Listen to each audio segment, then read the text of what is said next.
motion and report. Madam Speaker, I further beg to give notice that at a later stage today, I will move for the suspension of the standing orders to enable me to take this motion. Thank you, Madam Speaker. Questions and answers to questions. Motions that may be made at the commencement of public business requiring notice. Motions relating to the sitting of the House. Motion for leave to introduce bills. Presentation of bills without leave of the House first obtained. Public business.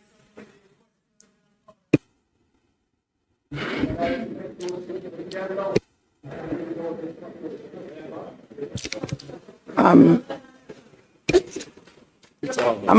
at public Madam business. Speaker. I'm at public business. Madam Speaker. Member from. Madam Speaker, Member. still under questions and answers to questions. It has not reached my desk, member. But that and has you're nothing- aware. Madam Speaker, the standing orders doesn't. House Leader.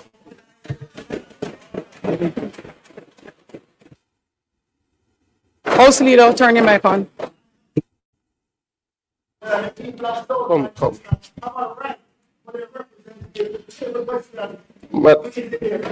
Madam Speaker. Madam Speaker.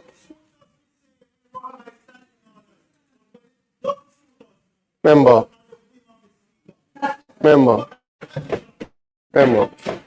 House Leader. Yeah, Madam Speaker.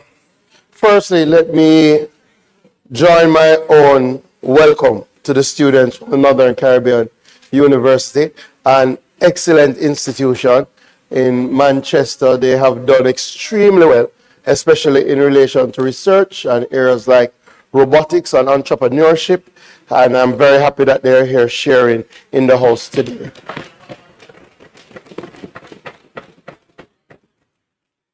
Madam Speaker, in public business, Madam Speaker, yes, the member for South Manchester had submitted to the House through you and the clerk. He has not submitted any questions through me. Madam Speaker.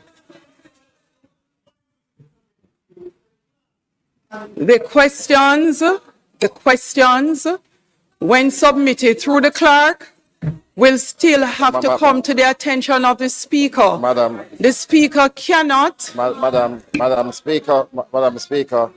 The Speaker cannot. Madam Speaker, I have a question. The Speaker cannot speak to any item not received. Madam Speaker, the member for South Manchester has duly submitted questions that he wished to table at this time through the clerk and as it's required by the standing orders, and he now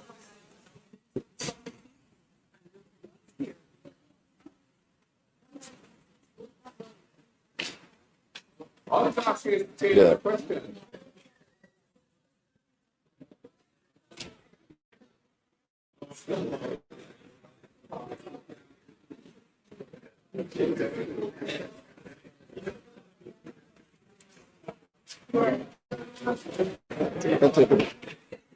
Come. Notice of question. Standing order 15. A question shall not be asked without notice unless it is of an urgent character or relates to the business of the day, and the member has obtained the leave of the Speaker to ask it. Notice of a question may be handed by a member to the clerk during the period known as question time. Each such notice shall be signed by the member giving it. A member who desires, it's deeper than that, you know. A member.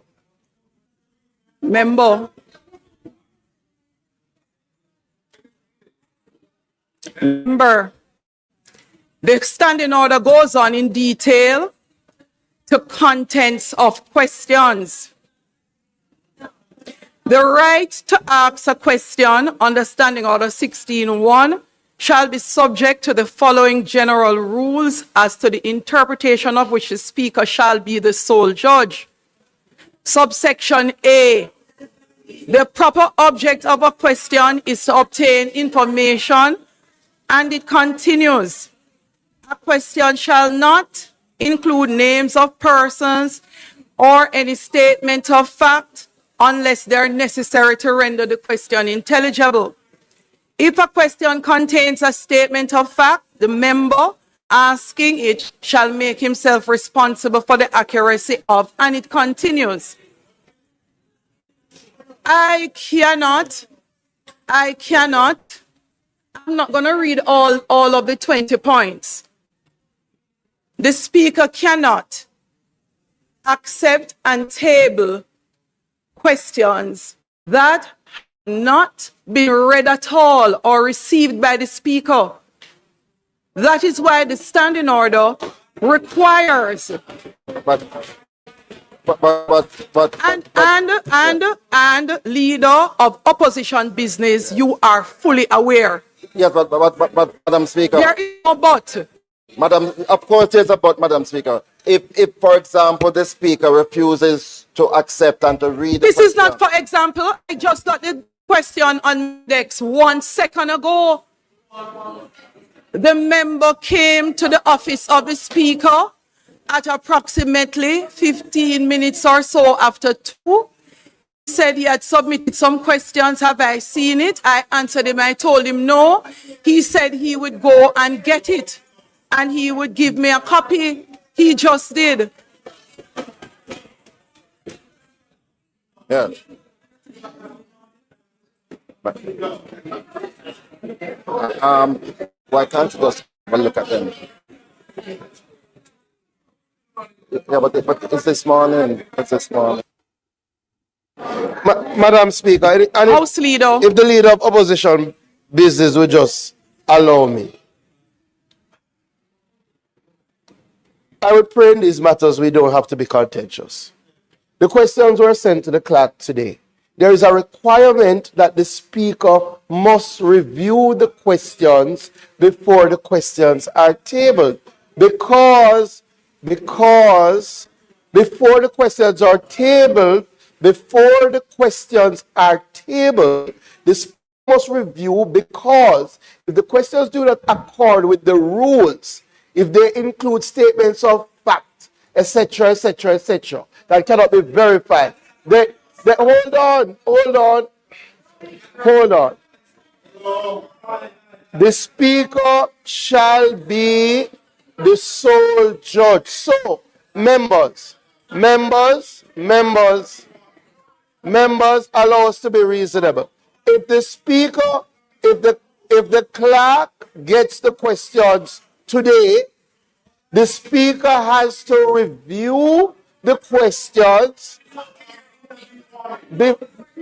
You're giving notice of a specific set of questions. You can't give notice in general. The notice is attached to a specific set of questions. You members and members on our side, let us go over this again. The notice is attached to a specific set of questions. You do not give notice in general. You give notice that you're going to ask these specific questions.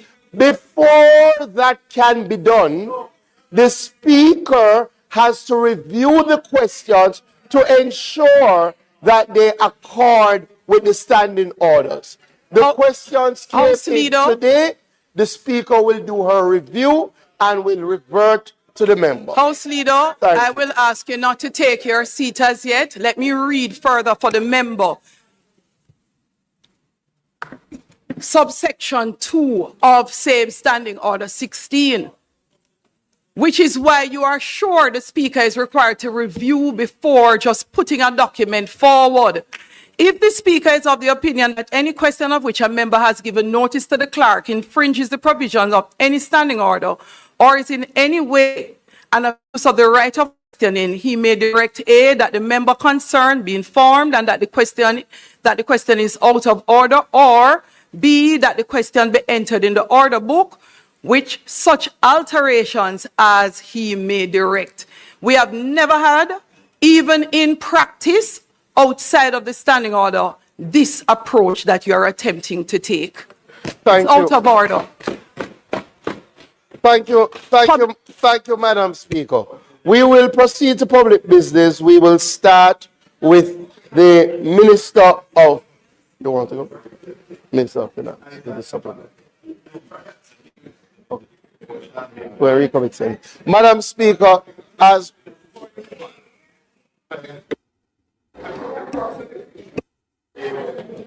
Thank you, Madam Speaker. The crux of this issue, yes, you have to review the questions, and a reasonable time ought to be provided for that.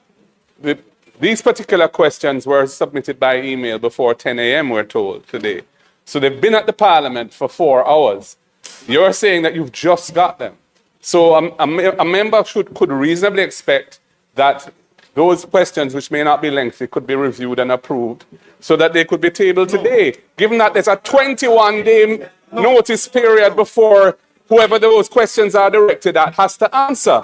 To the extent that the administrative arrangements in this House don't permit the prompt review of the questions, it's problematic because the notice period is extremely lengthy. And that's why we're objecting. Madam Speaker, I think for one to say it's reasonable that the questions are sent today, to be tabled today, is completely misplaced, right? It is completely an unreasonable approach, right? If the member, I would suggest at minimum the member send the day before for the tabling in the House. At minimum, to give Speaker enough time. The Speaker does have other matters, right? That's not unreasonable. Anyway, Madam Speaker, this matter is clear. Members know better, and I would ask them to conform. We will recommit. We will ask, Madam Speaker, that we recommit statement by ministers. It seems, okay. House, we now ask for a recommittal of statement by ministers. Those in favor? Those against? The ayes have it. Statement by ministers. House Leader. Madam Speaker, as you see, the Prime Minister has joined us and has a brief statement to share with the House. So, Madam Speaker, the Prime Minister.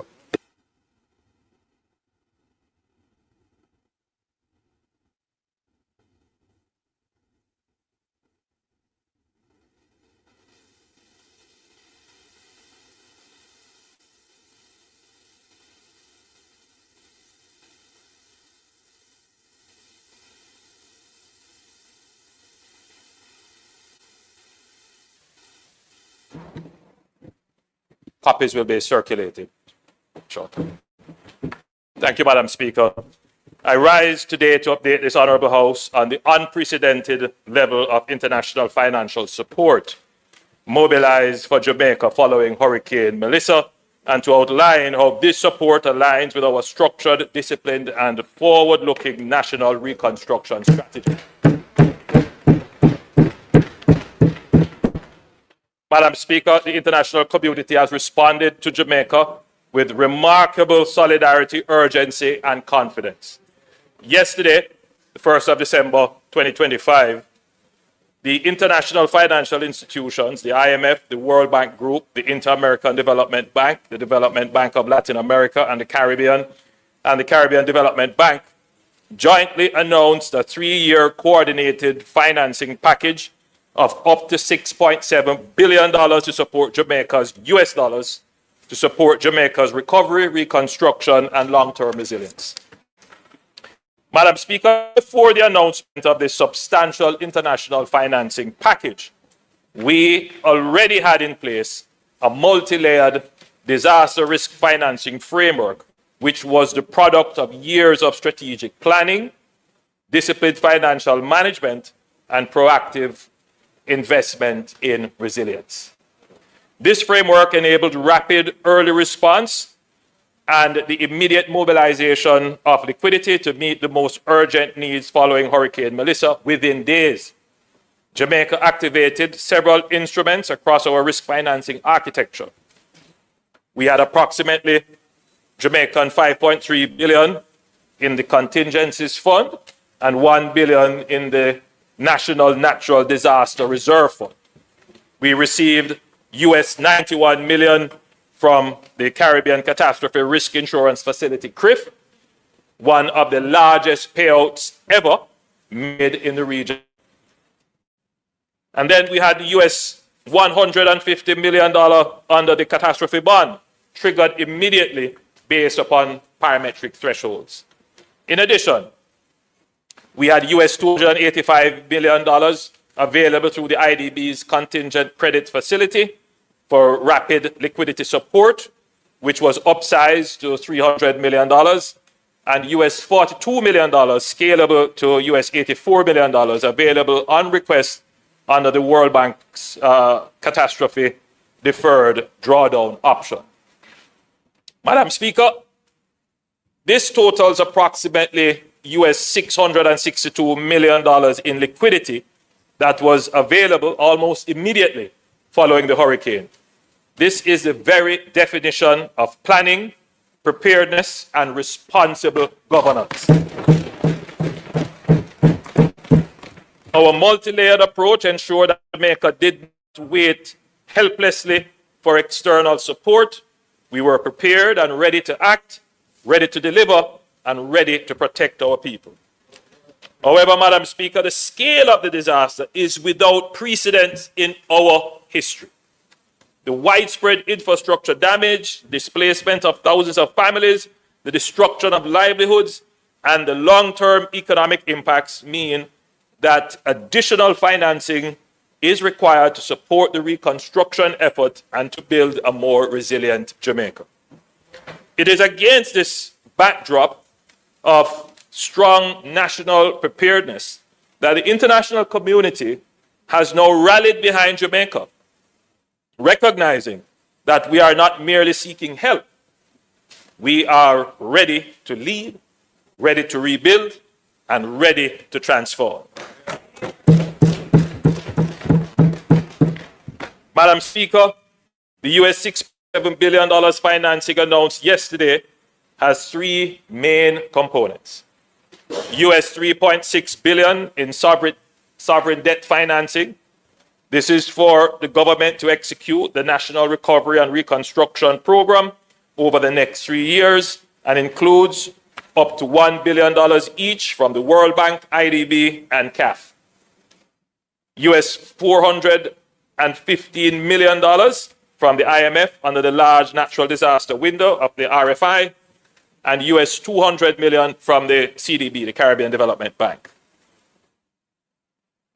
The second category of funding, second component of funding, would be US $2.4 billion in private capital mobilization.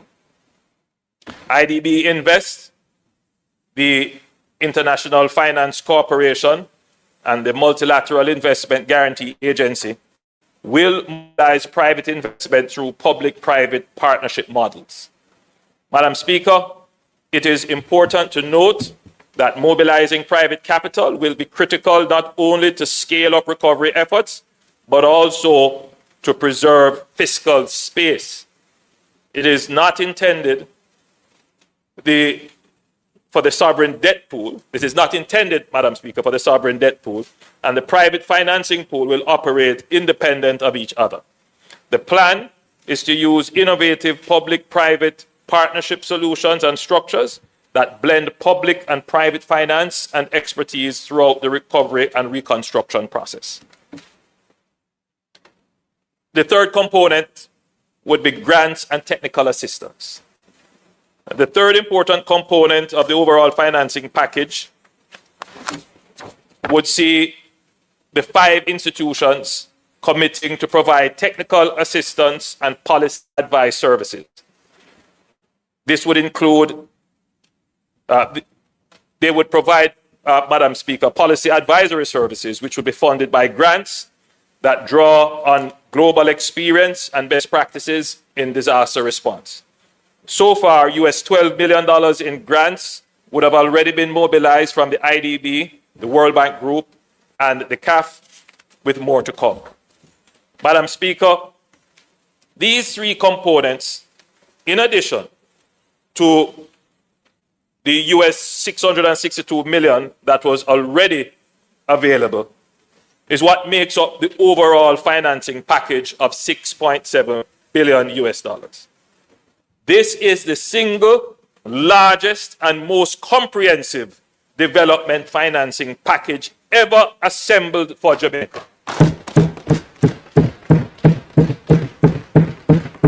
It gives us the liquidity, fiscal space, and the multi-year investment framework required to rebuild stronger and more secure for our future.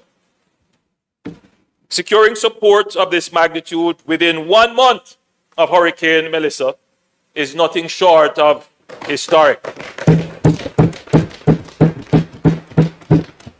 It reflects sustained, direct, and proactive engagement at the highest level.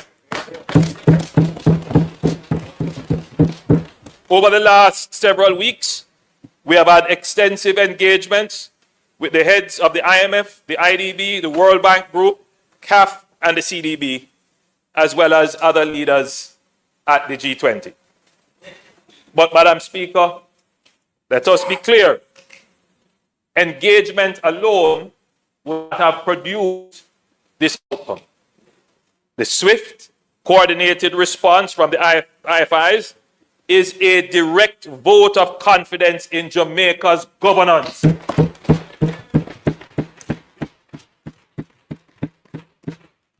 It reflects the credibility we have built through the years of fiscal discipline in managing our economy, in reducing our debt, in strengthening institutions, in managing corruption,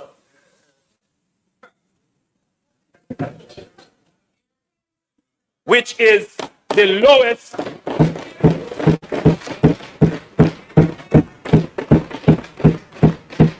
of any period of government, especially on the PNP side.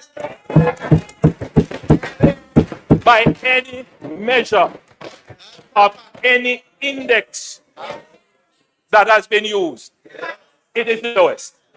A point that must be made. And it stands unchallenged.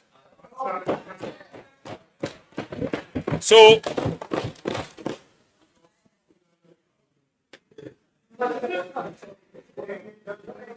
the swift and coordinated response is a vote of confidence in the administration of the affairs of Jamaica.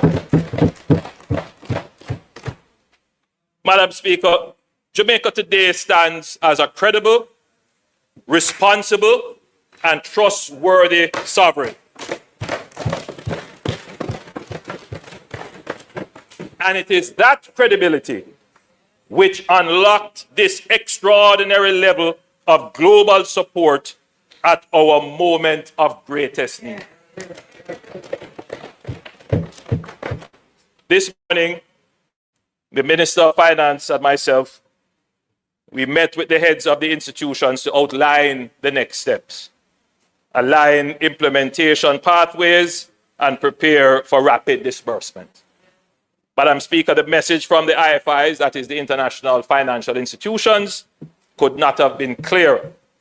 They told us directly that Jamaica, already the case study of fiscal responsibility for the world, now has the chance to become the poster child for post-disaster recovery and reconstruction.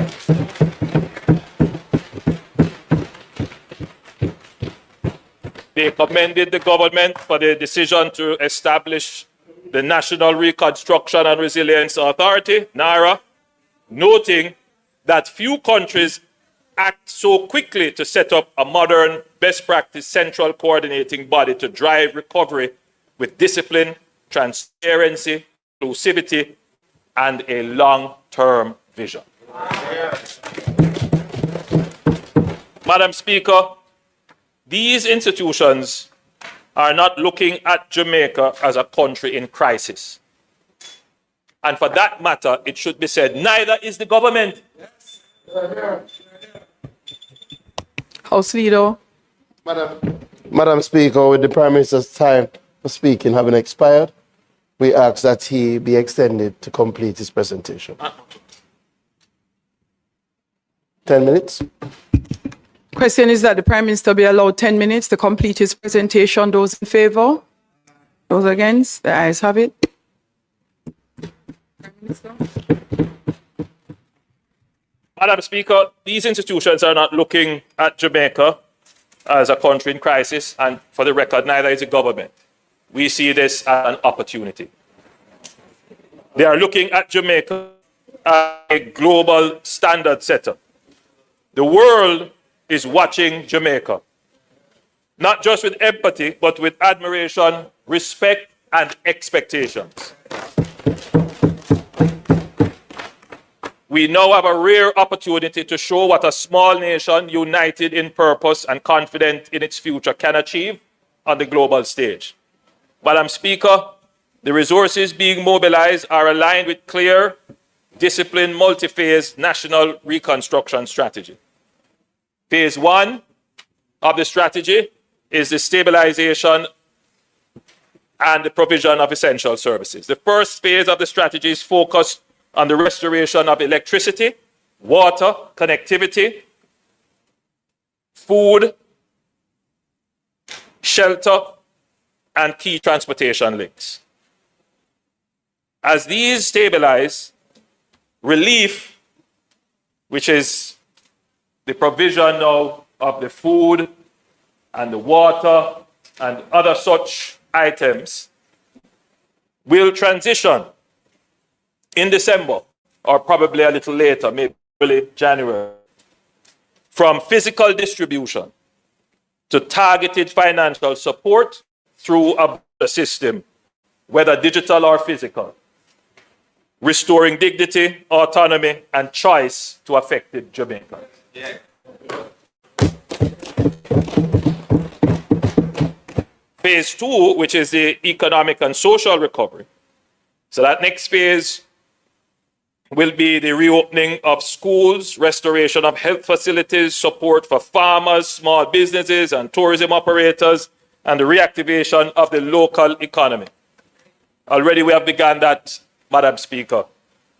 A central pillar of the government's national recovery strategy is direct support for micro, small, and medium-sized enterprises, the backbone of Jamaica's economy and the most vulnerable to prolonged disruption. The MSMEs are essential to employment, rural livelihood, supply chain recovery, and the restoration of commercial activity across the island. Ensuring their swift restart is therefore critical to Jamaica's overall economic rebound.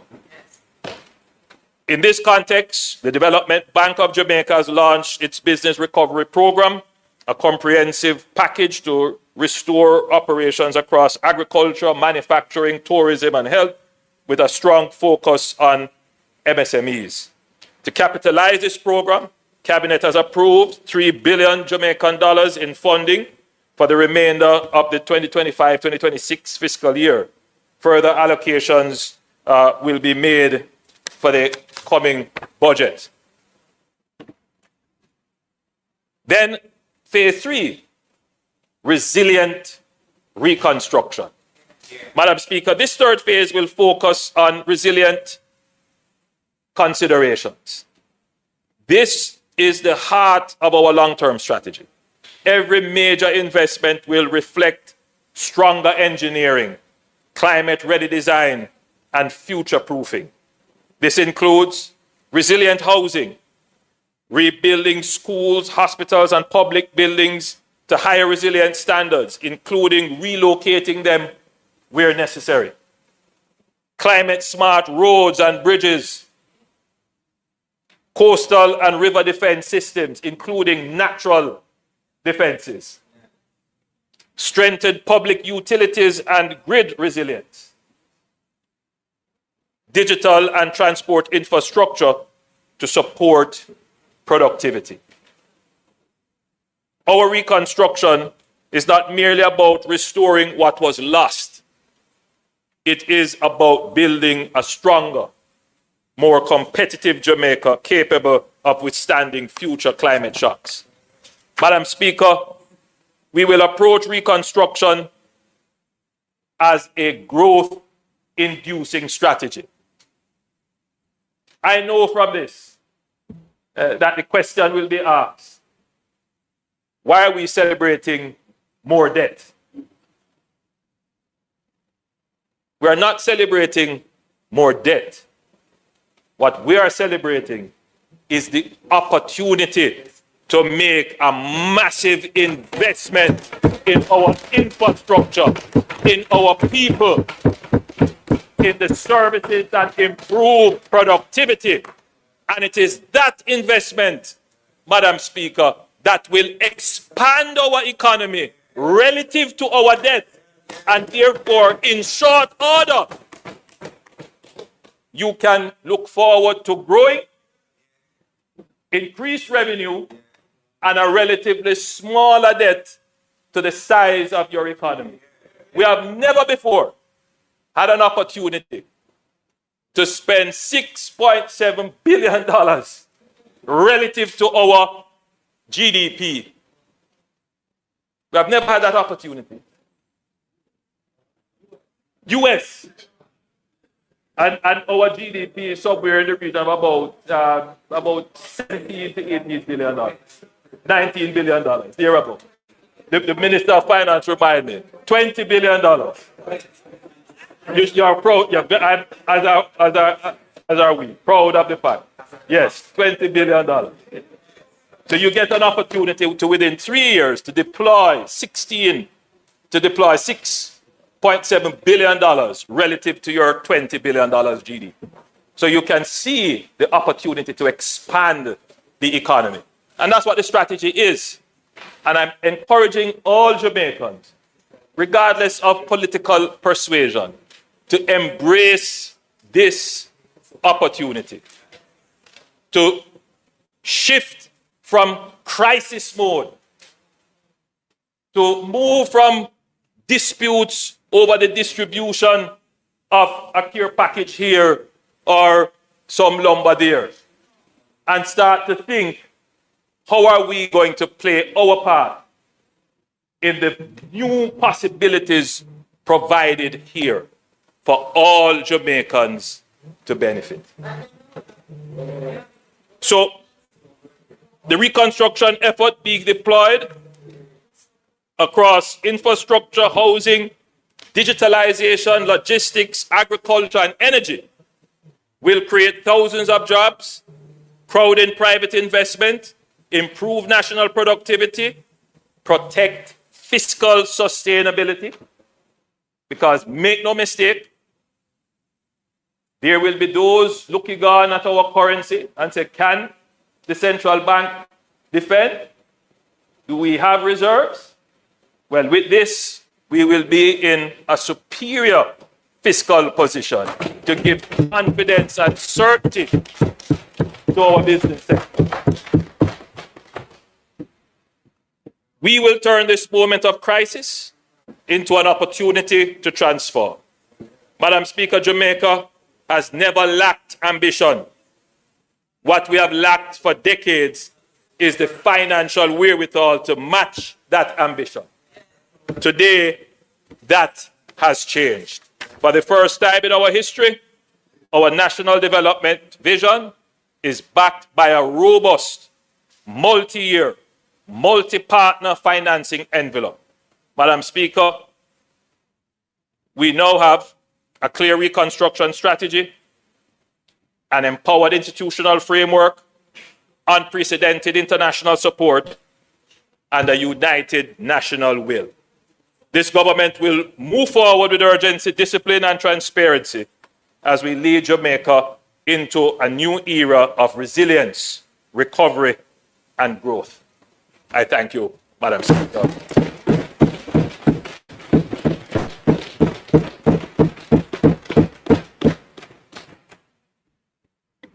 Sure.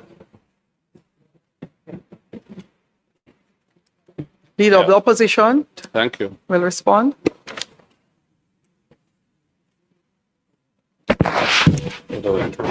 Senator Rooney.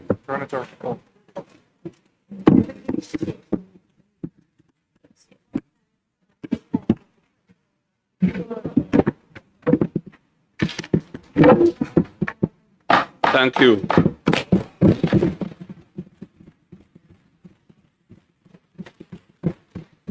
Thank you, Madam Speaker. I begin by taking this opportunity to express my sympathies and solidarity with all the victims across Jamaica of Hurricane Melissa, the many who died, the numbers still not finalized, and those who are still suffering from the aftermath of this terrible storm.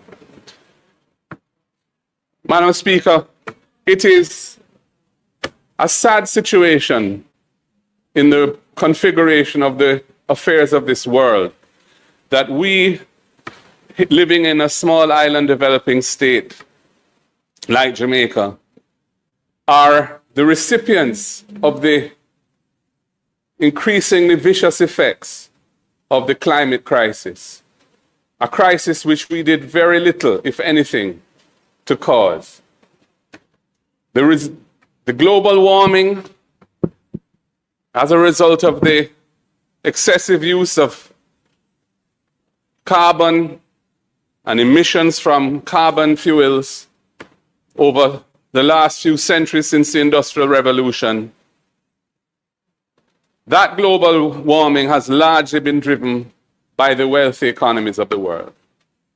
And yet we, in Jamaica and other islands like ourselves, are suffering the consequences of that on an annual basis.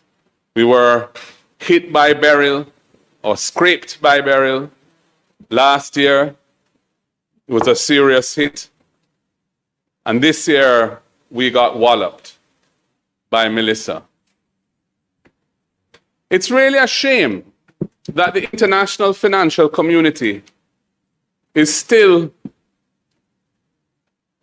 approaching the mitigation of the effects of climate-induced disasters on countries like ours by financing packages that are largely based on additional debt. These debts that we are now going to be incurring to finance our attempts at recovery are like lending money to a business that suffered losses through some kind of crisis that is trying to dig itself out of a hole from. Taking on additional debt to do that is going to be a challenging road for any country. Therefore, I don't think it's appropriate to treat these announcements in a triumphant way. We are going to be incurring the costs of paying back this massive additional borrowing in years to come. We are in a country which has spent the last 15 years seeking to get ourselves out of a debt trap, where we've had to run massive primary surpluses every year consistently to reduce our debt to GDP ratio, with a target that's written into our law incidentally by a government from this side, which we were anticipating would have been met this year before Melissa struck us. And now we are facing a new era of massive incremental borrowing. If you look at 3.6 billion US of sovereign debt, that's over 25% of GDP of additional borrowing. That does, and the 662 billion already available, only less than half of that is in a form that's not debt. Most of that is debt as well. This $2.4 billion of private capital we look forward to seeing whether that will be forthcoming and in what volumes, because you can't project that you're going to receive private investment as part of your recovery. I'm glad that the multilaterals are going to support the effort, but at the end of the day, investors have to be willing and there have to be projects available to them that are bankable and investable. So we will see whether or not that happens. But the reality is that only 12 million US out of how much? $7 billion is grant funding. Only 12 million US out of over 6 billion of programmed US funding is grant funding. That is the world that we as Jamaicans, both you on that side and us on this side, have to navigate.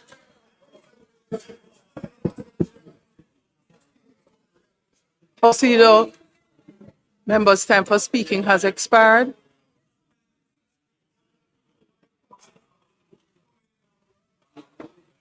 Procedo, the members' time for speaking has expired. We didn't visit your Prime Minister's speech with the kind of response that you're giving mine. Madam Speaker, as the time for the opposition leader has expired, the speaker has expired, we ask that you give him sufficient time to complete his presentation. House, the question is that the leader of opposition be allowed an additional 5 minutes to complete his presentation.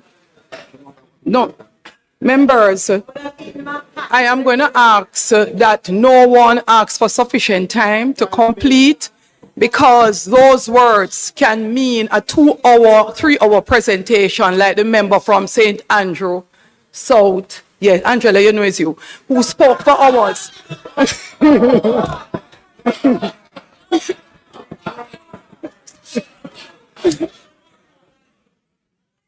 What is your point of order? What's your point of order? You're correct. That violates the standing order.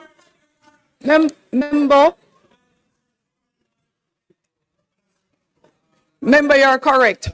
But it is not in keeping with the approach of Parliament to speak until conclusion, whenever that is. And we learned our lesson, as the member so nicely stood up and reminded us.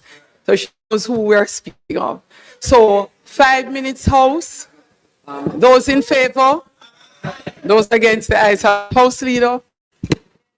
Yeah, I suppose I should be grateful, though it's a very parsimonious allocation of time to respond to such an important speech on such an important occasion. It's symptomatic of what is wrong with this Parliament, that the leader of the opposition is given 5 minutes more to finish a presentation. Anyway, that is the world in which we're required to live. Madam Speaker,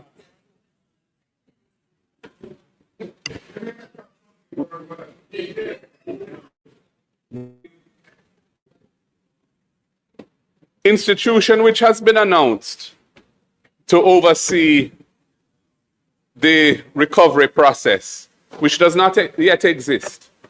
It is just an announcement thus far. This National, I think, Resilience and Recovery and Resilience Authority, NARA, is going to, we are told, be responsible for the relief resources being spent in a judicious way, in a way that's efficient, in a way that is accountable and transparent, and in a way that accords with a sensible policy of recovery. After all, the PIOJ has indicated that this financial quarter that we're in now, the economy is going to contract by some 11, I think, to 13% of GDP relative to the same quarter last year. That is a massive contraction. And it's going to further exacerbate the debt to GDP ratio because, of course, the debt to GDP ratio has two components. There's debt and there's GDP. So what we're seeing here is that debt is going to be growing dramatically, and GDP is in the process of a free fall as a result of this terrible calamity that has hit us. So while I admire and indeed share optimism about the future because Jamaica is such a resilient and special country, and we will get through this. I think we should approach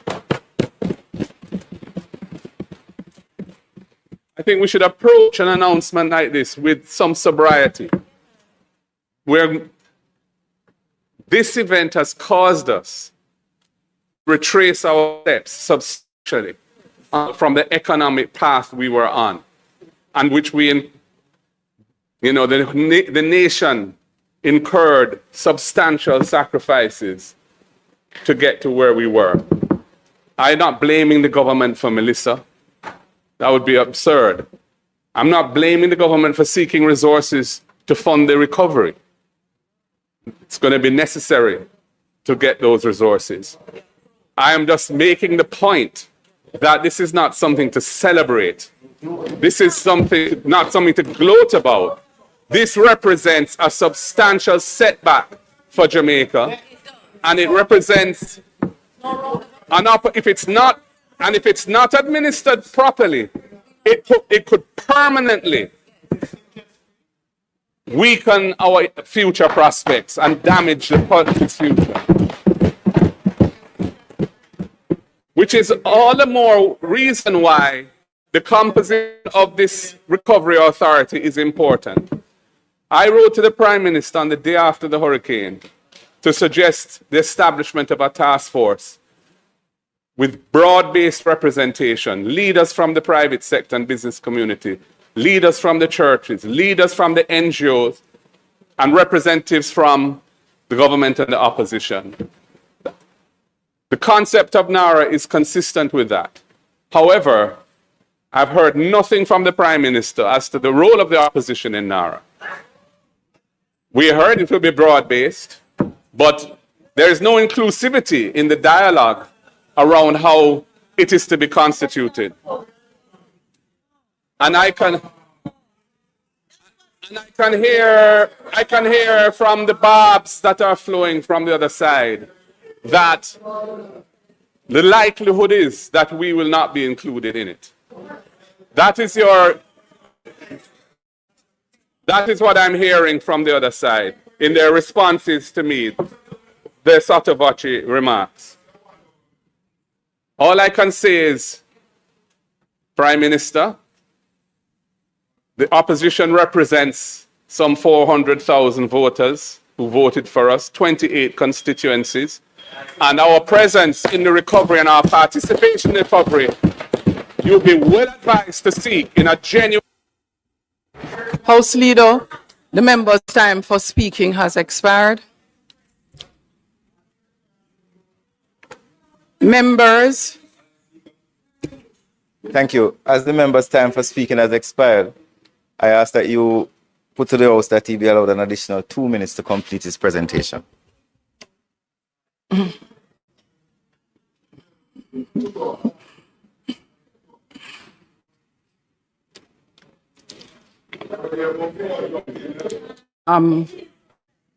Complete your presentation, Opposition Leader. Thank you, Madam Speaker. Another generous allocation of time. Thank you very much. And Opposition Leader, Yes. Prime Minister got 10 minutes extra on 12 minutes for statement by Minister. Right. I And, won't be nearly as long. and you got I'm half of wrapping that up. time. I'm wrapping up. Yeah. It's not in my nature to be long-winded. So, Prime Minister, the point I was making is I think you would be well advised to seek, in an authentic way, the inclusion of the opposition in the governance arrangements over which these funds will be administered on this recovery, because Jamaica is facing an unprecedented disaster, the scale of which is indeed awesome and frightening to those who have to encounter on a daily basis in several parishes across the land.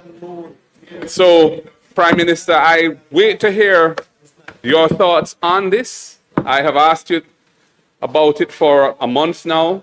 You haven't indicated to me your views, but, I'm putting to you today again what I consider to be the optimal approach to dealing with this particular matter. Time is short, and I've been asked to finish within 2 minutes, so I will wrap up now. More or none. We will be hearing about the fiscal rules, and we will be hearing about the suspension of the fiscal rules, no doubt. And I'm looking forward to the discussion around that, where I'll have an opportunity to say some more on these matters. Thank you, Mrs. Adams.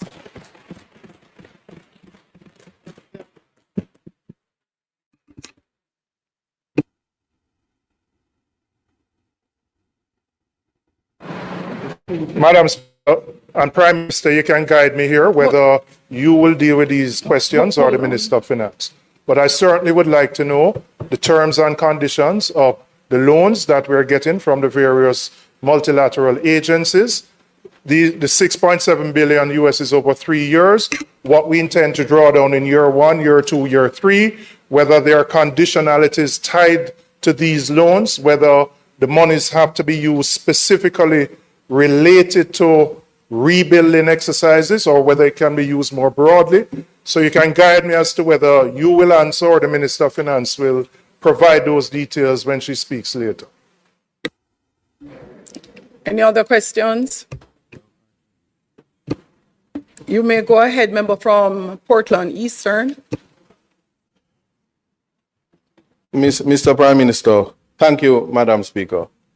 You made mention of the human dignity component with your transition to digital cards or an alternative means to food distribution. In your presentation, I note that the purpose of loans, albeit that you are celebrating, and we ought to celebrate restoring the country, the aspect as to whether or not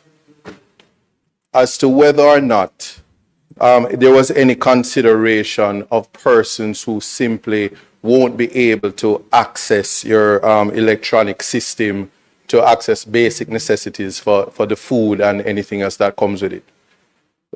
Also, in terms of an allocation, is there a specific sum that goes to the persons who are the primary victims and should be the ultimate beneficiary of any loan given? That is to ensure that the lives of the people are restored in a position better or at a minimum to the position they were before the disaster. And ask lastly that any consideration should consider the Constitution and the guidance on human rights when that is done. Thank you.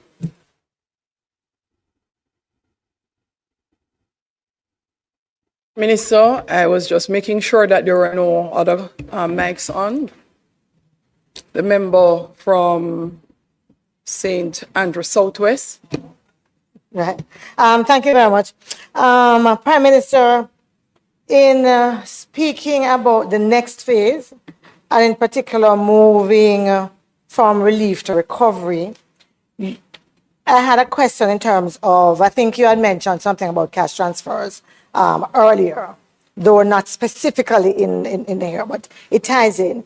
So the question I wanted to ask is whether or not in the distribution of cash, allocation of cash transfers, whether gender sensitive targeting will be used, especially given the fact that we know that targeting households that are led female heads, that really brings more fairness. And I was wondering whether or not that was contemplated in what you were planning to do. The other question that I have was really around also integrating emergency cash relief into existing welfare programs. We haven't heard much spoken about that, but I believe that that is important, although issues of connectivity and network would hamper how successful that can be. But as we are moving to restore, I am asking where are we with that and hoping that we will do that. And then, Prime Minister, you speak in the construction effort being deployed across infrastructure, housing, digitalization, logistics, agriculture, and energy, that thousands of jobs will be created. Again, Prime Minister, the question I'm asking, I'm looking at how Ministry of Labor and Social Security and some of those who have done the assessment, I'm looking at the cry on the ground about the partisan nature of how it has been done, how some communities have been totally left out, and I'm wondering what will be done differently to ensure that those thousands of jobs that are created for Jamaicans and not on a partisan basis.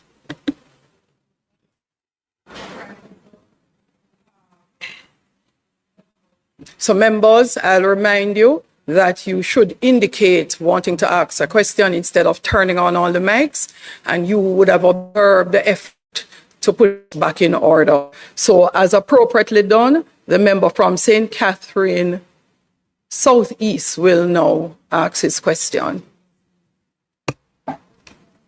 Thank you, Madam Speaker. Stand up. Mr. Prime Minister, you mentioned that we are looking at turning this moment of crisis into an opportunity, and much talk has been made about a Marshall Plan for Jamaica's recovery. There's also was a Dawes Plan following World War I. Now, in most of these reconstruction, a Dawes Plan. In most of these reconstructions of battered economies, there has been a pivot towards particular industries. Are we going to rehabilitate extractive industries such as mining and tourism, or are we going to move towards the development of industries that can move us to a pathway of growth?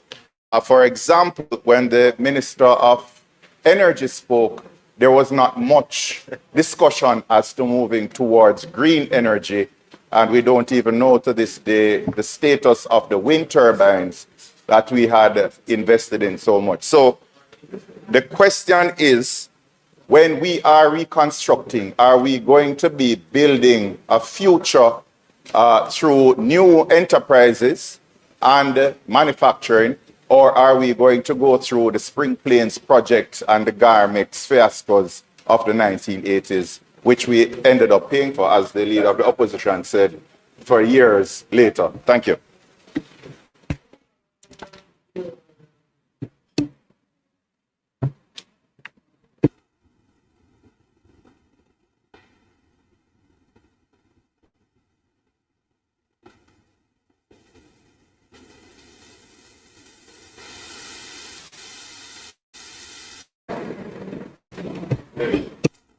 Next is the member from St. Manchester South, who raised his hands, and you may now turn your mic on, member.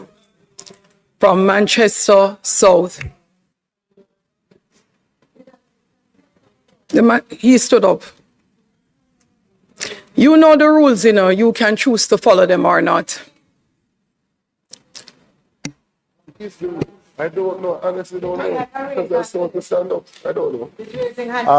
Prime Minister, you spoke about the establishment of NARA, and it will be quickly set up. Could you tell us the form of this entity?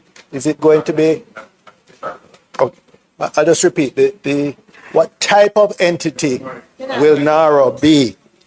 Is it going to be a statutory body established by statute or act of this parliament, or is it going to be just a regular company, government-owned company?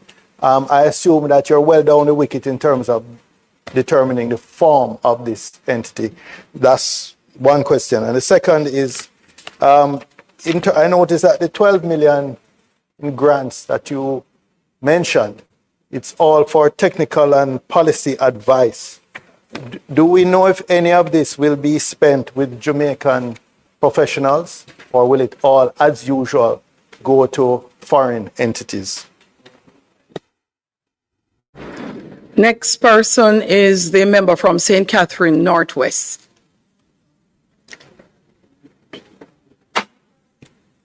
You may turn on your mic, member. Raise your hand and stand.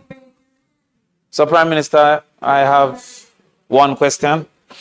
The estimate of 6.7 billion US, is that in your analysis sufficient enough for our recovery efforts and our rebuilding efforts? And if it is not enough, approximately what percent of the resources you perceive that we will need in the next 3 to 5 years is this 6.7 billion? That's my question, Prime Minister. Next is the member from Westmoreland Eastern.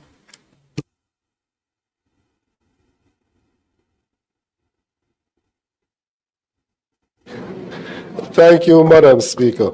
Prime Minister, I don't think those of us from Westmoreland can see this as anything but an opportunity for us to rebuild. Normally, rural development is not given primacy of focus, and that leads to migration to the urban centers and all of those things. In rebuilding Western Jamaica, one of the fundamental issues confronting the people there is the issue of landlessness. They don't own the piece of land that they occupy. That leads to several other issues. Some persons don't build permanent structures because they don't own the piece of land. And that puts them at risk when we have these weather events. So I'm just asking that in the rebuilding process, that security of tenure and giving the right to the land that these persons have been occupying, that be placed at the forefront, especially for majority of the persons within the parish of Westmoreland. So I note that the member from St. Andrew Southwest, who ridiculed the efforts to have members raise their hand, is wondering if raising hand is still the standing order. After that, the week following, the ruling was as exactly in keeping with the standing order. The standing order requires that a member stands and upon catching the eye of the speaker, so you are required to stand. The member from St. Andrew West. Thank you so much, member. Thank you, Madam Speaker. Prime Minister, as Jamaica assumes the role, this role as a child for climate resilience, are you likely to support the Barbados initiative that looks at reforming the financial institutions? So that the Barbados initiative, is that to reform the financial institutions so that we can get better terms for the financing for recovery?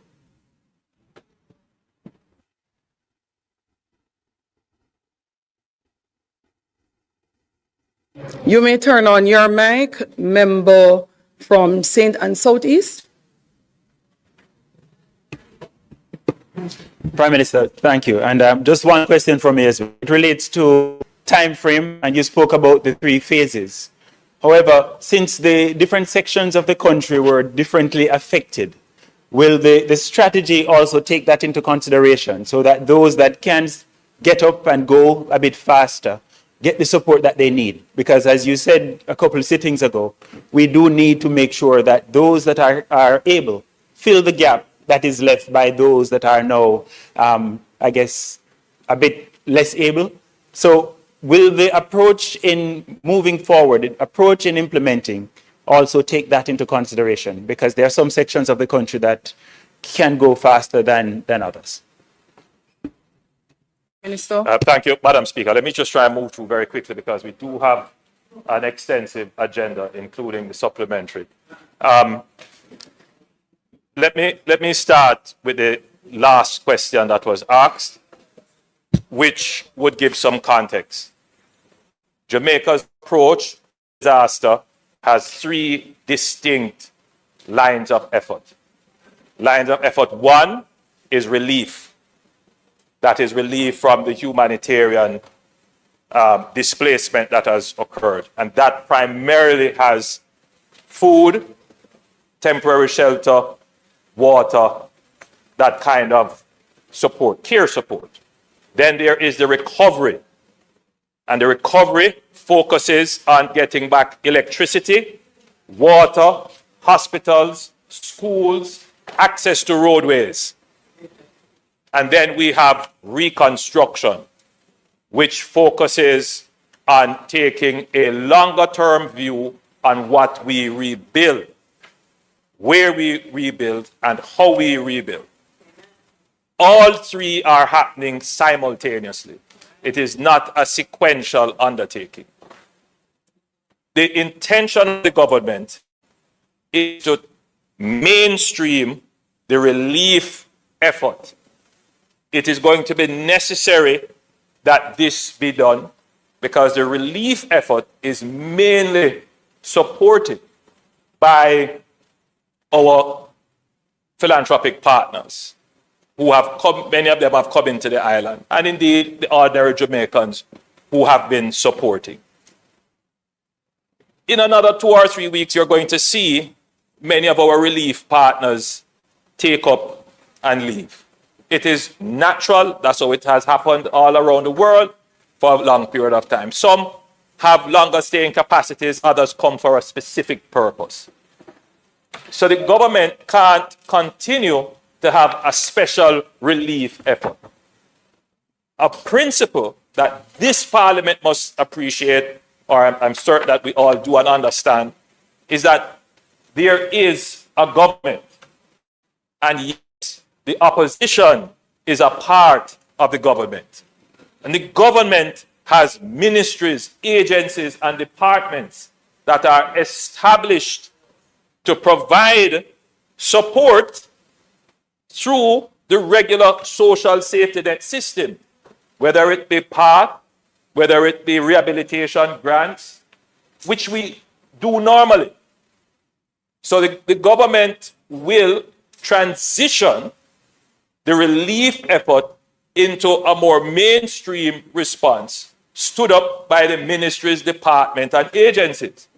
Inasmuch as members of parliament have been clamoring to want to deliver package, to want to deliver roofing material, there will come a time, and it has already come, where the members of parliament will be saying, take this away from me, I can't manage it anymore. But you know, this is, Speaker, the challenge. Because in one voice you say you want it, and then in another voice you say you don't want it, you just want it done. And, Madam Speaker, we as the government who have the responsibility, we already knew that this moment would come. And therefore, Madam Speaker, that is why we have always emphasized that we must stand up the government, make the government strong, including the members of the opposition, so that we can give the long enduring service to those Jamaicans who are suffering. That is what we have done.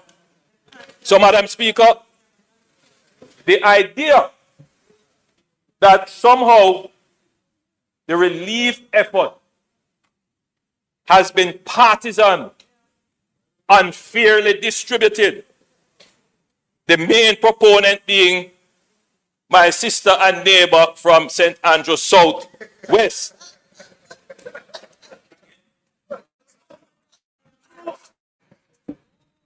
Again, the Prime Minister is misleading the House by saying, and besmirching, yes, my character, by saying that I am the main proponent.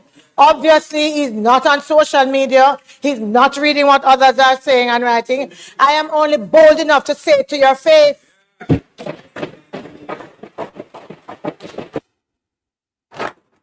Madam Speaker, I am happy that the member who says that she is not the main proponent, who asked the same question last week and asked it this week, and is bold enough to state, I am happy that she has raised the issue because, Madam Speaker, as I travel through the country, supporters of the Jamaica Labour Party have come to me complaining that the PNP MPs gotten substantial relief aid have not been distributing it to them. And I want to put it on record, Madam Speaker, that when they have come to me, I have said to them, in the interest of unity and peace in this country, that we wouldn't raise it or complain about it. But there is obviously, Madam Speaker, an effort to destroy the goodwill and to falsely accuse the government in a very malicious way.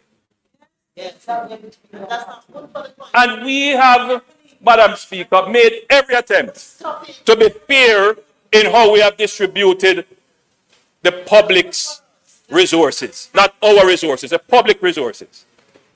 And to answer the member, I have given a directive to the Minister of Labour, to the Minister of Local Government, and to ADPEM that they must release all public aid that has been given to every member of parliament in this country. So that the unfair and malicious attempt to cast the government in an unfair light can be dispelled by facts. So, Madam Speaker, that will be made available as soon as the next sitting. And we have also said, I must say, Madam Speaker, I received yesterday a very good report from ADPEM that they now have in place a proper system, manage inventory. So very soon, we should be able to have a public access website where we can see everything that comes in and everything that is given. We will put an end to this deliberate, malicious attempt to destroy the reputation of the government. Madam Speaker, and we will see when it happens who has gotten more. Madam Speaker, no, I'm on my feet. No, we will disclose everything that has been given to constituencies. Let me put it that way. Well, it can't go to the constituency unless it goes through the MP. So, Madam Speaker,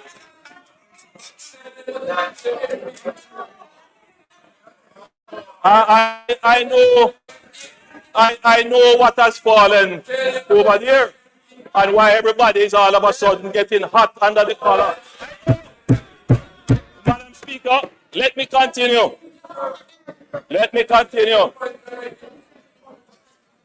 Now, a question was asked by the member from South Manchester. And your question was that there was $12 million of grants given. I am constrained to say, member, that the grants are specifically for technical advice. There are other grants given in relation to the question asked by the leader of the opposition. There are other grants which ministers who are in the various areas where those grants are given will speak to. But 12 billion for this case is technical advice. 12 billion. And you are correct in the sense that sometimes these grants come with conditionalities as to who would be the consultant, and some countries have precisely, and some countries do have a requirement that by their law that some of their aid has to come through their local companies. I am not here saying that this is definitively the case for this. We have not discussed that. Which brings me to the question asked by the member from Southeast St. Andrew as to whether or not you wanted to have more details as to how the loans will be accessed, when they will be accessed, the conditionalities and interest rates and so forth. So today was, so just to back up so that the country understands clearly. 2 weeks ago, I had a discussion with all the international financial institutions at the G20. That discussion centered around how we can assist Jamaica's recovery. I asked for a particular kind of support.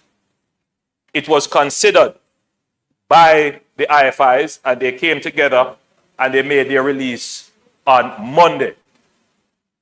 This morning, I had a call with all the IFIs, including the head of the IMF, the head of the World Bank, the head of the IDB, the head of CAF, and the CDB, Caribbean Development Bank.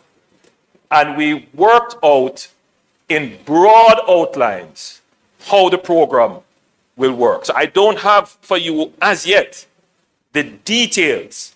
The Minister of Finance will now go into the direct discussions to work out the details. We can say that the private sector loans, again to the point raised by the leader of the opposition, will form part of our public-private strategy. His concern is that, yes, you may say that $2 billion is available in private sector loan, but are there the matching investments ready to take it up? And investors. And my answer to that is yes.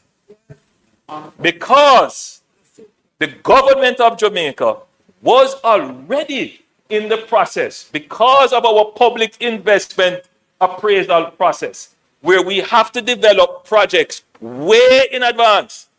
In addition to investors who have been coming to the government to say, we want to do this and we will fund it, and we have to be saying, yes, we understand if you want to partner with us, you have to understand that we have to keep within our fiscal limits. And therefore, there are projects that are lined up waiting for fiscal space to be executed. So, which is why I've been saying that, yes, it's a disaster, but it has also created an opportunity for us to fund projects that have been on the track waiting to get fiscal space to be operated. So this is what I mean when I say we have opportunities. So this is also a signal, Madam Speaker, to the private sector that if there are projects that have a national impact that can be done using Jamaica's well-established public-private partnership structure, now is the time to get in line for those projects. The leader of the opposition is saying in a sort of a way that we don't have the money. The point is that once the international community stands up and commits to it, it would be very rare or something dramatic negatively would have happened for us not to have access to the funding. I'm saying the private sector money, they have committed an envelope. And once they have committed that, it is then up to us to meet the envelope. And so I'm confident that we will be able to meet the envelope for the private sector funding. I want to tackle a question raised by the leader of the opposition.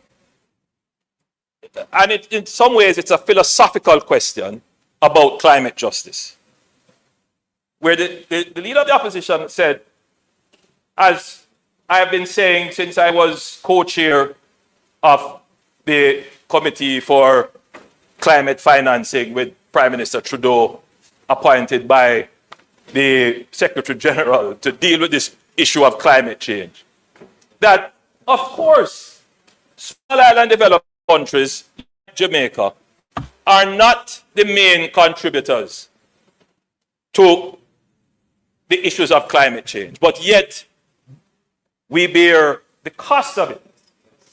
Our emissions clearly could not be attributed as a cause for the warming of the oceans globally, or the melting of the ice sheets in the poles,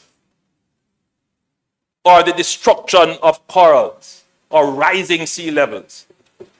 Jamaica's carbon footprint is negligible. But you know, Madam Speaker, I am a strong advocate for climate justice. But the difference between myself and the leader of the opposition is you don't know what I'm going to say. You don't know what I'm going to say. The difference between myself and the leader of the opposition is that I am not expecting the international community to give Jamaica anything.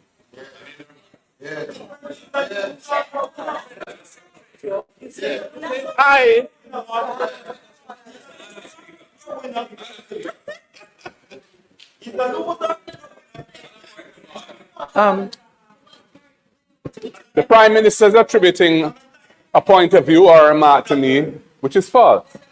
I've never said that the international community can be expected to give us anything. I know the world we're living in. I was pointing out the injustice of it and the fact that it's because of the injustice of it that we're going to have to be taking on this massive amount of additional debt to try and dig ourselves out of this hole.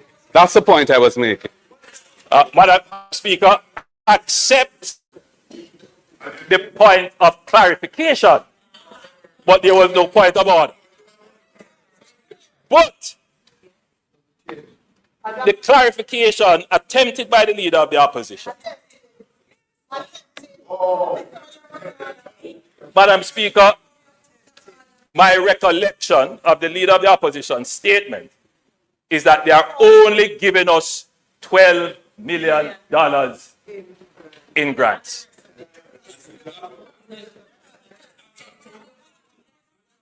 With all that we need, all that they're going to give us, let me say this, Madam Speaker.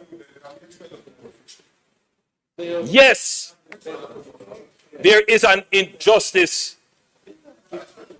in the climate change issues that small island developing states in particular are faced with increasing in terms of frequency, in terms of intensity, and in terms of the overlapping of disasters that have an impact on our balance sheet as a country. And the argument is that rich countries that have benefited from using carbon fuels, carbon-based fuels, should compensate. No one argues with that. But me being your Prime Minister, the position I take is that until then, Jamaica must be able to stand on its own 2 feet, develop itself,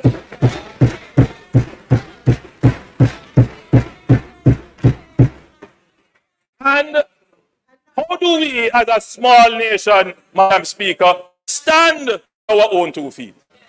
The leader of the opposition's argument is that we are going to have to borrow to do this recovery. No, I want to know, hold on, that's what he said. No. The leader of the opposition made the point that we are going to have to borrow to do the recovery. And you have made the exact point. Yes. So what else would we have to do? What else would we have to do? Which shows you the inconsistency of his arguments. But here's the problem now, Madam Speaker. How do we borrow? If it were 20 years ago, 30 years ago, we would not be able to approach the IFIs. We wouldn't even be able to approach the international community. But, Madam Speaker, even if we were able to approach the international community, it would not be on concessionary terms. It would not be in a structured way as this. Madam Speaker, every country borrows. The real issue is, what are the terms on which you borrow? And it is the first time in a long time, in over 50 years, that Jamaica is able to approach the international community and be able to get these loans at concessionary and structured rates.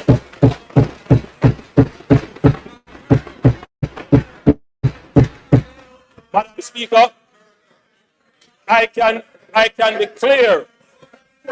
I can be clear with the House that our preferred approach is to engage with the international financial institutions, because invariably their terms are much better than private markets, and they support technical development, and they engage a structured program.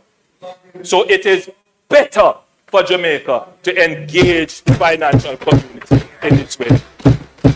Madam Speaker, we are only able to do this, because we have demonstrated that Jamaica is a good steward with its own resources and a good steward with resources that we have borrowed. That good stewardship, Madam Speaker, the signal of that is that we have been able to consistently reduce our debt to the point where we were almost at 60% of GDP. The international community, looking on at this, says this is a responsible government with which we can partner and lend almost 20 to 30% of its GDP. Now, the question is, as the leader of the opposition pointed, we're going to have to borrow all this money. And I'm coming to that. We're going to have to borrow all this money, and it is going to increase our debt to GDP ratio. The answer is yes. The debt to GDP ratio will increase. But what are you going to do with money? If you don't use the money wisely, then you are stuck with high debt. If you use the money wisely, you can expand your GDP and pay back your debt, and you're in a better position. And that is why, so I'm coming now to the question of NARA, of setting up NARA. And the member from St. Catherine Southeast asked about the Marshall Plan for recovery, and that has been, mentioned. So, from a week after the disaster, we anticipated this, and we decided that we would have to establish an entity that will be able to use the funds as quickly as they become available. Because a part of the discussion with the IFIs is that the funds have to be made available at a fairly rapid pace. In other words, it couldn't follow the elongated processes. So we had to establish a new entity, and this entity, to answer the question asked by, I believe it was the leader of the opposition or somebody else, what are the member from South Manchester, what will be the form? What form will the entity take? This is where we are now in terms of studying the various options available for its structure. Should it take an executive agency form? Should it become a statutory entity? What will the legislation look like? These are questions that are now being studied. We sought the advice and assistance of the World Bank in doing the conceptual note. We're out of that phase, and now the Attorney General's chambers and all the other legal experts are now looking at what legal form it will take. I will reserve my comments because I don't want what I say influence the advice that is given. But we want an entity that is nimble, can move very quickly, that complies with our principles of fairness and transparency and so forth. And we want an entity that is forward-looking to answer the questions that were asked about, for example, are we going to invest in traditional mining? Are we going to look at something different? Are we going to look at renewable energy versus what we have now? These are all questions that I am not proposing to answer.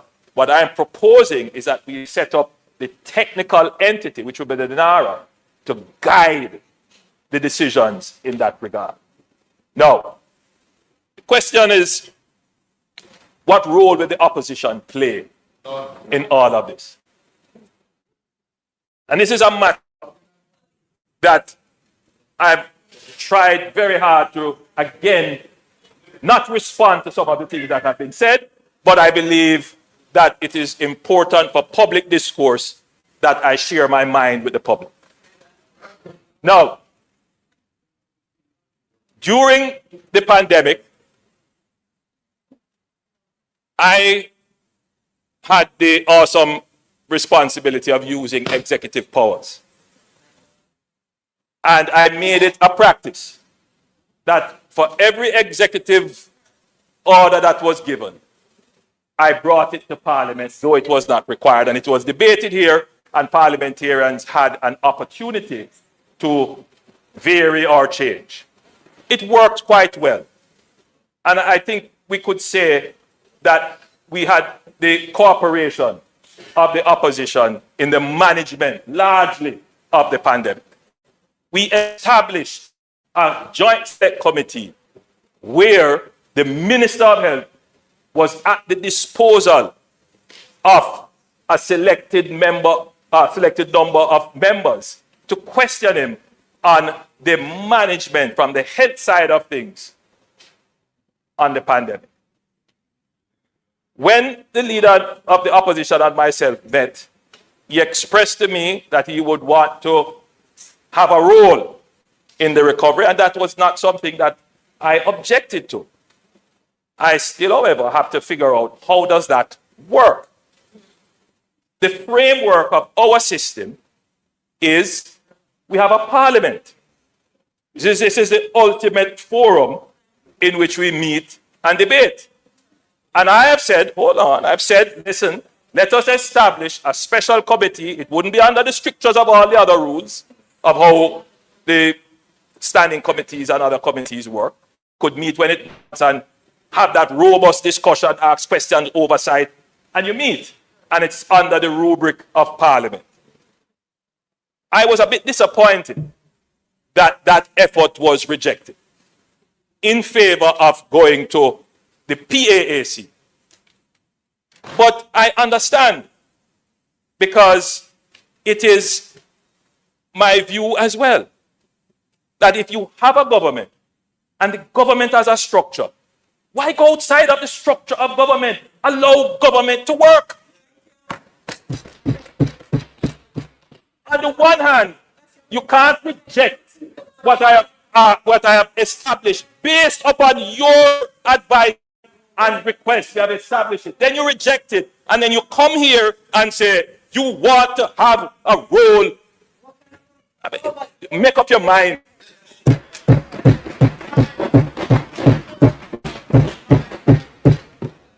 I am not here trying to hug up everything and do everything by myself. God knows I would prefer that everything were done in a way where everybody carries some of weight.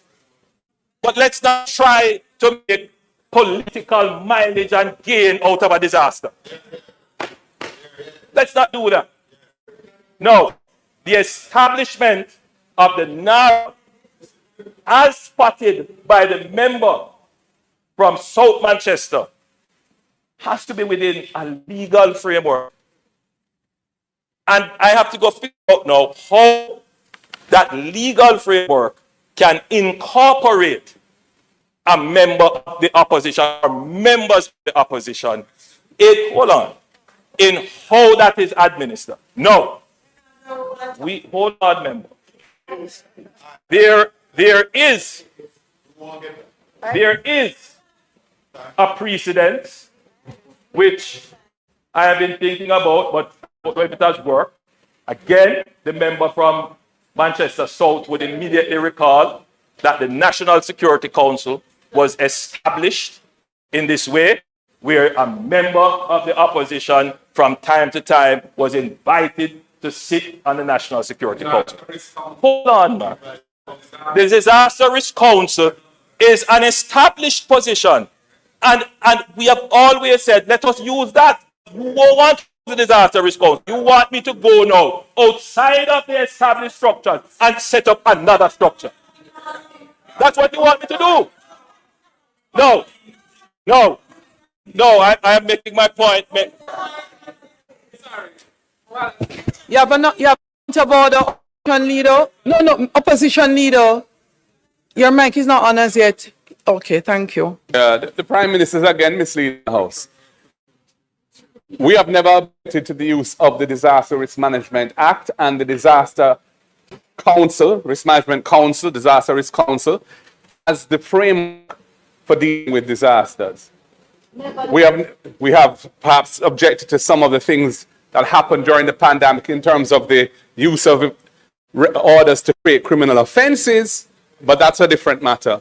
The framework itself is robust and sound. It has been marginalized and put into OPM. And NARA being established as a new framework. And all I'm saying is, if you want this to be a national effort, it would be a good idea, in my view, to include the opposition in the governance structure of NARA. If it's a statutory body, all you have to do is in the schedule which establishes its composition, include 1 or 2 members appointed by the leader of the opposition. That is standard, it is done. There are many examples in our law of that, many, including things like the Early Childhood Commission and the Parenting Commission. The Disaster Risk Council itself has the leader of the opposition as a member. And there are many, many others. So there's no rocket science to do this. It's just a question of political will and whether you think it's appropriate or not. And clearly you don't. So again, the attempted clarification has not made the position of the opposition any clearer to me. When we met, I explained that there is the Disaster Risk Management Act, which already incorporates the leader of the opposition. The leader of the opposition went out and said, we want a different management structure, even before I had announced NARA. No, Madam Speaker, I want to be clear. At the start of my presentation, Madam Speaker, I went to great lengths to explain that the disaster is being managed in 3 different lines of effort. The management of the relief is under ODPEM and the National Disaster Risk Council. The management of recovery is also partially under ODPEM and the National Disaster Risk Council. Some parts of it are privately led, for example, JPS or the telecommunications. They are incorporated. The reconstruction effort, however, by virtue of the time it takes, the funding that has to go to it, is not considered a part of the disaster management, as it were. Because once you go through relief, then you go through recovery, then now you're into reconstruction. And so the reconstruction is a separate phase that has to be managed in a particular way. It has to have not just oversight, but executive function. And that's a big difference. Now, before the leader of the opposition attempted to clarify and broke my thoughts, I was about to say that there are some examples of participation of the opposition in advisory functions, not in the executive function of government. I pointed out the National Security Council for one. The Disaster Risk Council is another. And we could put in place an advisory body, as I had indicated before, of eminent Jamaicans, of members of civil society, and of course, members of the opposition, because there will be decisions that have to be made that require strong political and social discourse. The member from Westmoreland, for example, raised the issue of land settlement in Westmoreland. Now, I don't see how the government is going to treat with the land settlement issues without incorporating the opposition. Because let's say, member from Westmoreland Eastern, that there is a community that is at risk and it is assessed that we have to relocate them to better their ground. And there is some political suspicion. The program is stalled. So we already factored in our development of how we're going to administer now, that there has to be the inclusion of the opposition. And I want it to be clear that I don't need to be threatened. I just want that to be clear. I am not going to accept any threats about if you know. No, that is not the spirit. No, that's what he said. That's what he said.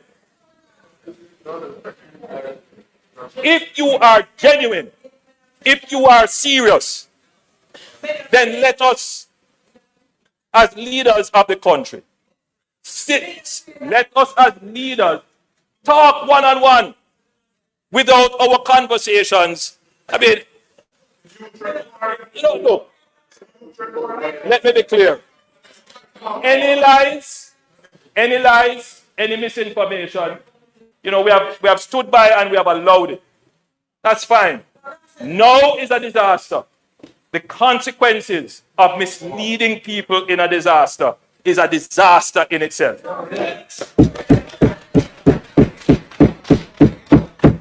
And if you are truly a part of the government, then you must act like a part of the government and be responsible in your conduct.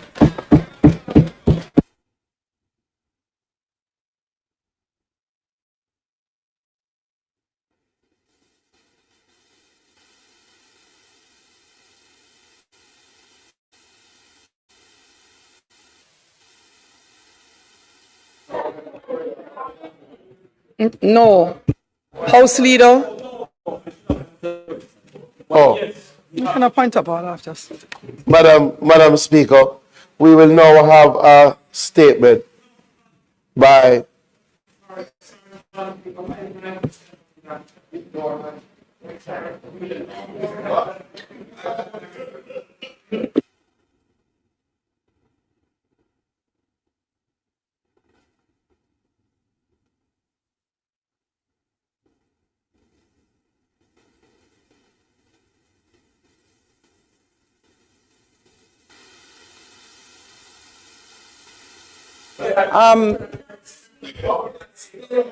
Member from St. Catherine and Northwest, and the member from Portland Eastern. I asked Prime Minister that based on your analysis and the numbers you have received, is the 6.7 billion sufficient? And if not, what percent of what you think we need over the next 3 to 5 years is the 6.7 billion? Hold on, Prime Minister. I had raised the issue of your electronic distribution, the moving from electronic and the human rights implications in relation to persons who didn't have IDs and stuff. It's $6.8 billion. $6.8 billion is sufficient. We couldn't expect to borrow everything that we need. And we will have to fund some of it from our own revenues, which is why I've been emphasizing that we need to keep the economy going. Let's get back to normal quickly. Though we do have this large envelope, I'm certain it's not going to cover everything, but it is far more than we have ever had, and it is certainly a significant part of what we will need. It's very hard to estimate. The asset damage is 8.8 billion. So we have been given 6.7 billion. So that's substantial. Remember now, some of the asset damage is not on the account of government. Some of the asset damage would be hotels which are privately owned, businesses which are privately owned. So a large part, in other words, I'm certain that we will cover what is on the government's balance sheet with this amount of money that is loaned to us. No.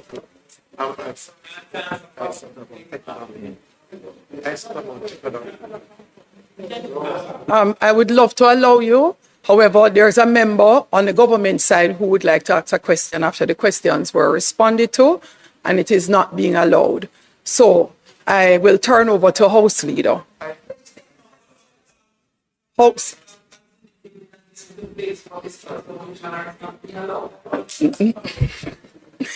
House Leader, I would. And I'm saying to you that there are persons who want to start another round of questions. So, hold on. I said House Leader, so you notice you? House Leader, next statement by Minister. I asked question. The member from Portland Eastern. He asked. Yeah. So Prime Minister was to respond. He asked his as well. He asked his as well. The member from Portland Eastern asked a question regarding whether the human rights of persons will be respected when we transition to the mainstreaming of the relief effort. Yes. Notice we use the term vouchers, both physical or electronic. And in our traditional standard way of giving social support, members, the persons who receive it, are required to have some form of identification. It is the requirement of our government that persons who are receiving benefits from the government have some form of identification. In this phase of the relief, that was not instituted. There was no request or requirement for persons to produce IDs. I am being clear. There was no directive from the government of Jamaica for anyone to produce any form of ID. I am not saying it didn't happen. I have heard things being said.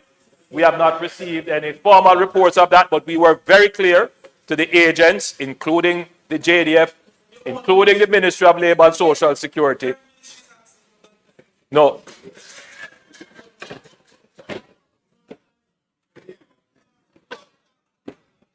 Madam Speaker, just to be clear,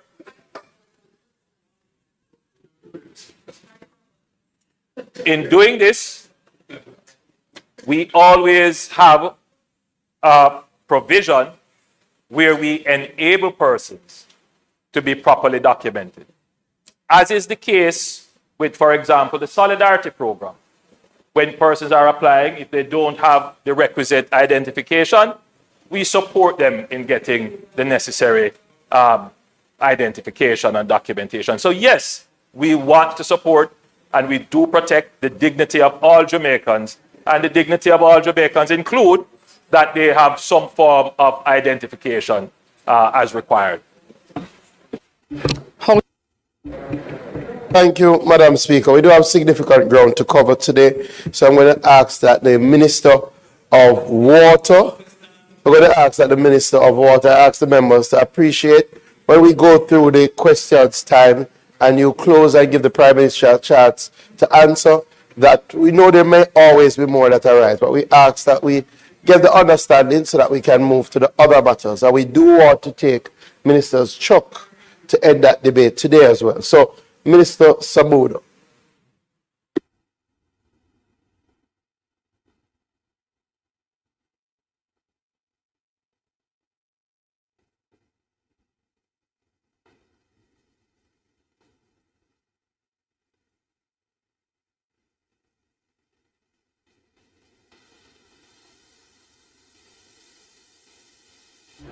Minister of Water, Environment and Climate Change. Thank you. These things up. Madam Speaker, rise to update the nation and indeed the Parliament on the outcome of Jamaica's participation at 30, which recently concluded in Belém, Brazil. Jamaica demonstrated our commitment to climate action with the ratification of the UN Framework Convention on Climate Change in 1995, the Kyoto Protocol in 1999, the Paris Agreement in 2017, and the Doha Amendment of the Kyoto Protocol in 2020. The country has been actively engaged in negotiation across these treaties and therefore has been instrumental in shaping the global climate agenda. A COP, or Conference of the Parties, is a yearly meeting of countries that are parties to the UNFCCC. It is a formal global negotiating forum where countries review progress of the Convention and Paris Agreement, adopt decisions, and launch political finance initiatives as well. COP meetings combine formal negotiations, legal text decisions with numerous side events, ministerial roundtables, and high-level political discussions. Madam Speaker, COP30 was held between November 10th and 21st and was dubbed the Adaptation COP, the COP of Truth, and held under the theme Delivering Climate Justice to focus on strengthening multilateralism and accelerate implementation of climate goals.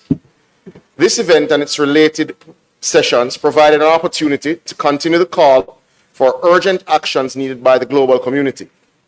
The key discussions, Madam Speaker, included adaptation financing, mitigation action, trading in carbon emissions, building resilience, addressing loss and damage associated with climate change, maintaining the provisions of the Paris Agreement regarding the special circumstances of SIDS and least developed countries, and increasing climate finance.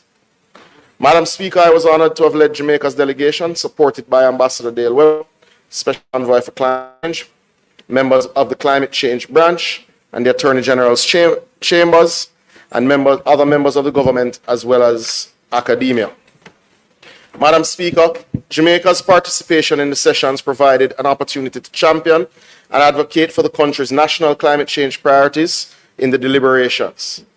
This call was made more urgent following October 28th when Hurricane Melissa made catastrophic landfall, devastating over half of the island and changing the lives of every Jamaican and the landscape of the country in the immediate future. Jamaica's mission at COP30 was not only for the country's positions to be included in the final outcomes of the sessions, but that the world would see that climate change demands that we change. Change in how we respect the science, in how we build with resilience, and most importantly, how we finance the necessary activities needed to build resilience and to mitigate future disasters. Change, Madam Speaker, is certainly how we survive.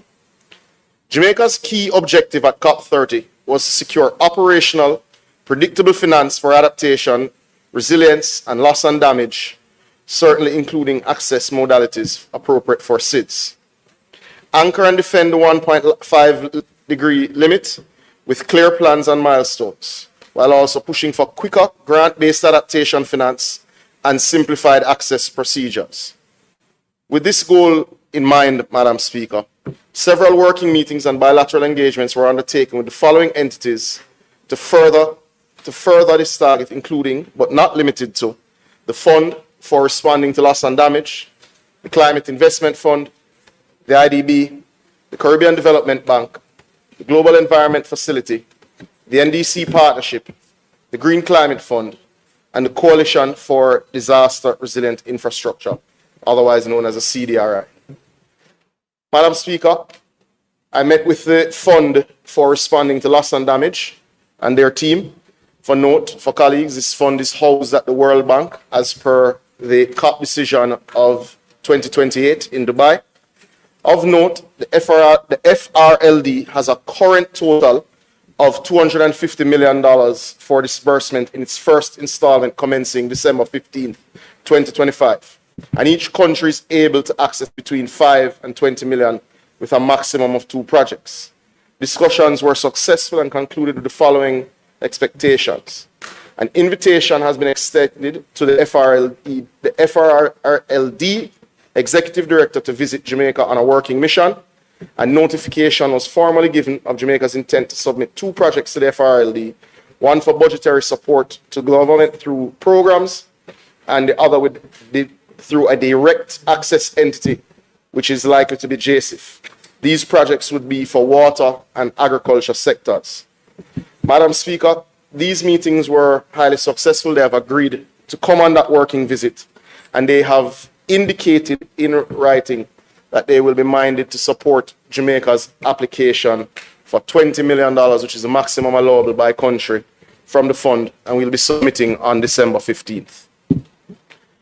Madam Speaker, we further met with the Climate Investment Fund. These meetings discussed 2 particular modalities of access to financing, and they really were looking at what you would expect, including microgrids, power solutions for water systems, solar power generators, solar panels, and certainly increased water storage. The 2 modalities that the CIF have include the Clean Technology Fund, which offers clean technology for rapid solutions. The emphasis for Jamaica was on the energy for the water sector, and US $50 million has been made available by the CIF through the World Bank as a part of the World Bank's envelope at highly concessional rates. These to be announced shortly. The second modality discussed with the CIF included the PPCR project. Though previously complete in Jamaica, a request has already been dispatched for an extraordinary allocation of US $20 million to be allocated as grant funding. The intention is to complete the processes associated with this program to allow for disbursement before the end of the calendar year. The implementing partner for this project is the IDB, and the project will be managed locally by the PIOJ and will obviously include climate resilient projects in the agriculture and water sector, as the PPCR project would have been designed for and should be known to members on the other side as it would have started in 2014. Additionally, Madam Speaker, we would have engaged with the GEF, being the Global Environment Facility. We would have had a working meeting with Carlos Manuel Rodriguez, their CEO of the GEF, and from that meeting we have received confirmation of a grant of an initial $3 million US, Madam Speaker, to assist small-scale farmers and the fisheries sector. This support is immediately available to the government, and we are finalizing submission for a further $6 million to be made available to the government within 6 months. Madam Speaker, I have already engaged my colleague, the Minister of Agriculture, and will form a project working group to finalize the submission ahead of the December 2025 board meeting. This submission for the first $3 million will be around restarting the fisheries sector, certainly in Black River. Madam Speaker, we further engaged with the Caribbean Development Bank, and from that engagement, for technical assistance, we received a relief grant of $500,000 US to help with the technical work that has to be done for engaging other climate finance agencies. We also would have engaged the NDC partnership. The NDCs, for those who are not familiar, refer to the Nationally Determined Contributions. It's a mechanism under the UNFCCC. Jamaica would have previously co-chaired with the UK government the NDC partnership. We would have received commitment for significant technical assistance through the NARA Prime Minister, and they will be assisting us with further submissions to the GCF and other funding bodies. The Coalition for Disaster Resilient Infrastructure, which is primarily funded by the Indian government has also committed significant technical support. This support will be in the NARA and will ensure that we have sufficient technical leads, meaning engineers, architects, etc., for the work that we'll be doing. And this will assist us with bilateral proposals, especially to the Indian government, who have already indicated their own support. Madam Speaker, this is to be noted that these funding mechanisms that have been outlined are separate from the GCF. The GCF, Madam Speaker, is the largest source or mechanism related to climate finance globally. Further discussions are continuing with the GCF.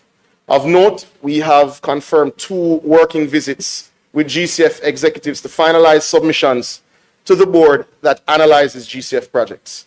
Currently, we have passed the technical review stage for over $170 million of projects that are scheduled to go to the GCF board over the next 2 cycles, meaning the March board meeting and the June board meeting.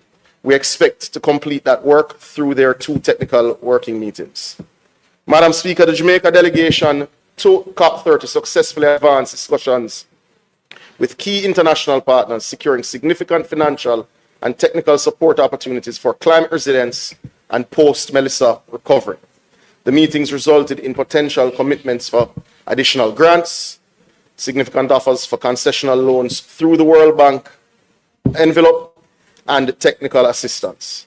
The outcomes position Jamaica to attract, as you would have heard in the breakdown, additional financing, a financing mix of US $93.5 million.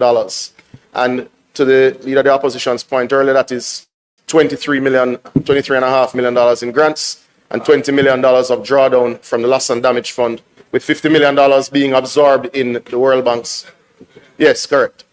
And as I said, we have passed the technical review stage of over $170 million of grant financing review from the GCF, which we expect to go to the board in March and in June based on the respective projects. Madam Speaker, to provide greater oversight and to drive the process of accessing the funds mentioned, the government will be establishing a climate finance committee comprising members of the Ministry of Water, Environment and Climate Change, Ministry of Finance and the Public Service, the Ministry of Economic Growth and Infrastructure Development, the PIOJ, and the Development Bank of Jamaica. Madam Speaker, Jamaica must continue to advocate in forums such as COP30, because the world must indeed keep the 1.5-degree target alive. Not as a slogan, but certainly as a lifeline. Because for us, it's not about politics or pledges. 30 seconds. It's about people, our farmers, our fishers, our children, and our right to a prosperous future. Thank you.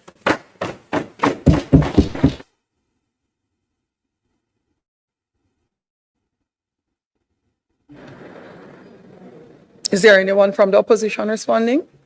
Response from St. Mary Central.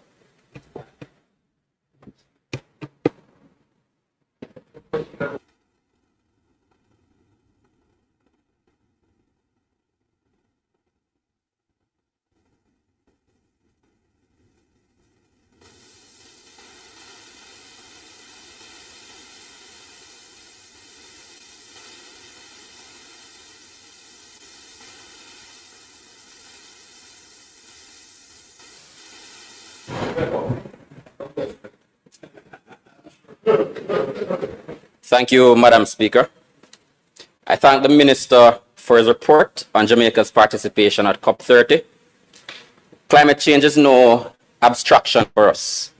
It is a lived experience of every Jamaican, especially after the catastrophic landfall of Hurricane Melissa, which devastated more than half of our island and destroyed years of development in a matter of hours. Madam Speaker, I acknowledge the Minister's efforts and the engagement held at COP30.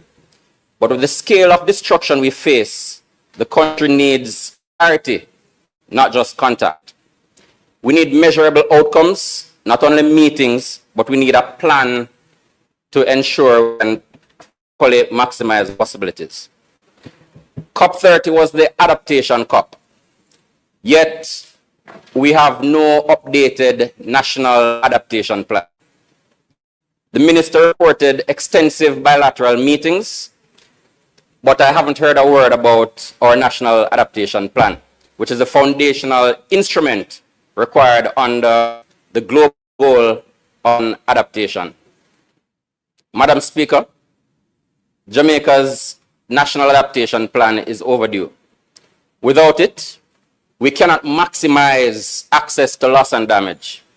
We cannot justify adaptation finance, and we cannot coordinate reconstruction across ministries and municipal corporations. This must be tabled and debated as a matter of urgency.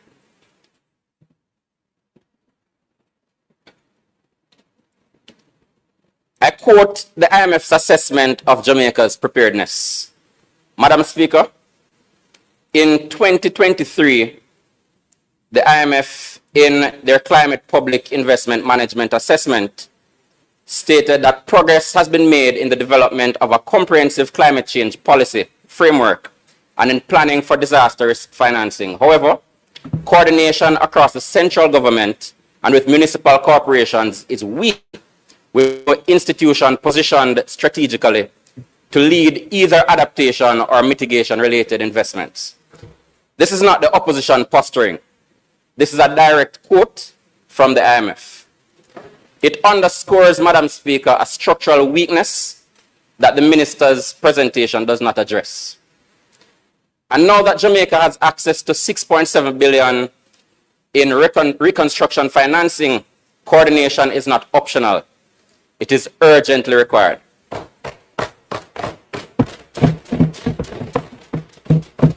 Where's the national roadmap for climate resilient reconstruction? Madam Speaker, the minister referenced a proposed climate finance committee. This is welcome, but it is not sufficient. Jamaica needs a national roadmap for a phased move to climate resilient infrastructure, including 1, the identification of the lead institution responsible for climate resilient investment across government. 2, a prioritized and costed project pipeline of roads, bridges, schools, drains, coastal defenses, water systems, health facilities, and agriculture. And learning loss is one of the major consequences of climate change. 3, a financing and disbursement schedule aligned with the $6.7 billion envelope. 4, transparent project appraisal criteria grounded in the 2023 climate change policy framework.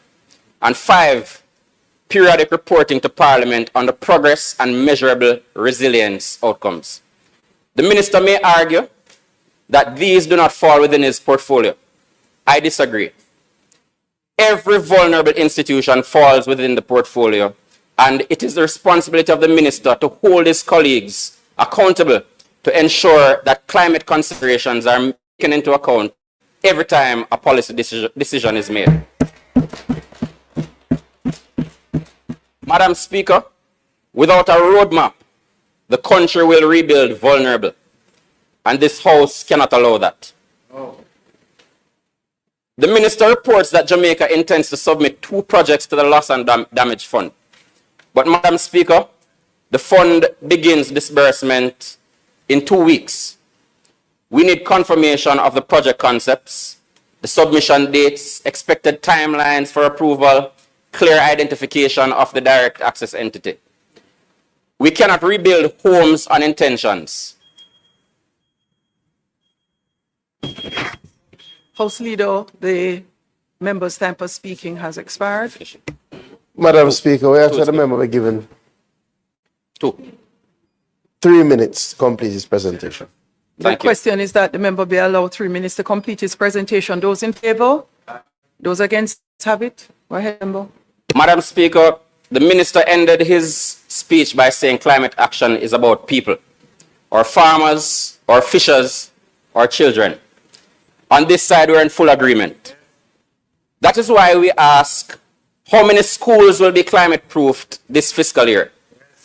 How many microgrids are we looking to install? How many water systems will become climate resilient? How many farmers will receive support and by when? Which communities will receive coastal protection? None of these details were outlined in the minister's presentation. Madam Speaker, we welcome Jamaica's participation at COP30. We cannot simply attend, though. Jamaica must benefit from COP. And I note the commitments coming out of, which amount to about 7% of the required resources to rebuild. With the largest reconstruction package in our history before us, we deserve a clear plan, clear timelines, clear leadership, and clear results. The opposition stands ready to work in the national interest to rebuild a safer, stronger, more resilient Jamaica. Not in talk, but in tangible outcomes felt by every Jamaican household. Thank you, Madam Speaker.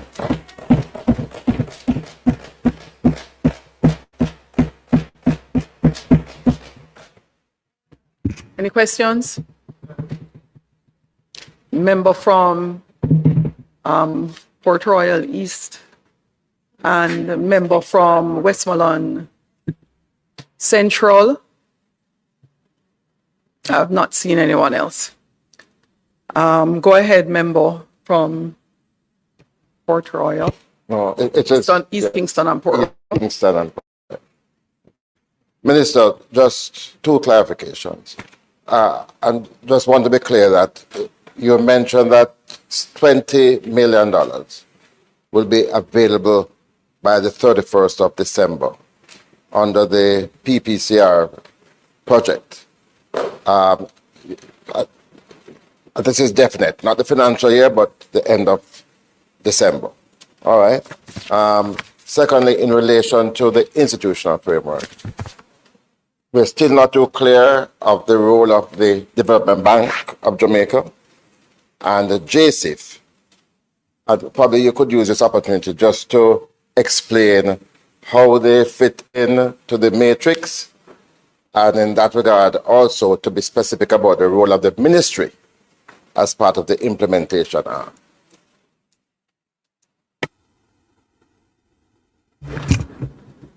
Next, member from Westmoreland Central.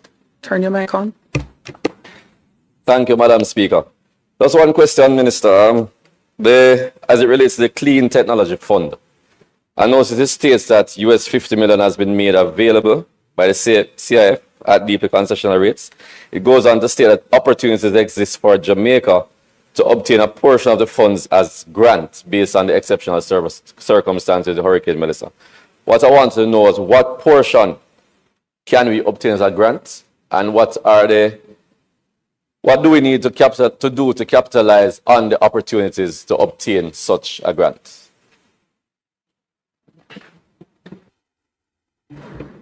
Minister, may I proceed? Thank you, Madam Speaker, and thank you, colleagues, for their comments and questions. The first one to be addressed is under the UNFCCC framework and the Paris Agreement. The NAP is not past due as was suggested, which is the National Adaptation Plan. In fact, you had to submit your updated NDCs, which is your nationally determined contributions, in September, which Jamaica met its deadline before you could table your NAP or your LTS, which is your long-term strategy for emissions reductions ahead of 2050. So Jamaica is actually on time and in line with its commitments. To note, in its first NDCs, Jamaica would have been 11th in the world to submit its NDCs. We have, I think we're third in the region this time around with our updated NDCs, and our NDCs in the region were the first to contemplate land use, were the first to contemplate carbon capture and blue carbon from your mangroves, and indeed your carbon capture capacity off of the Pedro Keys, and yes, clearly speaks to your adaptation targets.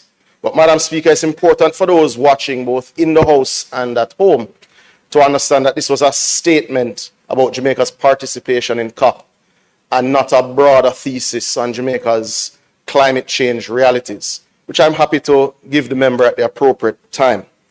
However, I think it's important that we note and be very clear, because these are international obligations.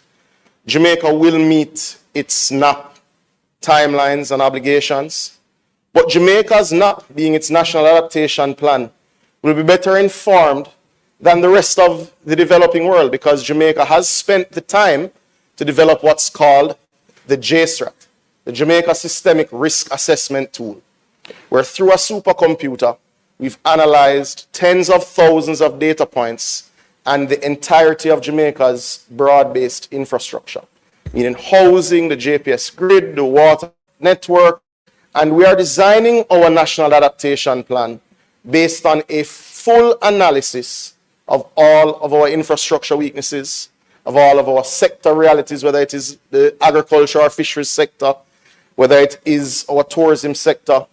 It will create the roadmap to adaptation targets. But let's be very clear.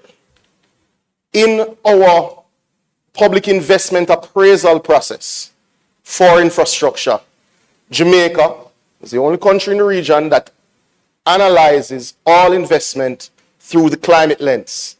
That happens now. That happens in the post-IMF era. That is just a reality. So we cannot suggest or accept any suggestion that we do not already contemplate climate risk in our national investment and in our queue of projects. Madam Speaker, Jamaica will complete its SNAP. Jamaica will complete its LTS strategy. But to note, the climate policy that Jamaica has already tabled in this House outlines, I believe, pretty clearly the role of the varying entities in managing climate change. One thing to note, and it would have come, and the member from East Kingston and Port Royal should recall, in the Standing Finance Committee earlier this year, we did discuss the establishment of a climate finance unit to be housed at the Ministry of Finance, and that is going through its process now, which we expect to be complete at the end of the year. I'm not sure about the disruptions to work because of Hurricane Melissa, but certainly is projected to be done this year. To note, the Climate Finance Committee is to ensure there is no slip while that institutional capacity is being built at the Ministry of Finance. Now, the climate work that we do is undertaken by a number of years, and that is not unique to the climate change space. The ministry does have coordinating authority for the subject area, but as with national security, which has varying agencies that contribute to the security of the nation, you have customs and revenue protection and FID at finance, you have the JDF at OPM, you have varying entities right across government that contribute to your security. Similarly, you have varying entities that contribute to your development plans through the lens of climate adaptation. That is not unique to this particular portfolio. Now, to note, yes, for clarity, the PPCR drawdown is available to us before the end of December. Now, why it is available to us is that Jamaica would have completed its PPCR project, but has a framework in place, meaning the steering committee, the implementing agencies, the oversight capacity is already in place, and the IDB is our partner, implementing partner on the PPCR project. So it doesn't require reinventing or resubmission of the framework to be able to draw down on the funds. Now, this is for resilience works that include water storage, water harvesting, climate smart agriculture, drip irrigation, those sorts of projects. So basically, we'll be re-engaging the project and moving to assist those who have been impacted the most. As it relates to JSIF and DBJ's role, I think you have to differentiate between their role through the GCF lens relative to their role in terms of their national mandates. DBJ, JSIF, and PIOJ are accredited entities of the GCF, meaning they're able to submit projects and receive funding and implement on the nation's behalf. In the context of the GCF, we expect the DBJ to hold our blue-green fund, which will then mobilize funds much faster to small scale projects throughout the country. We expect JSIF to do your infrastructure integrated type projects, and we expect PIOJ to do your technical work in terms of overseeing the greening of the central bank, which, as you know, is complete, overseeing the ability to list green bond, you know, the project that got the, sorry? Well, you know, the new economy is green. And the management of the country will be green for a very long time, so nothing is wrong with that. But so that's the role in the context of the JSIF. But I think the mandates of DBJ generally are well understood. The mandates of PIOJ and JSIF are well understood. They have participation and membership on your climate advisory board, so they're fully aware of where we're and what the risks and what it is we undertake. As it relates to the question from the member from Central Westmoreland, the CIF CTF limits tend to be in the range of $10 million. Because this has been made available to us through an emergency response window, you wouldn't have had a project sitting, waiting in that space. What they have said to us is they've already made available the $50 million to the World Bank as a part of their envelope at deeply concessional rates, but there is route for Jamaica to submit a project in the range of $10 million that would be converted to grant financing as opposed to debt financing.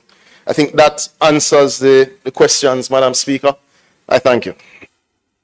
Thank you, Minister. House Leader. Madam Speaker, I now ask for the recommittal of announcements and notice of motions orally.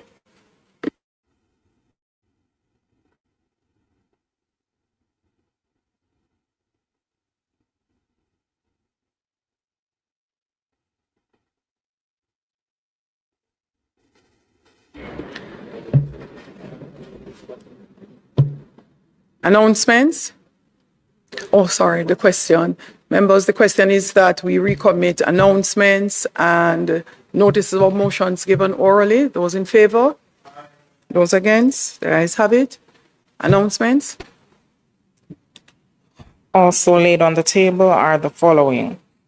Government of Jamaica Fiscal Policy Paper for the financial year 2025-2026, Interim Report dated 2nd of December 2025, and the Annual Report of the Office of the Public Defender for the year 2023. Thank you, Madam.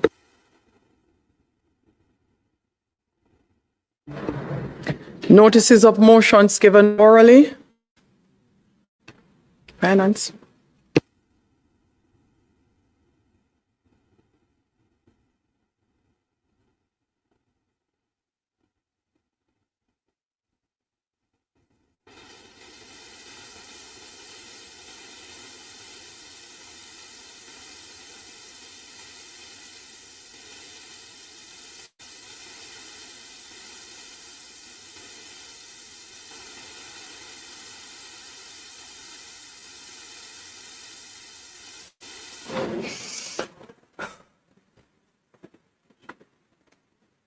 Madam Speaker, I beg to give notice that at the next meeting of the House, I will move the following motion.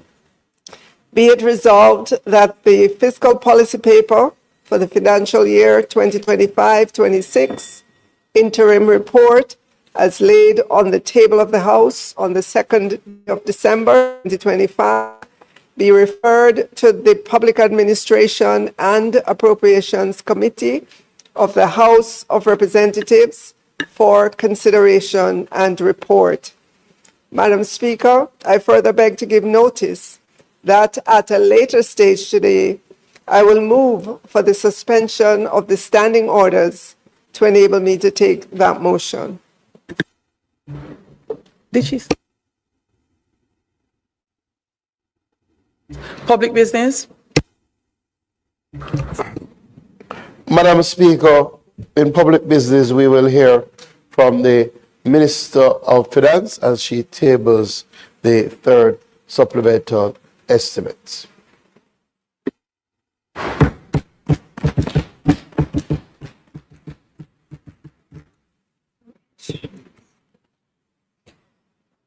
Madam Speaker, I now move for the suspension of the standing orders to enable me to take the motion, notice of which I gave earlier.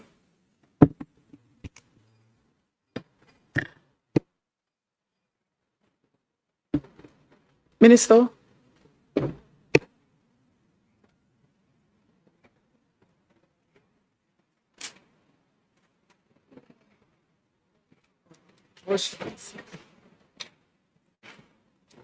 Madam Speaker, I now move for the suspension of the standing orders to enable me to take the motions, notice of which I gave earlier.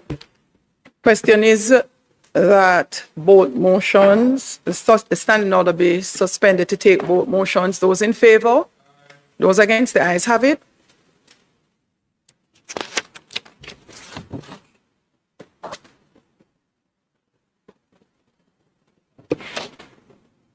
Yes, Minister, you may commence.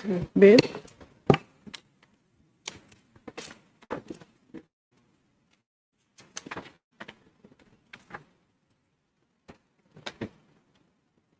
Madam Speaker, before I table the before I refer the third supplementary and fiscal policy paper, interim fiscal policy papers to the PAAC, I'd like to make some comments. Madam Speaker, Alan Gerhard, who was a meteorologist at the National Oceanic and Atmospheric Administration for 35 years and helped forecast some of America's largest weather-related disasters, including Hurricane Katrina and the 2011 tornado outbreak in the southeast of the US, said, "It is not hyperbole," meaning it's not exaggeration, to say that Western Jamaica experienced something near to the worst tropical cyclone or hurricane impacts our planet can produce. Madam Speaker, he did not say it was the worst the Atlantic Ocean can produce. He said it was the worst hurricane impact our planet can produce. So, Madam Speaker, to the people of Western Jamaica, from Hanover to Westmoreland to St. Elizabeth to parts of Manchester to Trelawney to St. James, I say to the fellow Jamaicans there, we are so deeply sorry for what you and your communities have endured and the devastation you're facing. There are no words to properly capture what you have gone through. We are in awe of the resilience you're showing. Your strength is incredible. We stand with you and want you to know that this government is here to support you in rebuilding your homes, in rebuilding your churches, in rebuilding your schools and roads and your access to electricity, water, telecommunications, and your communities. But most of all, this government is here to help you to rebuild your future. Thank you to the people of Jamaica, the diaspora, friends of Jamaica, international partners, NGOs or CARICOM partners, countries of the world, outpouring of support. Madam Speaker, I want to thank the World Bank and the IDB for their global rapid post-disaster damage estimation report. It chronicled every sector of the economy and gave us, in pretty rapid succession, the extent of the damage that we suffered. It also looked on a parish-by-parish basis, and we know now that St. Elizabeth in terms of the damage was the worst. 2.3 billion worth of damage. St. James was next at 1.8 billion and Westmoreland at 1.4 billion. Value of residential damage, including content, total non-residential damage, including content, total infrastructure damage, total agricultural damage. That was what was included in that number. Of note, Madam Speaker, the damage assessment does not include the broader economic losses, which can be about the same or higher than the physical damage for infrastructure, residential, non-residential, and agriculture. So layered on top of that would be the economic loss in terms of business and other disruption of services. Madam Speaker, we can tally up the physical and economic damage. And by now, we have a pretty good handle on that. But Madam Speaker, the greatest unknown is the impact that the Hurricane Melissa has caused on the psyche, which is the soul, the mind, the spirit of Jamaicans who have lost their homes, their belongings, their communities, their churches, and their familiar way of life. In much the same way we are moving with haste to begin the reconstruction, we must include the mental well-being of our people in that process. Madam Speaker, that we are here sitting, and in my case standing, talking about the damage means we're alive to see this day. Not so. Several persons who were reported to have lost their lives. We grieve with those families and ask God's blessings on the families and friends as together we assist them to rebuild their lives and their dreams.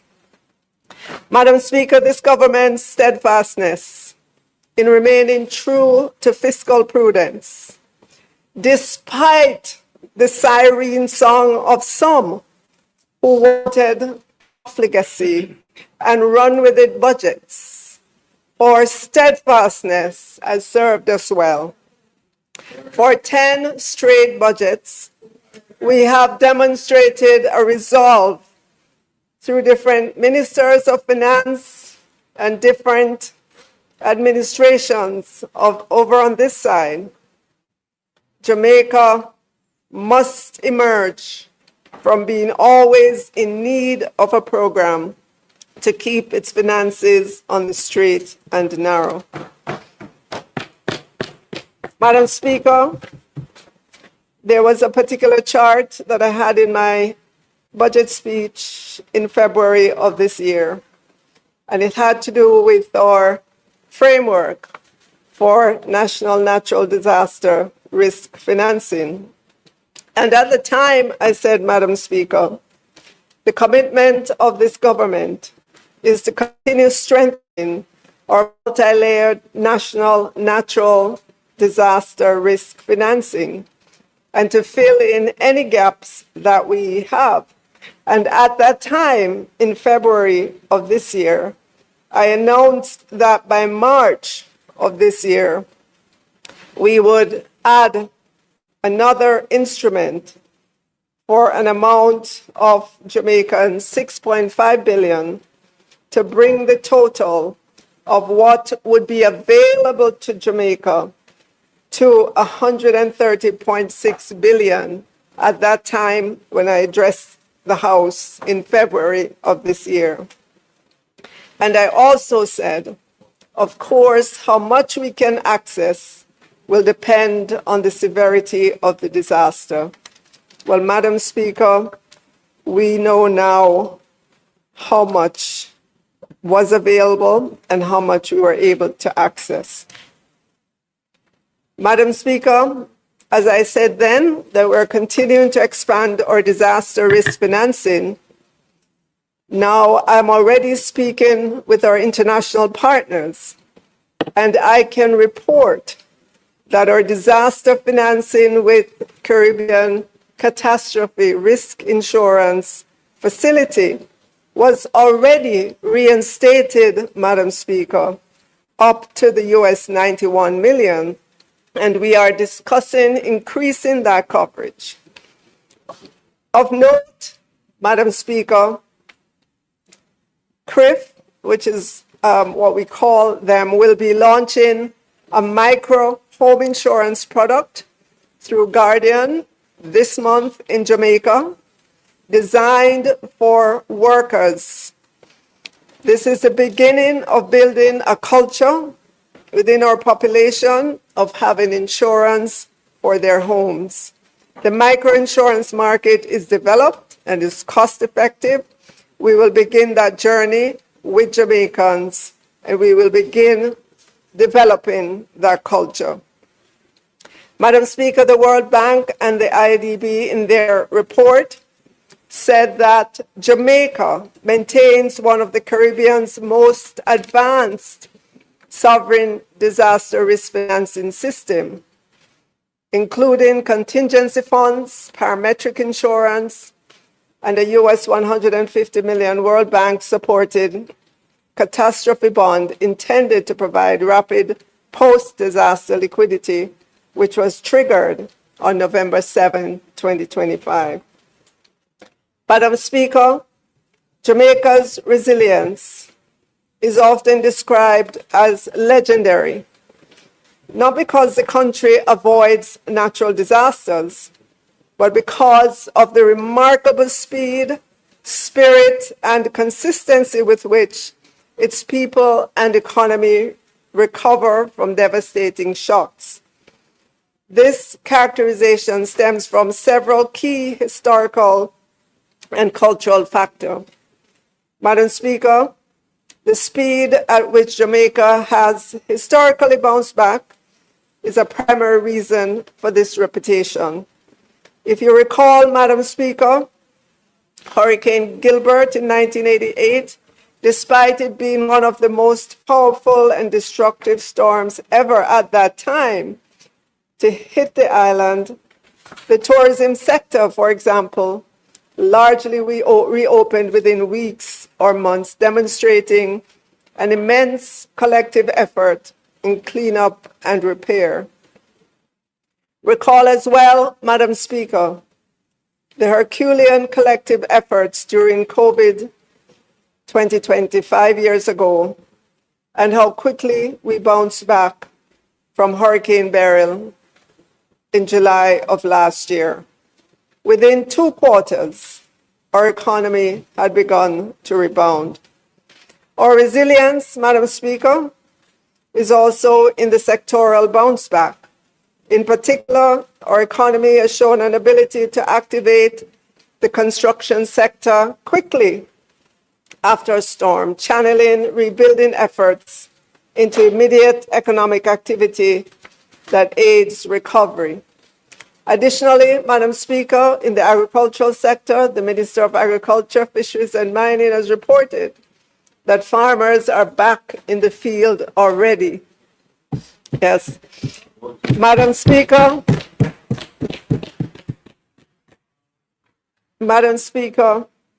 we only have to reflect that Jamaica's economy was surging before Hurricane Melissa. Yes, it was surging. It was surging. Yes. So, Madam Speaker, our popular phrase, "we little but we tallow," translates roughly to "we're small but we are strong." It encapsulates a cultural mindset of defiance, determination, and pride in overcoming adversity, whether economic hardship or natural disaster.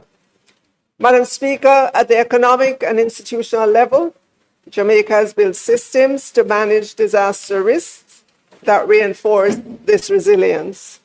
The government's continuous process of reviewing and improving disaster management plans and infrastructure standards show an institutional ability to adapt and to learn from previous events, reinforcing long-term resilience.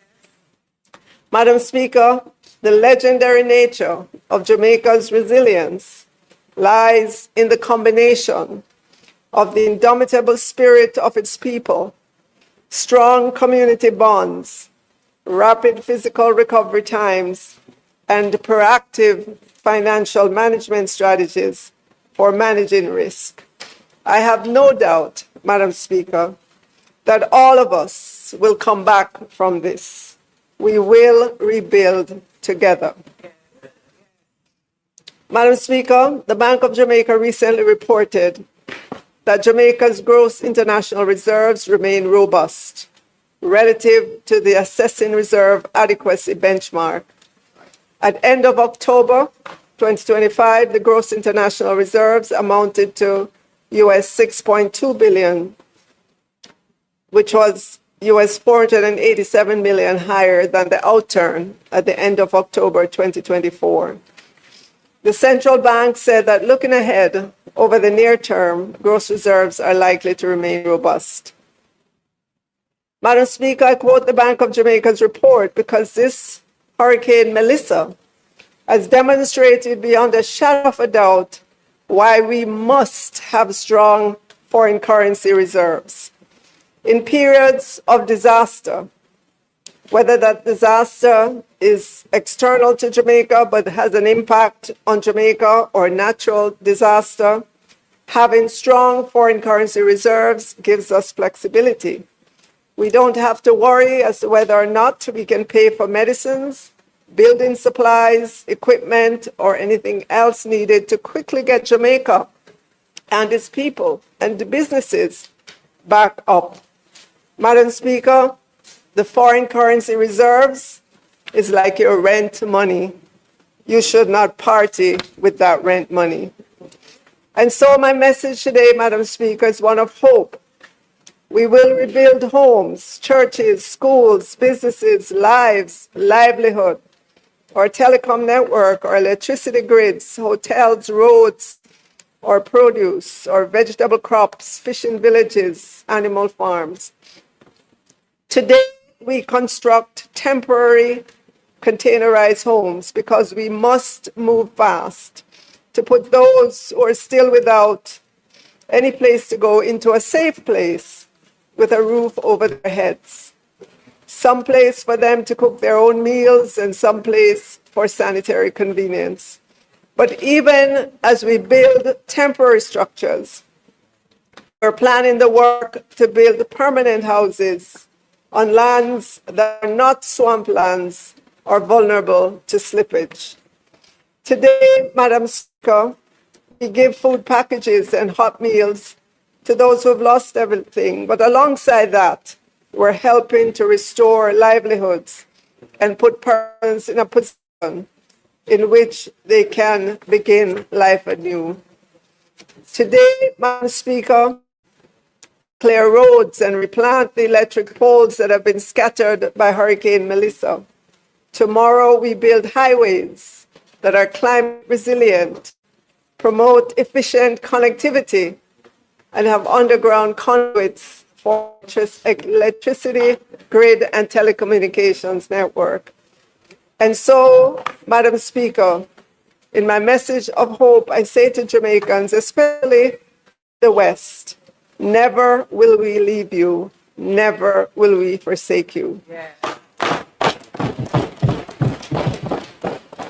Madam Speaker, today I bring the third supplementary to Parliament to reflect the recovery, reconstruction, and resilience building that must happen, as well as the normal business to which we must attend.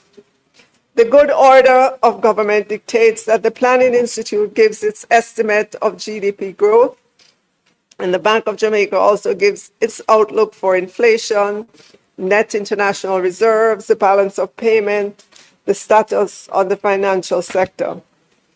This information then becomes the basis for the Ministry of Finance and the Public Service to project the Hurricane Melissa impact on tax revenues, impact on expenditure, debt to GDP ratio, and fiscal balance among important variables. This information then goes to the Independent Fiscal Commission that verifies that the impact of the hurricane on the economy is at least 1.5% of GDP, because that is the law that guides suspension of the fiscal rules. We have that report from the Independent Fiscal Commission entitled Validation of Fiscal Impact of Hurricane Melissa for the Suspension of Fiscal Rules, fiscal year 2025-26. It states that based on the information provided by the Planning Institute of Jamaica and the Ministry of Finance and the Public Service, the fiscal impact is estimated at 5.3% of GDP over the period fiscal year 2026 to fiscal year 2029-30. Let me read that again. The fiscal impact is estimated at 5.3% of GDP over the period fiscal year 2025-26 to fiscal year 2029-30, well above the legislative threshold of 1.5% to trigger suspension of the fiscal rules. As such, the order, which we will take today, subject to affirmative resolution, will permit the fiscal rule to be temporarily suspended for at least an initial period of 1 year. This is how the law states it. If it warrants an extension, then the Ministry of Finance and the Public Service will present the case. Madam Speaker, our international partners have rallied to our support with a major package of financing and grants. Of that amount, US $2.4 billion is targeted at the private sector for major projects. We thank our international partners. The swift coming together was only possible because of the confidence they have in the economy and the government of Jamaica. This is a huge vote of confidence, Madam Speaker. And we will use the funding for growth-inducing capital expenditure, the kind that ensures we get productivity. I know that Minister Samuda is ready for that water and sewage distribution system to accommodate massive tourism growth, increase in the quantity of reliable water to Jamaican households and our agricultural sector. I'm sure all of us who have traveled to Western Jamaica noted that the highways have stood up, and Prime Minister is ready to continue creating our resilient road network and digital infrastructure with access to affordable broadband so that our schools and our homes, our schools can be fully equipped. In all of this, Madam Speaker, there are lessons for disaster risk financing and stable macroeconomic policy framework. And the main lesson for disaster risk financing is to plan in advance by using a combination of pre-arranged funding tools and risk transfer mechanisms like insurance, respond more quickly and predictably to disaster. It also teaches that a single instrument is insufficient and that strategies must be layered to cover different risks and response timeliness. Madam Speaker, Embracing stable macroeconomic and fiscal discipline is a culture and a discipline that we will continue to build because it provides the cushion for disasters such as this, in which our real GDP is currently projected to decline by 4.3% for fiscal year 2025-26, compared to the growth forecast of 2.2% presented in the annual fiscal policy paper in February 2025. Over the medium term, Madam Speaker, real GDP growth is expected to average in the range of positive 1% to 2% as the economy recovers from the contraction projected for this current fiscal year. We also expect inflation to stabilize within the target range of 4% to 6%. In the external sector, the current account as a percent of GDP is projected to remain in surplus, averaging about 0.7% over the 3 years following fiscal year 2025-26. Madam Speaker, our debt to GDP, which is a number that I know many Jamaicans know and follow. Our debt to GDP is projected to increase to 68.2% by the end of this fiscal year. So I want to say, I know that there are some persons who call themselves economists or analysts who jumped out with a projection of the debt to GDP. Those projections were way off the mark, and they do not resemble anything, that looks like Jamaica. Madam Speaker, if you recall, we ended fiscal year 2024-25 at 62.4% debt to GDP. It's on a path to be at 60% by the end of this fiscal year, which is 2 years earlier than planned. In the medium term, starting with fiscal year 2026-27, we project that the debt to GDP ratio will begin again to decline, and we're expecting to see that at 66.1% and then to 63.8%, followed by 63.4% in fiscal year 2028-29, and settling out at 64.2% by fiscal year 2029-30. 64.2%.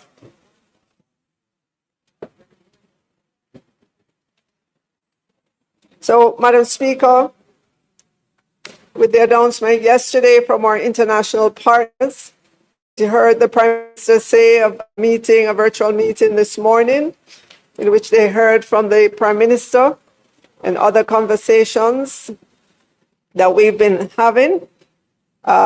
In time, we will get the specifics of those facilities. And I want to point out, because I'm sure there's a temptation, or I shouldn't say the temptation, I'm sure that those who are not familiar with how you calculate debt to GDP, they're just going to take the $6.7 billion and convert it and say, wow, this goes on top of the debt stock. But that's not so. With our international partners, there is the period of deciding when you take on these loans. It's not the same as going to the international markets, where if you go for $500 million, you get $500 million and you have to put it on your balance sheet. It's a different process with the international partners. So we will be able to manage our debt to GDP. Yes. Exactly, Prime Minister. We'll manage it. Yes. So, Madam Speaker, for those who are speculating about what funds we have received thus far, We've been utilizing most of our own funding, as well as what we've received for insurance proceeds. And I'd like to say, as we go forward, we will obviously increase the granularity of what we report on, but I can say that I can report that all in-kind supplies that were consigned to ODPEM will be accounted for. You heard Prime Minister talk earlier about the system that is becoming available there. At our seaport and airports, all of the in-kind that passes there for individuals, companies, charities that come through customs will be accounted for. Already, I have a report from customs that shows me the value, how many persons or how many, what was the input through the customs system. Individuals who bring suitcases or of supplies for families and friends via their checked or unchecked baggage on flights, obviously, that's not going to be accounted for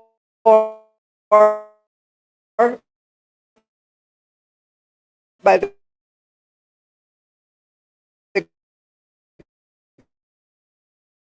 government.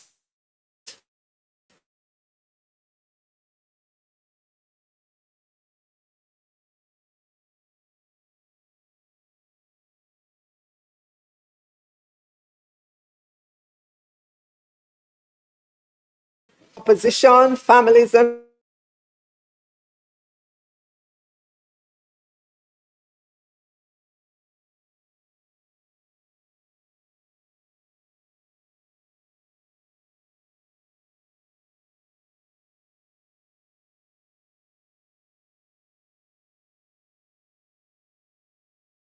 applaud the private entities, but those are not funds for which the government can account. Madam Speaker, turning now to the third supplementary. In addition to the normal running of government for which additional amounts are provided, in the third supplementary, Madam Speaker, is Hurricane Melissa response and relief. $29.3 billion or 142 million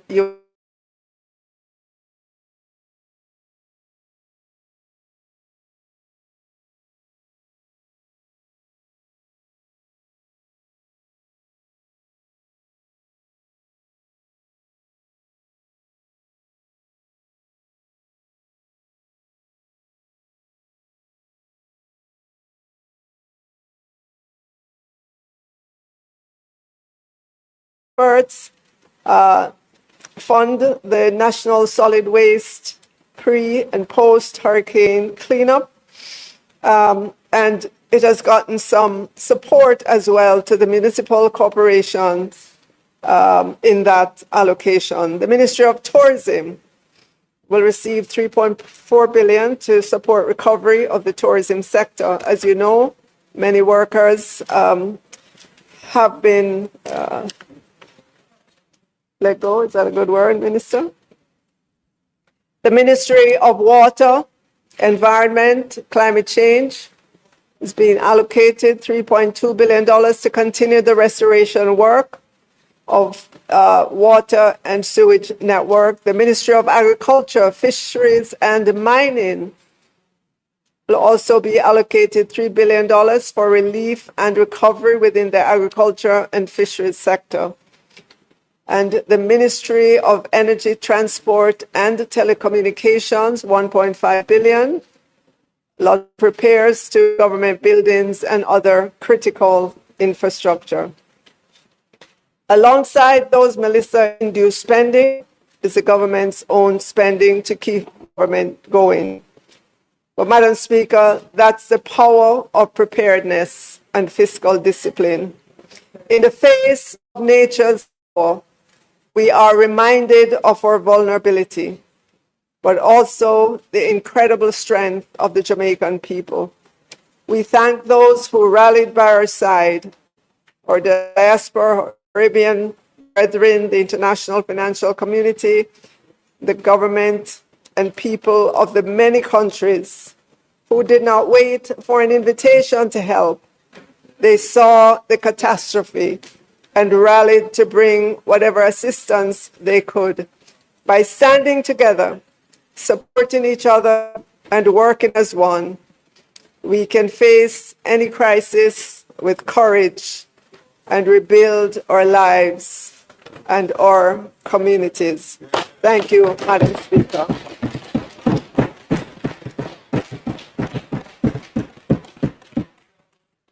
Responding will be the member from St. Andrew Southeastern. Thank you, Madam Speaker. And Minister, could you circulate a copy of your presentation for us? It's easier to follow if we have a hard copy. My first question, when would you provide and table in the House the report from the Independent Fiscal Commission, which it was tabled? No, they aren't supposed to. They are provided a report. It's normally sent directly to the Parliament and then tabled here, which would affirm the suspension of the fiscal rules. So it has been sent to the House, because that information is important for certainly the PAAC and for us as an independent body to assess the information in the supplementary budget. All right. Well, you can, when you respond, you can give me that detail. Okay. So so I'm asking for that to be tabled. You went into the debt to the GDP projections for the next 4 to 5 years. Were these projections done prior to the announcement of the package of $6.7 billion US dollars? And if so, will you have to revise these based on the details of the loan grant, etc., which will be worked out? Can you indicate to the House when you'll be able to come back to the House to give us details of the $6.7 billion US dollar program, which was announced by the IFIs yesterday? Because it is difficult to have an informed discussion about the debts without knowing those details, without knowing whether there are moratoria on the loans, what the repayment periods are, etc. So if you can give me a time frame for that. And you mentioned growth-inducing capital expenditure. What is the government going to do differently now from what it has done over the last 4 to 5 fiscal years, where we have underspent our capital budget by significant amounts? We have had to reallocate the capital budget for recurrent expenditure and many other different things. So what is going to be different in this environment so that we can actually spend the very limited capital budget, which generally is only about, from central government, 5% of the overall budget, and if you add the public bodies, another 5%. So it would be important to understand what we will be doing differently to ensure that we spend the money so that we can achieve the economic growth that you project. You mentioned that the Independent Fiscal Commission projected a 5.3% GDP fall. Is that for this year only? And what is the projection for the next 3 or 4 fiscal years? Again, that's why it's important for us to have sight of that report from the Independent Fiscal Commission. And we recognize that this budget, the supplementary, is, given the circumstances, not the normal run-of-the-mill supplementary. And as such, for us to be able to properly analyze, we would need all that data, and certainly PAAC, which is meeting tomorrow, would benefit from that information for that informed analysis. Thank you. And next, the opposition leader, and after that, the member from Portland Eastern. And then. Thank you, Madam Speaker. My understanding is that this you is have a to motion. stand. Yeah, it is. And we're debating It is. a motion. Oh, yes. Yeah. Thank you. Minister, it really would have been helpful if you had circulated a copy of your presentation to us because there is a lot of detail and important information in it. And it's much easier to follow and respond to that if we have it in writing. So I'm hoping that that will be done.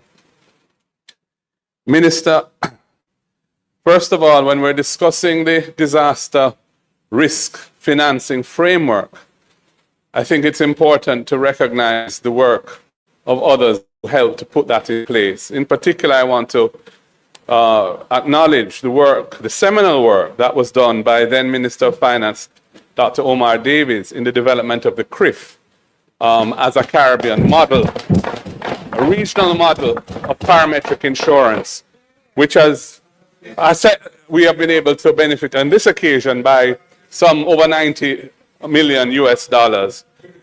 So I think it's important, and I want to put that on the record of the House, because sometimes those contributions tend to be overlooked. Madam Speaker, we have a fiscal policy paper here, which I look forward to reading, but just on a quick glance at the content of it in relation to the public debt stock, clearly it was prepared in advance of what was announced yesterday by the multilaterals and that very large financing package which Jamaica is being offered of 6.7 billion US dollars. The projections in the fiscal policy paper, therefore, I assume, are predicated on the state of things which existed before that financing became available. And so I join and endorse what the shadow spokesman for finance has said as to the need to see updated projections around those debt to GDP numbers, and indeed our growth numbers, given the additional resources that will be taken on board to finance the recovery. Madam Speaker, you haven't mentioned anything about amending the Financial Administration and Audit Act so as to push back the target date for the debt to GDP ratio to be achieved. The projections you have here indicate that it will not be achieved by the target date of 2028 March, which we understand. But suspending the fiscal rule is one thing, and moving the target date for achieving the desired ceiling on debt is another thing. So you need to tell us when you plan to deal with that. Madam Speaker, I'm hoping that the report that the PIOJ and the Fiscal Commissioner, I believe it is, has prepared, which is a basis for the order that you are seeking to bring here for approval to suspend the fiscal rules, be made available to us so that we can understand the background of this request. Obviously, we're aware in general terms of the background because we are fully aware of the mayhem caused by the hurricane, but it would be good to see the technical analysis and the supporting analysis that has taken place by those persons entrusted by our law for the recommendation that the necessary parameters have been met to justify a suspension of the fiscal rules. And I hope in the interest of transparency and good governance that we will see those documents. Madam Speaker, as I have indicated earlier, we're going into a new era where Jamaica has this massive recovery to finance and is taking on a huge financing package to do this. That financing package is largely debt financing, preponderantly so. The Prime Minister indicated that there are shovel-ready projects, or at least approved projects, in the pipeline that private sector investors can get behind, and that would be supported by the private sector financing bodies that are affiliated with the World Bank and I think the IDB. And that's fine, but the actual investors who are going to take the risk of making those investments have to be identified. And that is why I'm saying that 2.4 billion is not assured. And we want to hear more about what projects and what investors are going to be coming to the table to undertake those projects and make sure that that component of the 6.7 billion is in fact real. So, Madam Speaker, there's a lot that remains to be explained to us. We don't know any of the terms of this proposed borrowing, the interest rates, the tenures of the loans, any moratoria on interest and principal. From the numbers that were tabled today in the supplementary budget, I can see that certain interest expenses are not going to be incurred, So I assume that means that those multilateral lenders have agreed to suspend the obligation to pay during this period. I'd like to know for how long that suspension is going to last. I don't think that Jamaica has natural disaster clauses in any of our borrowings. I'm not aware of that. That has been pioneered by Barbados in their bond offerings, and I believe Grenada also took advantage of that, that where an event, a calamity of this nature caused by some natural disaster takes place, there's a period of suspension of debt payments for the duration of the effect of the disaster on an objective basis. And of course, that releases significant cash flow to help fund the country through that period. I don't think we have that formally in our loan, certainly in our bond documentation. I don't know whether there are any public sector borrowings from multilaterals that have it, but even if there aren't, from what I'm seeing in the supplementary estimates, the multilaterals have agreed to suspend some of their payments because we're seeing savings on interest payments in the supplementary budget from the multilaterals. Perhaps you could tell us a bit more about that as well. So, Madam Speaker, I look forward to more information on this proposed order to suspend the fiscal rules in the interest of transparency and good governance. Thank you.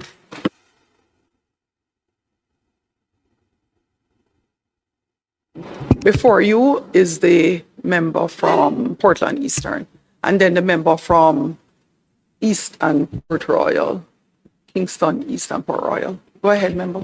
Thank you, Madam Speaker. Minister, I would like to ask what would have informed you in relation to your decision for the importation of container homes, which are not yet here, and spending or foreign exchange to do so? And was there a comparison? Was there a comparison between whether or not it would be more feasible to actually build starter homes using concrete that would certainly stand up to a Category 5? That's the first question that I'm asking. The next question, the next question I'm asking. Oh, I know, but I'm asking that I would like you to answer that question though, in terms of helping me. The next thing I'd like to know, if it is that, as you would have said, that there is a projection of 68% for the debt to GDP. How is it consolidated where Melissa is said to have wiped out 41% of our GDP?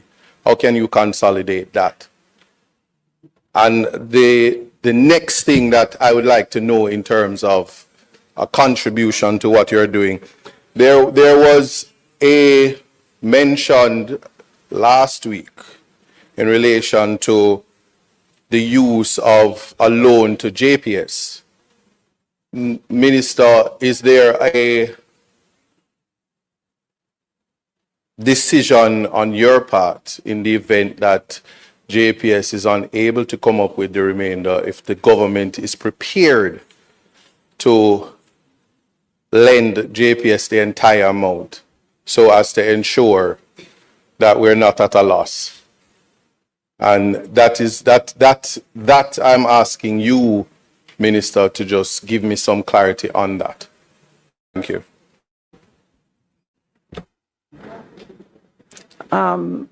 Members, the new members, so this section is a debate on a motion. Nothing is wrong if you ask questions as well, but it's not quite question time. So at this session, you have a little bit more time if you have also come prepared to debate on the motion. Thank you. Madam Speaker, in relation to today's tabling of the third supplementary estimates and the acknowledgement that we really don't have a complete picture having regard to the announcements made earlier by the Prime Minister, is it reasonable for us to proceed with this debate for the third supplementary estimates? Aren't we quite likely to return very soon, when the picture is far more comprehensive, to have a fourth supplementary estimates? That's one point. The second point is that as we relax the fiscal rules, one of the institutional frameworks that we use to enable greater discipline in how we were able to manage the process to now was the establishment of EPOP, which was the body that enabled the government to keep on track. Is there any contemplation of such a body to be reestablished as we now move back into a higher level of debt to GDP? And thirdly, in relation to the JPSCO loan, last week we weren't able to get details on the specifics of the loan, such as what interest rate is being charged, and very importantly, in the event of a conversion, what value of the assets has been determined. And I know the member from East Portland has already asked the question as to where the balance will come from, because the minister last week did indicate that the JPSCO cannot go on the market to raise $1. And if in fact the amount of money is indeed 350 million, I gather that that has been lowered by 50. So if we are saying 300 million, where is that balance of 150 or so to come from to enable the JPSCO to have full restoration of all of the country by the February deadline the minister had indicated? We didn't get any details last week. Has that loan been formally signed? And if so, if you could reveal the terms. Right, and of course, which is a government entity that is going to be responsible for administering the loan, passing the money, and to account for it to this parliament.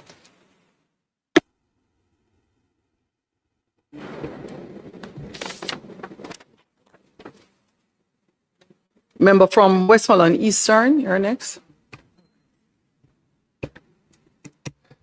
Thank you very much, Madam Speaker. Minister, earlier you said that the damage is greatest in St. Elizabeth in relation to the monetary value. And I'm not debating that, because I suspect that is based on the assets that they had before and the damage to that asset that would give that.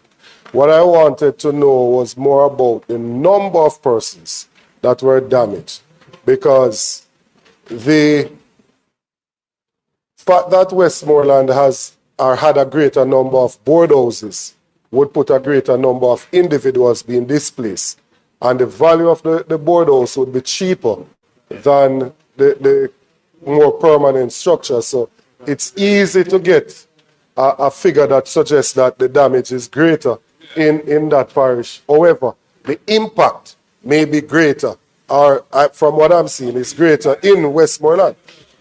And some, like St. James, would have hotels and those other things that clearly are more valuable, and therefore it's easy to see how they would have a higher cost. So the number of houses damaged, and that leads me into the point about the number of container homes that are being ordered. I think the Prime Minister had said 5,000 in an earlier presentation, either here or elsewhere. 5,000 for the container homes. But what is reflected here is 3,300. So, right. So my issue is that the assessments that are being done to determine how many persons have been affected, whether or not we have current numbers on that, because from Eastern Westmoreland alone, our estimate is that we have more than 5,000 houses that are totally destroyed, not damaged, totally destroyed. So the budgetary allocations that we are making, if we are making allocation for 3,300 containers, there has to be another allocation then that is looking at some other temporary solution to get these persons the dignity of having shelter over their heads. Because some of these persons are currently in some of the shelters and need to vacate so that we can get on with school. Because then we have a different complication of the learning loss that is going to take place if students don't have access to the schools. And you have persons who cannot benefit from a container home because he cannot get to the location because of the terrain. So the container home is going to require that you have to use a crane to take it there and to stand it up.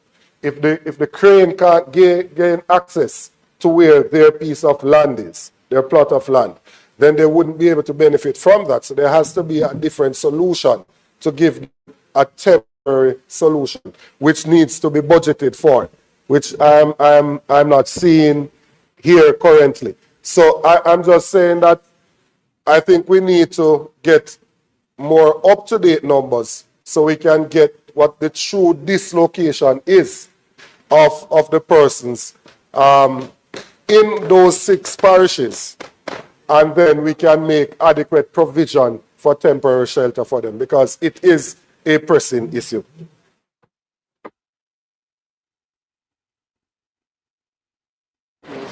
Next is the member from St. Andrews Southwest. And for you, Minister.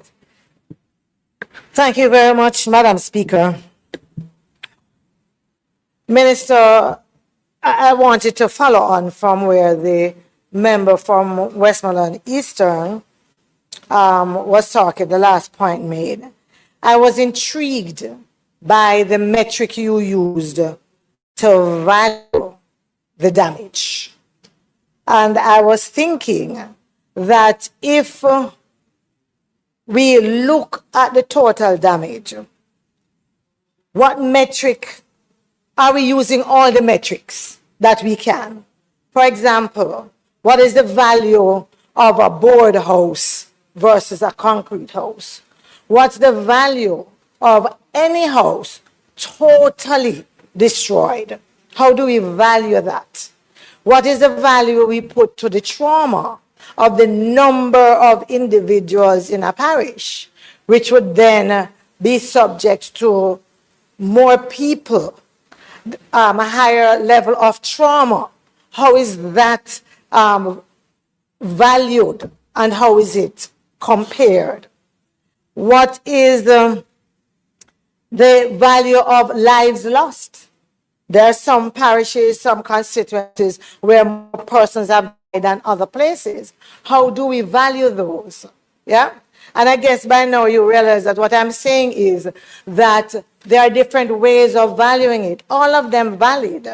All of them valid. And all of them would probably therefore have a different ranking of priority depending on what we use. So I want us to be very clear on that, and to make sure that as we seek to rank these constituencies, these areas, that we take all of this into account. So that's one. I was also thinking, Madam Speaker, to you, Minister, that as we move to use the fiscal space that is being created and to spend the financial resources that we are looking at now, whether it is for relief, for recovery, for reconstruction, that it is important that all Jamaica having made the sacrifice, the space now being created, that the benefits accrue to all Jamaicans. And I know that the Prime Minister, and maybe you yourself, Minister, might get a little touchy when I speak about all Jamaicans, because again, I want to talk about the importance of not being partisan. Eh? No, it is. And believe you me, I'm going to talk about it every day until I believe that we have gone beyond that. And what I wanted to suggest as one of the ways of moving there is some form of self-reporting. There are more forms of self-reporting so that houses, families who are in remote areas that might not come on the radar have an opportunity to self-report that here we are here. Individuals in communities who have been missed have an opportunity to say, hey, you came and you missed me. You know, individuals who are in their communities saw their neighbors being interviewed and assessed and what have you while they were good. So I believe that we need to make that known. I know that I think we need to make that known, more widely known. And I think we also need to make sure that it can be done through many ways, yeah? Because we know what connectivity looks like in some places, yeah? That if you're going to rely on that solely, it might be difficult. But I think it's going to be important to make sure that no one is missed. And it is something really very dear to my heart. I say to individuals, I'm in campaign. I am going to talk on behalf of the PNP. I am going to fight for the PNP, but I am a Jamaican first. You nor anybody get to claim their Jamaicanness over my Jamaicanness. And I just want to make that clear. Yeah, I just want to make that very clear. Minister, as you were speaking, you spoke about the infrastructure improvement and so on. And you said that for some of these, that how the benefit will accrue to the tourism sector. I am hoping that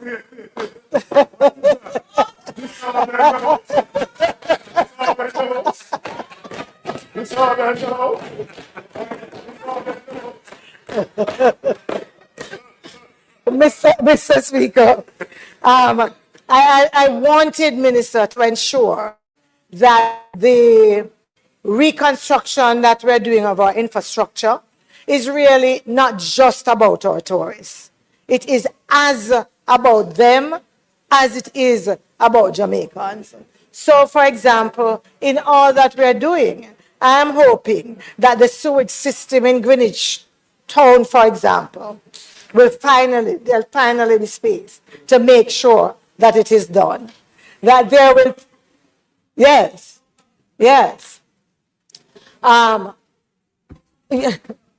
No, finally, no, because we are supposed to be building better and, yes, no, so I'm raising it because in 2025, Minister, I'm sure Minister has been to Greenwich Primary and knows the problem of sewage there and the smell in school. And the smell in school every day. And so I build better. I am hoping that there is a little space for those issues we have ignored and those issues we have not been able to address, but where the fiscal space might very well allow those to be done. Thank you. I want to remind members that they should just open the issue as it relates to the supplementary estimate not closing yet. She's coming back here with the issue. So we don't have to, look here. We don't have to, look here.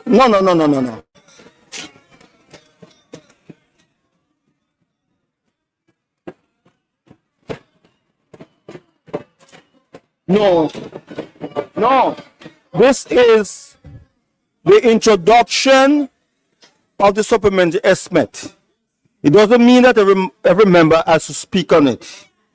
It's going, ask for it to go to the pay AAC tomorrow. That's all she asks for. The debate is not yet open. When we come back, we can speak. Madam Minister, can you just respond that we can move on?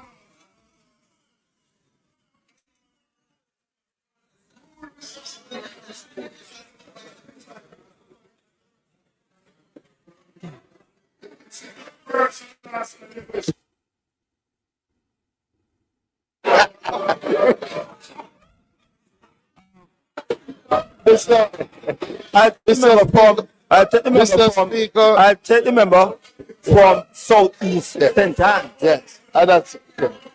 Yeah.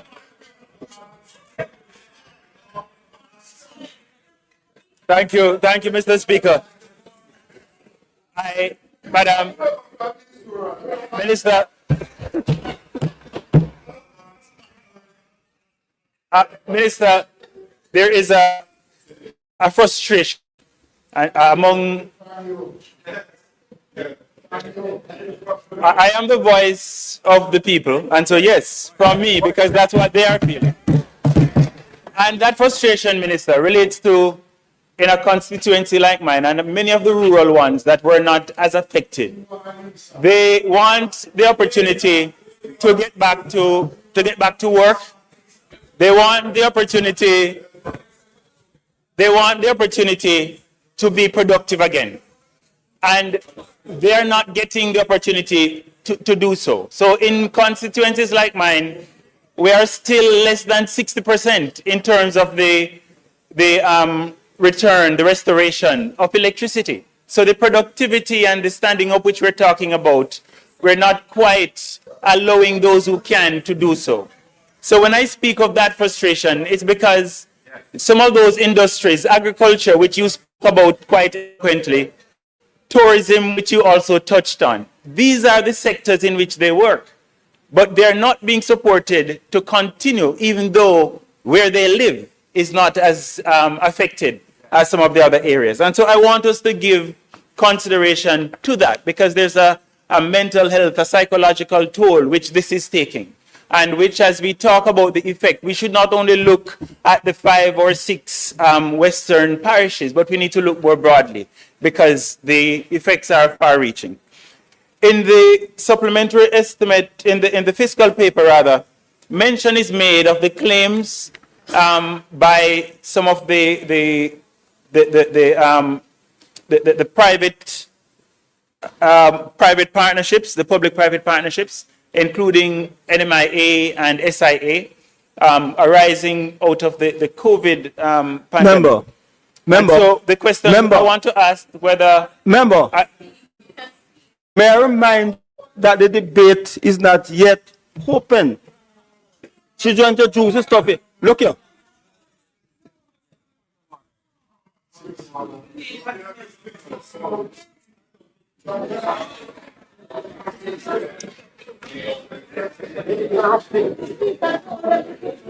The question I want to ask the Minister, the Speaker.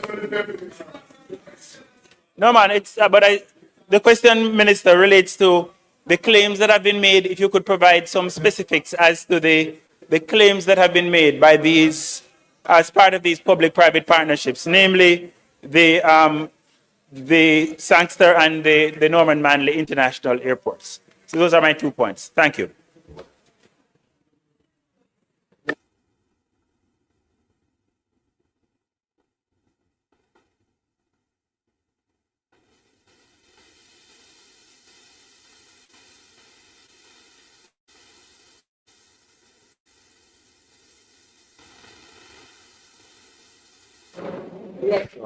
Thank you, Mr. Speaker. I rise to use my entire 30 minutes on this motion. And you, as a stickler for the standing orders, would understand that. But, member, no, you can speak for the 45 minutes or 30 minutes now, but you know you don't have the chance to speak when you come back to close. You do it right now. You have the time then. No such thing. Yeah. So I want to know how you going to stop me from speaking when I am the one tabling the PAAC report. If you tomorrow. attempt to do it, No, you can't stop that. no, I'll ask you to name you. So don't go there.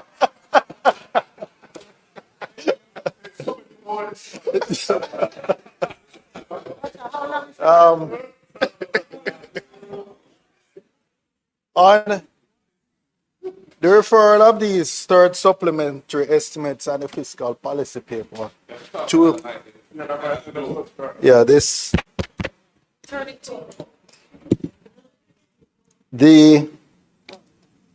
it is an interesting coincidence that the subject I want to speak on is the same one that I was giving notice to ask questions earlier today, which was frustrating. Not the actual questions, just the notice I was giving. And I was prevented from giving notice. However, it is serendipitous that I have this opportunity to treat with some of those same issues. As I've noticed, Mr. Speaker, that the amounts coming from the bauxite levy in each mentioned both in the fiscal policy paper and in the supplementary estimates have been continued dwindling over time. In fact, for one quarter, there was zero collected in that. And when you look at the impact of Hurricane Melissa on a constituency like South Manchester, there is a high overlap with the houses damaged and the communities that have endured bauxite mining for decades. In fact, when you go to the poverty mapping that's available from Statin, you will see again there is a high correlation between those communities that have endured bauxite mining for decades and damage from Hurricane Melissa and the highest poverty rates in the parish. So this is why I found it important to be tabling some questions today about the impact of bauxite mining on southern Manchester, because this is an urgent matter for my constituents. Since I've been here this afternoon in Parliament, I've received messages from residents in St. Toulis who are trying to get an understanding from Jamalco, who are scheduled to start mining there tomorrow. What is the arrangements in terms of the common agreements, dust mitigation, compensation, resettlement, etc.? And because there's none, the company says they're just moving ahead, which is why it was so urgent for me to table some questions that the minister, I'm sure, would have answered earlier than the 21 days that the notice that I gave, because it can be done by agreement under the standing orders. The sector, Minister, we have to continue to monitor very closely, because their contribution to the fiscal is diminishing, and the environmental liabilities and the decimation of communities are going in the other direction. Those liabilities are rising, and we need in this Parliament to facilitate real debate of the net contribution of these sectors and how, even as we plan for life after bauxite, but in the interim, how we regulate their impact on the negative impact, in particular on our communities, and ensure that there's some legacy left. That was the nature of the questions that I gave notice of today, properly gave notice of, and that this Parliament refused to allow. And the residents of South Manchester will remember this. And I am sure all other residents who send us here to represent them and be the voice for the voiceless will be watching and making note of what happened here today. Thank you, Mr. Speaker.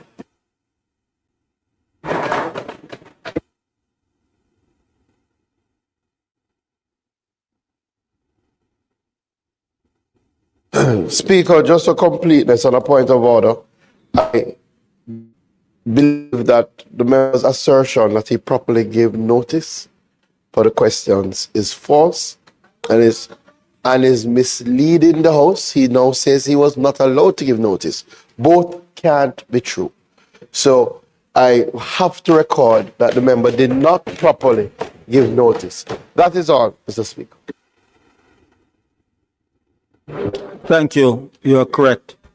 Minister. All right, members, thank you for your many, many questions. The first one, as it relates to the Independent Fiscal Council, I think the question was the negative 5.3% over the period. That's a cumulative number. For that, the intermediate, right, the medium term, it was set out there. Right, it was set out.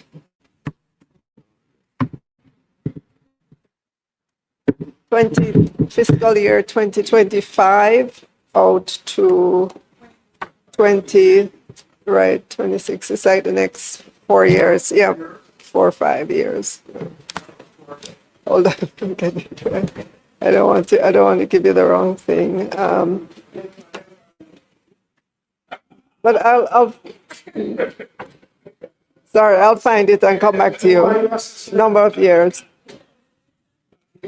All right. And your next question had to do with tabling of the report, right? So I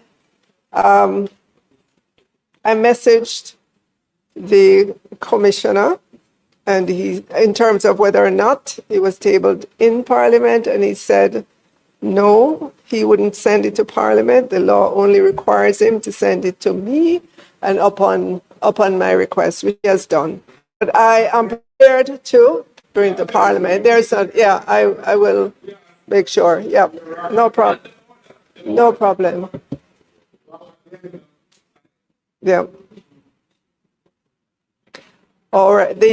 In terms of the debt to GDP, that was calculated prior to the announcement. However, within that, there is some of that financing in the current debt to GDP. All right, there's some in there.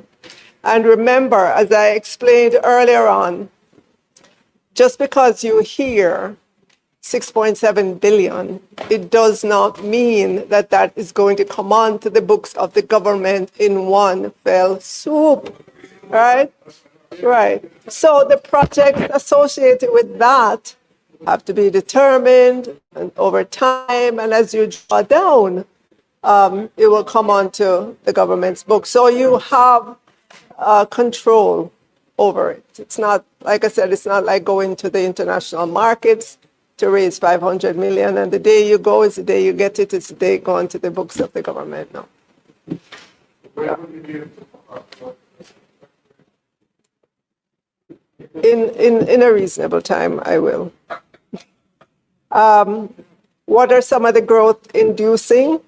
Well, that is why the Prime Minister created the National Reconstruction and Resilience Authority. It's going to be created with powers to move faster so that we get some of the work done. You ask for a question in terms of CRIF. Well, not a question, you made a statement, and we acknowledge that. CRIF started in 2007, I believe so.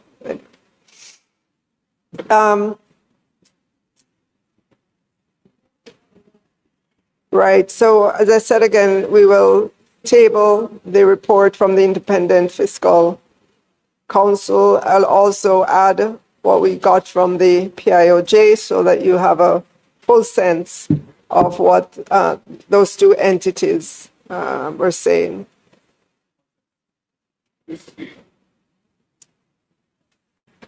On a point of clarification, as I understand it, we're debating a motion. And I believe that motion is to approve an order, a ministerial order. Is that correct?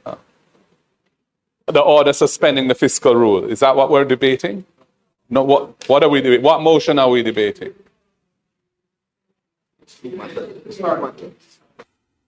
Yes, just for clarity, all we are debating is to table the supplementary. Clearly, it will be referred to PAAC, right? But that is the motion that was moved. Is just for the referral, to table which has to be referred, and also the fiscal policy paper, right? For both of them. So those two motions have been moved: fiscal policy paper and the supplementary estimates. We have not yet moved the motion in relation to the suspension of the fiscal rules, but that is the intention to do that today. It's done by affirmative resolution by order. Yes. Well, so that's why we haven't done it as yet. I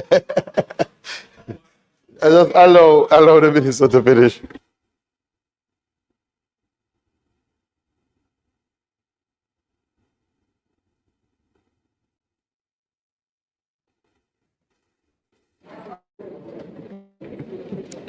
All right, so that answers your question about the suspension.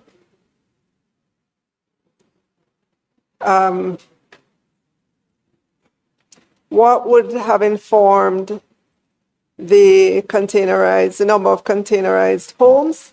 I know Minister Montague has been tasked with looking at different housing solutions. I would not want to answer that question, but I know that he has done a lot of work, spoken to a lot of different persons around that. And I am sure he will speak in due time, in due course, about this solution and how they will be distributed. I think the member from Portland asked about projection of 68% for debt to GDP. How do I compare that to the 41% wipeout of GDP? The 41% member is a measure of the damage relative to your GDP. It doesn't mean 41% of your GDP is wiped out, right? It's measurement versus the GDP for 2024. I gave you what our projection is for this fiscal year in which we are. And going into the next fiscal year, we're expecting the growth in GDP to resume. So I know there are some persons out there who made the mistake of just taking the 41%, piling it on top of the debt to GDP currently and said, oh my God, the world is falling. But that's not how it's done. That just tells me that there's a lack of understanding about the fiscal numbers, about how you calculate debt to GDP, what do you include and what do you not. So there's some work to be done there to help persons to understand that figure.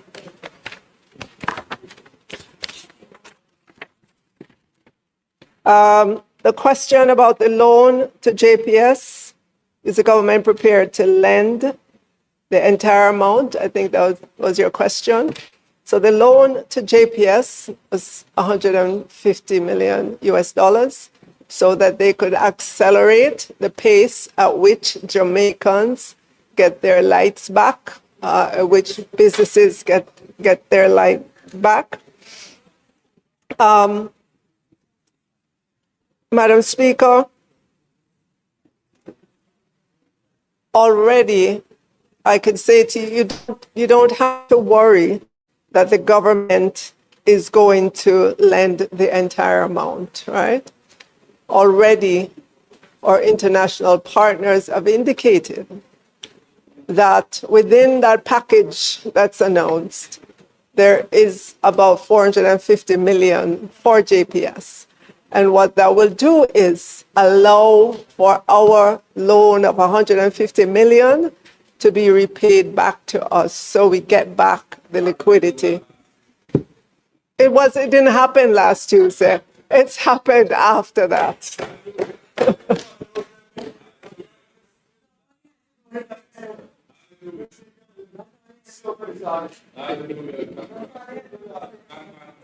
There's a question, is it reasonable to proceed with the supplementary? Yes, the business of government must go on. We have to approve the spend for Melissa, right? The post-hurricane cleanup, reconstruction, that has to happen. The business of government must go on. EPOC, the question about EPOC, EPOC, Economic Program Oversight Committee. That committee sits within the Independent Fiscal Commission. It sits within there. It still has some of the same people on it. And I'm sure in time you will hear from them as well. The JPS loan, a lot of more questions on that. In terms of the interest rate, it was reasonable interest rate for them. Yes. I think it was about 5.5%. So it was a very, very reasonable loan. It was because of the purpose for which it was lent, to accelerate the reconstruction, to make sure people in Western Jamaica get back their electricity. And then the other questions in terms of the value. Government. What do you mean, who's the lender? GOJ, Ministry of Finance. Yeah. So the question about the value of the assets, we don't have to answer that one. I just told you how the loan was going to be repaid. Right, and it's the Ministry of Finance. Has the loan been formally signed? I think they're in the finishing phase of that. Westmoreland Eastern, the rapid damage assessment. Who was it again? Oh, yeah. About the quality of houses and so on. Remember, this is just a rapid damage assessment, as it says, to give the government a sense of what's the magnitude of the damage. And it was done by the World Bank in conjunction with IADB. Their report is available online. You can look at it, lots of figures in there that you can take a look at, lots of charts and so on. But I'm sure as we go along, further assessment will be done. And so it's not necessary to really critique that report. It happened within a very short period of time, using drone technology, using all the whiz-bang tools at our disposal now for this rapid assessment of damage. So we want to thank the World Bank and the IDB for just jumping in and doing that. It has given us the direction in which we can move and move with alacrity to get our restoration going again. What metric to value? You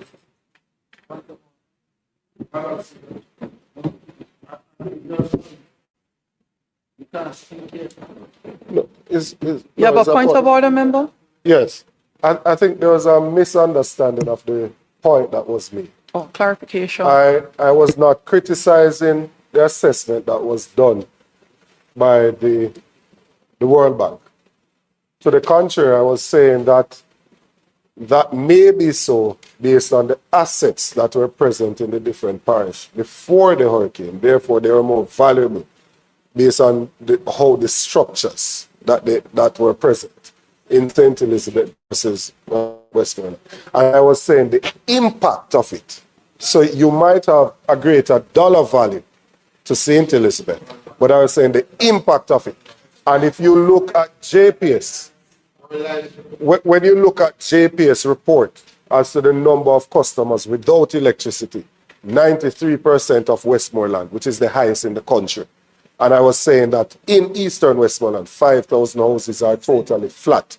So it is in that context that I was making the point. It wasn't a critique of the World Bank.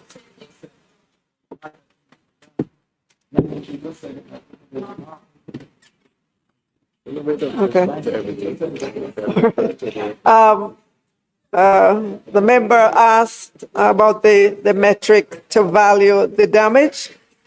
And member, this is just the physical damage. If you recall, in my opening, I referred to the damage that was done to the psyche, the spirits of Jamaicans, that you can't measure that. We know that it has happened, and we know that we have to deal with that as well in terms of the mental health, wellness of our population that has gone through just the hardship associated with that hurricane. That's it, I think. Hold on.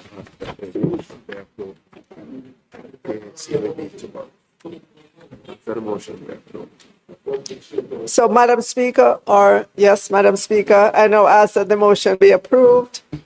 The question is that the motions be approved. Those in favor? Those against? The ayes have it. Minister, could you please say when PAAC will meet to consider the third supplementary estimate? Madam Speaker, the PAAC will meet tomorrow to consider the third supplementary estimates. Thank you, Madam Speaker. Thank you, Minister.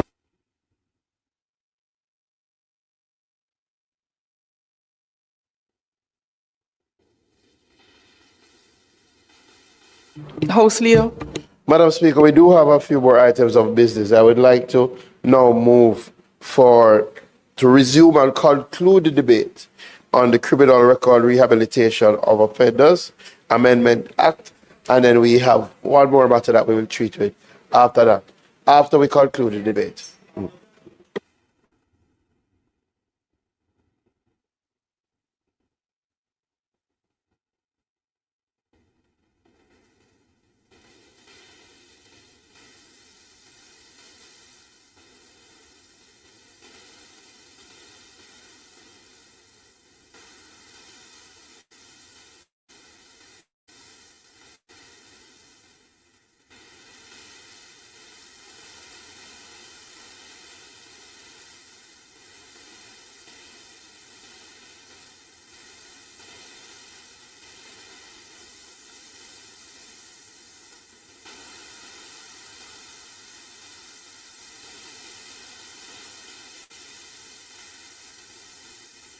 Member from Portland Eastern.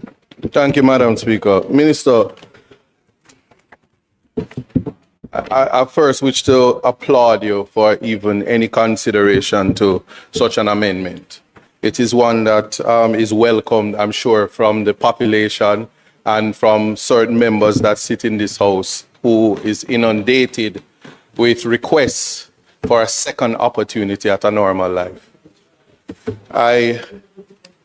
I wish to say, however, in terms of my contribution, that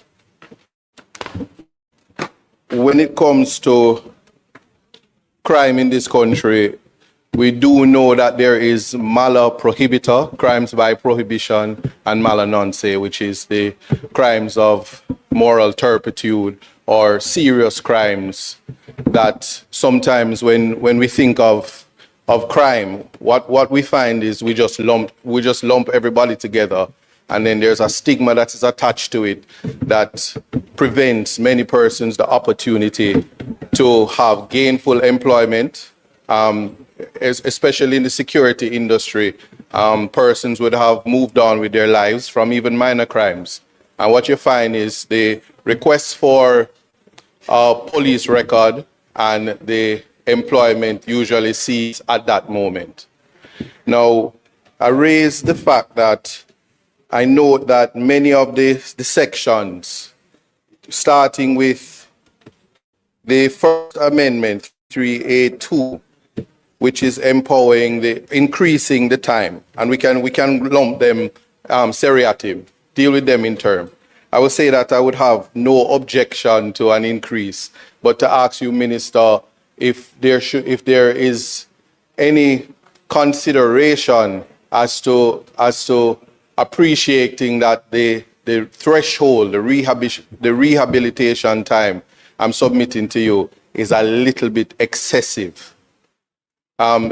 Equally, I would say at this point in time that when one looks at the capping, moving the period from 5 years to 10 years and capping it at 10 years, I would ask what informs the decision to stop at 10 years? And I would use, I have support in saying that certainly in England, and it's fair to say that citizens in the UK, if they breathe the same air as us here in the Caribbean, then there must be a consideration of restoration of the life of a person who would have committed a crime after the rehabilitation time has passed. Now, we do have a robust schedule of offenses that I've seen you have also had suggested amendments. I'll deal with that. But to start with the point that in the United Kingdom, certainly there was an amendment in 2022 which says that at sentences 4 years and over, the rehabilitation period for adults is 7 years. And then they make reference to their schedule offense, their schedule 18 in the relevant legislation. That schedule has the offenses similar to ours, but makes it clear that prohibitor or crimes of prohibition after the policy decision in the UK is to say that after the rehabilitation period, which is 7 years, they see it as 7 years. And the mature consideration in that is if we were to look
relevant jurisdiction, Minister, and thereafter there is automatic expungement in our jurisdiction rather than a consideration, because what we'd be doing is taking the harm but not giving the offender the benefit. So that's a consideration, and a proper wording then I would suggest would be where a person's foreign conviction has been expunged under the laws of that foreign jurisdiction, the said conviction shall, once proven to the satisfaction of the board, be recognized as automatically expunged under Jamaican law.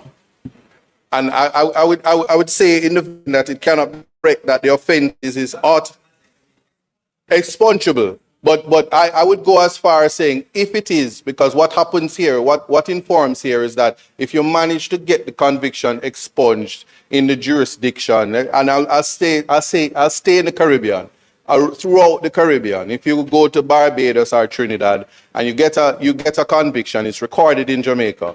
If you manage to get it expunged in the jurisdiction that informed the conviction, then if you can prove to the board that that was done, then the consideration, what's left to the board is that the board that's what. So it is that I'm saying to you, Minister, that a reading of the act, it can be. I can see where a board would say that's not the interpretation, and so the clear it's the wording that I'm saying, because I know the intent is clear. Yes, but well, and that's well. I'm suggesting to you, then, Minister, respectfully and humbly, that it should be automatic, because we automatically record it. And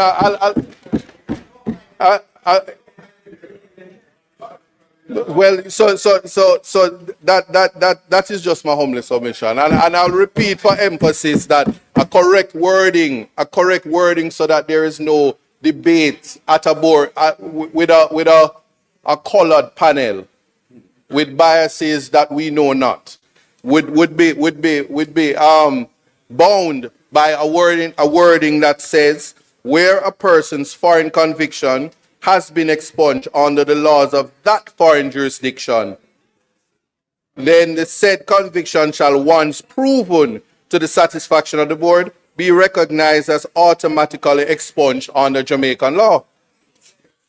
They said expungement once proven.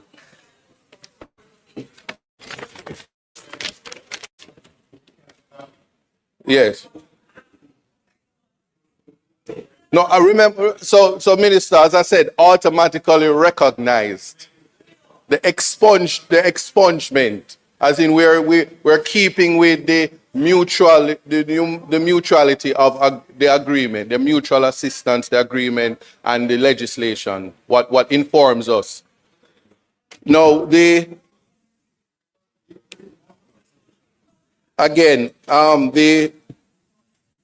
in relation to the juveniles, I'm just putting to you that I think once and for all we are to consider treating them as a separate class, as we now do by child diversion programs, and our legislation has been robustly modified under your tenure so far.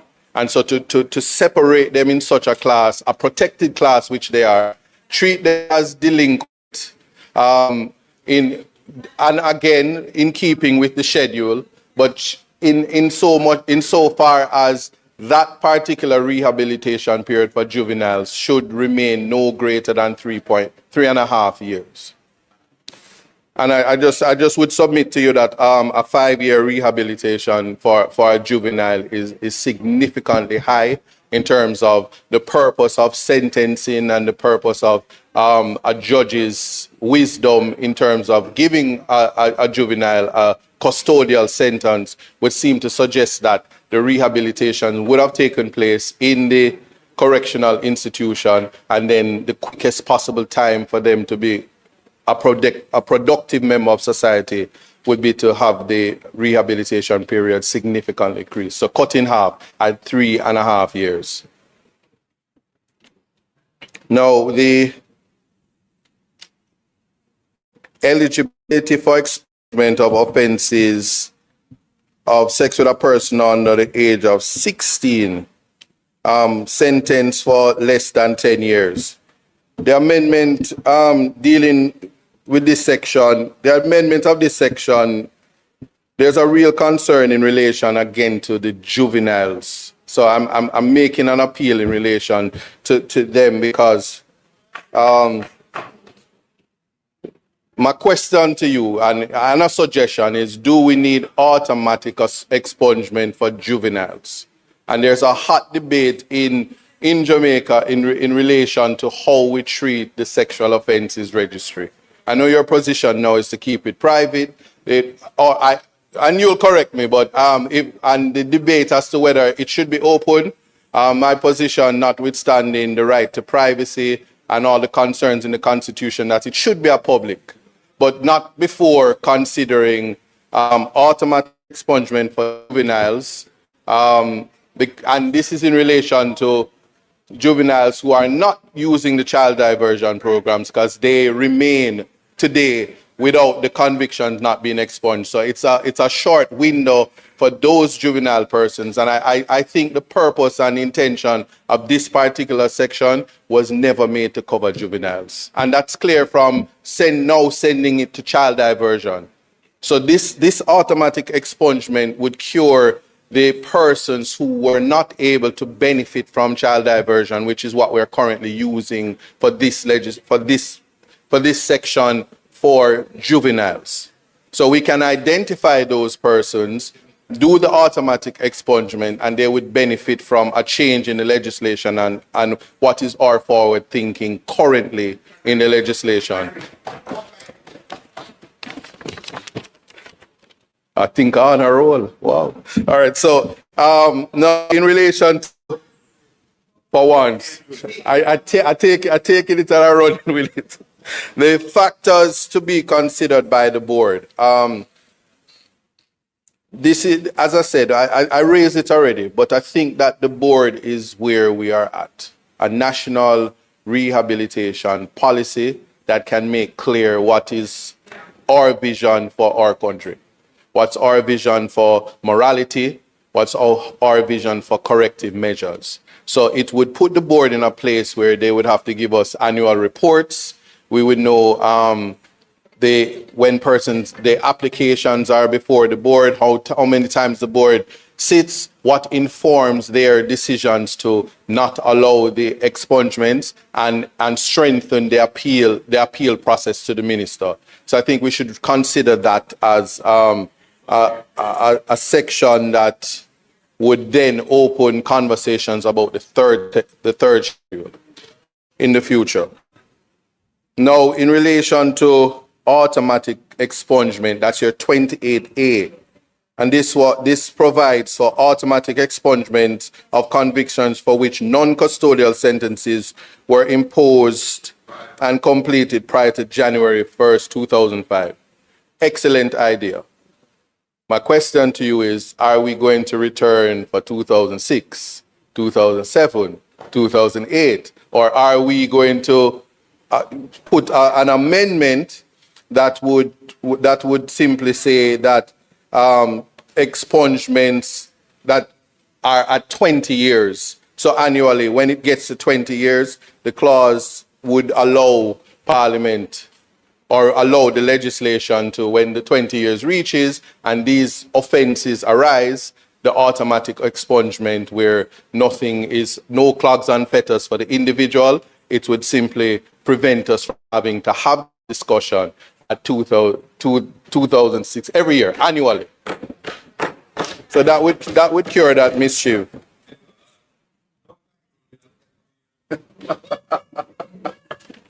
I have no objection to the changing of magistrate to parish court. It is forward thinking. No, the membership of the board. My only call would be to say that, again, the national rehabilitation policy. Looking forward to your green paper, which we'll debate where that is concerned. But certainly no objection there.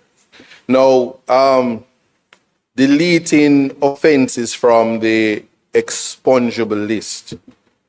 I made the observation that all drug offenses were gone, were being deleted. Extortion, malicious injury to property, and fire of the dwelling house.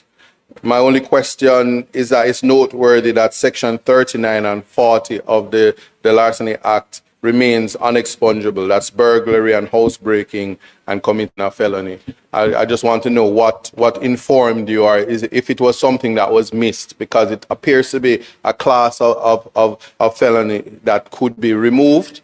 And then lastly, I would simply say that in relation to the third schedule, again, in closing, that where it is that citizens of the United Kingdom, if we breathe the same air, the law as it is right now, well, I'm putting it out there because a review seems to suggest that it is violent offenders we really are trying to contain.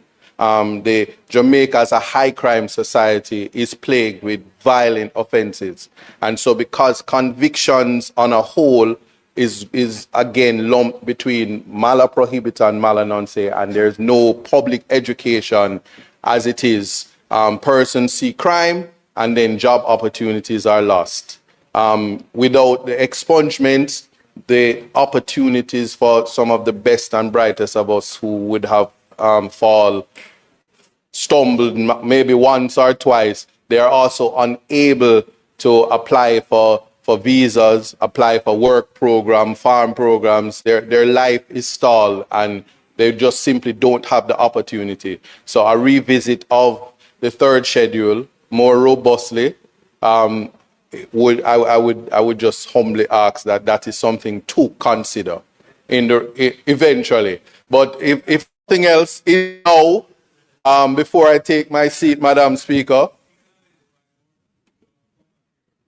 Okay. Well, then maybe I should have more conversations with you outside of this space. But before I take my seat, I'm strongly advocating for the rehabilitation period for adults to be 7 years and for juveniles 3.5 years. And it is the best practice as it is now. Thank you.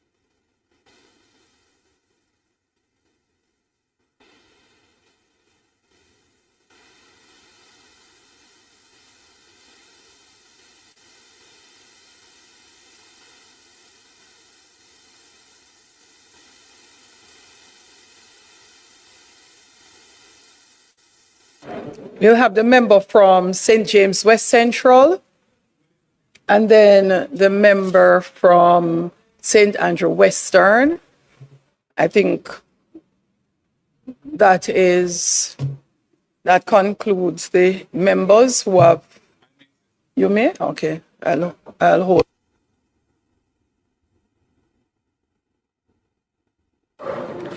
Thank you, Madam Speaker. I rise to make my contribution to the debate on this bill entitled An Act to Amend the Criminal Records Rehabilitation of Offenders Act. Madam Speaker, the bill seeks to achieve a number of goals. In order to fully appreciate the amendments being pursued, it may be helpful for members of the Honorable House who are not all attorneys at law to get an appreciation of how the law is structured. The policy behind the Criminal Records Rehabilitation of Offenders Act is intricately tied to sentencing. As a general rule, under the Act, a person who has been convicted of an offense where the sentence imposed does not include a term of imprisonment or includes a term of imprisonment imposed only as an alternative to another penalty, or a term of imprisonment is imposed, but the term does not exceed 5 years, is treated as a rehabilitated person after the expiration of an appropriate period of time. And for the purposes of the law, the conviction is treated as a spent conviction. And all spent convictions can be expunged through a process. By way of exception to the general rule, Madam Speaker, a person who fails to comply with any condition of sentence imposed in respect of the conviction shall not be treated as a rehabilitated person for the purpose of the law. And where a person is convicted of a further offense during the rehabilitation period, and that further offense is a specified offense, the earlier conviction shall cease to be treated as a spent conviction. If the further conviction is for an offense other than a specified offense, the earlier rehabilitation period is extended to end at the same time as the later rehabilitation period. Madam Speaker, an earlier conviction is incapable of becoming spent where proceedings against the convict for a subsequent offense are incomplete at the time when the earlier conviction would become spent, unless the proceedings have been adjourned sine die and remains sojourned for at least 3 years. And the rehabilitation period in that case continues until the proceedings are complete or the period of 3 years have elapsed. Under the law, there is no rehabilitation period for convictions for offenses specified in the 3rd schedule of the Act, and those convictions are not treated as spent convictions. Stipulated rehabilitation periods vary for adult convicts according to the sentence imposed and the term of imprisonment, where imprisonment is the sentence. Where the sentence does not include a term of imprisonment or a term of imprisonment only as an alternative to another penalty, the rehabilitation is 3 years for adult offense and 18 months for young offenders. Where the convict is sentenced to a term of imprisonment for a period not exceeding 6 months, the period of rehabilitation is 5 years for adult convicts and 30 months for young offenders. Where the convict is sentenced to a term of imprisonment for a period exceeding 6 months, but not exceeding 36 months, the period of rehabilitation is 7 years for adult convicts and 42 months for young offenders. Where the convict is sentenced to a term of imprisonment for a period exceeding 36 months, but not exceeding 5 years, the period of rehabilitation is 10 years for adult offenders and 42 months for young offenders. Madam Speaker, the bill is seeking to raise the threshold by amending the 5 years to 10 years. And what that would mean when passed into law is that a person who has been convicted of an offense where a term of imprisonment is imposed and the term does not exceed 10 years, the convict will be treated as a rehabilitated person after the expiration of the appropriate period of time. And the proposed time is 15 years for adult offenders and 8 years for young offenders. The proposal makes sense, Madam Speaker, and should be supported.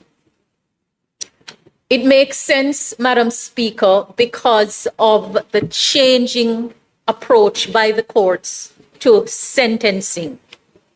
Historically, Madam Speaker,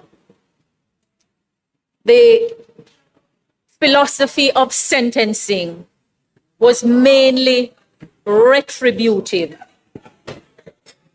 Today, Madam Speaker,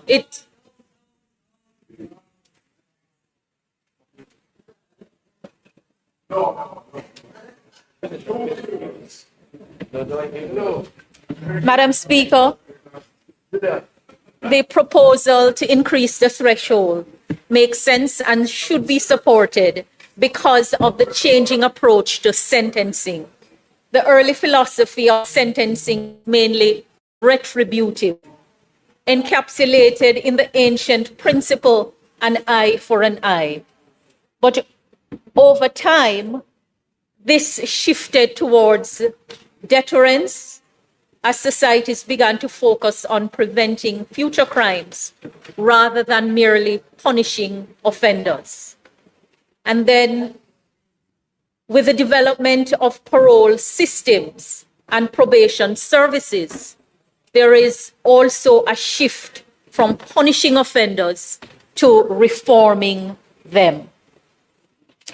And so, Madam Speaker, the criminal justice system, Mr. Speaker, the criminal justice system considers the offender as a whole person, not merely as the author of a criminal act, but as an individual shaped by personal history, social context, and potential for change.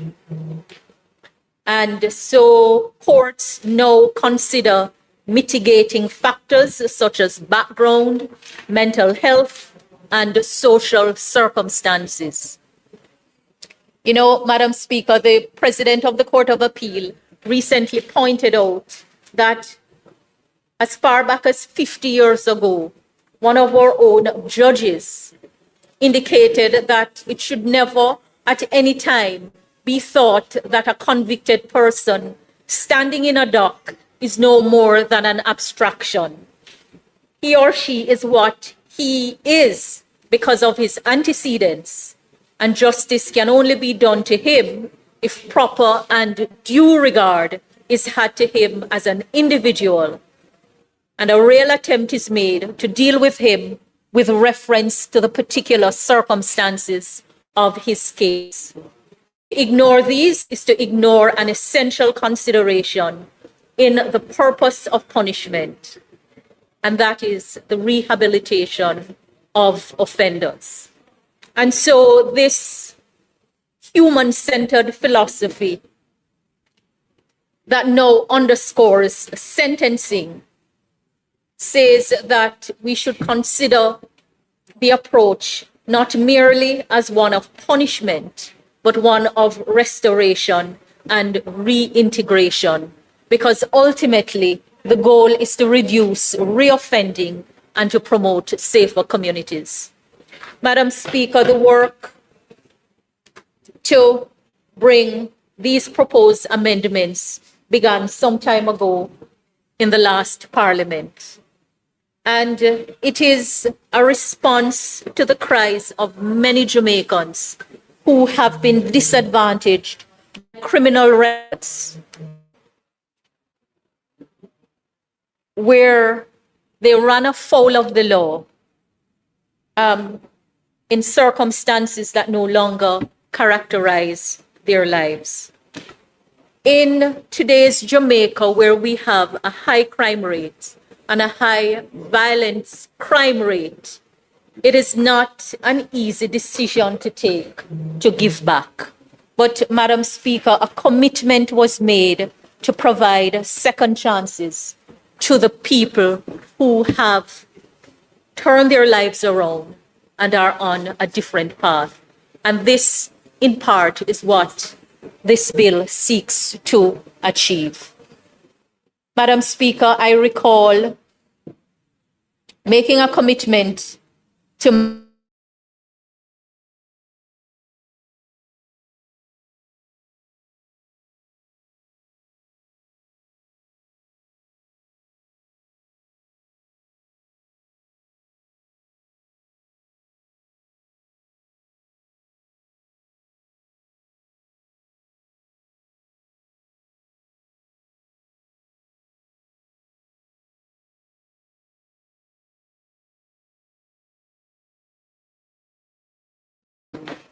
So, Madam Speaker,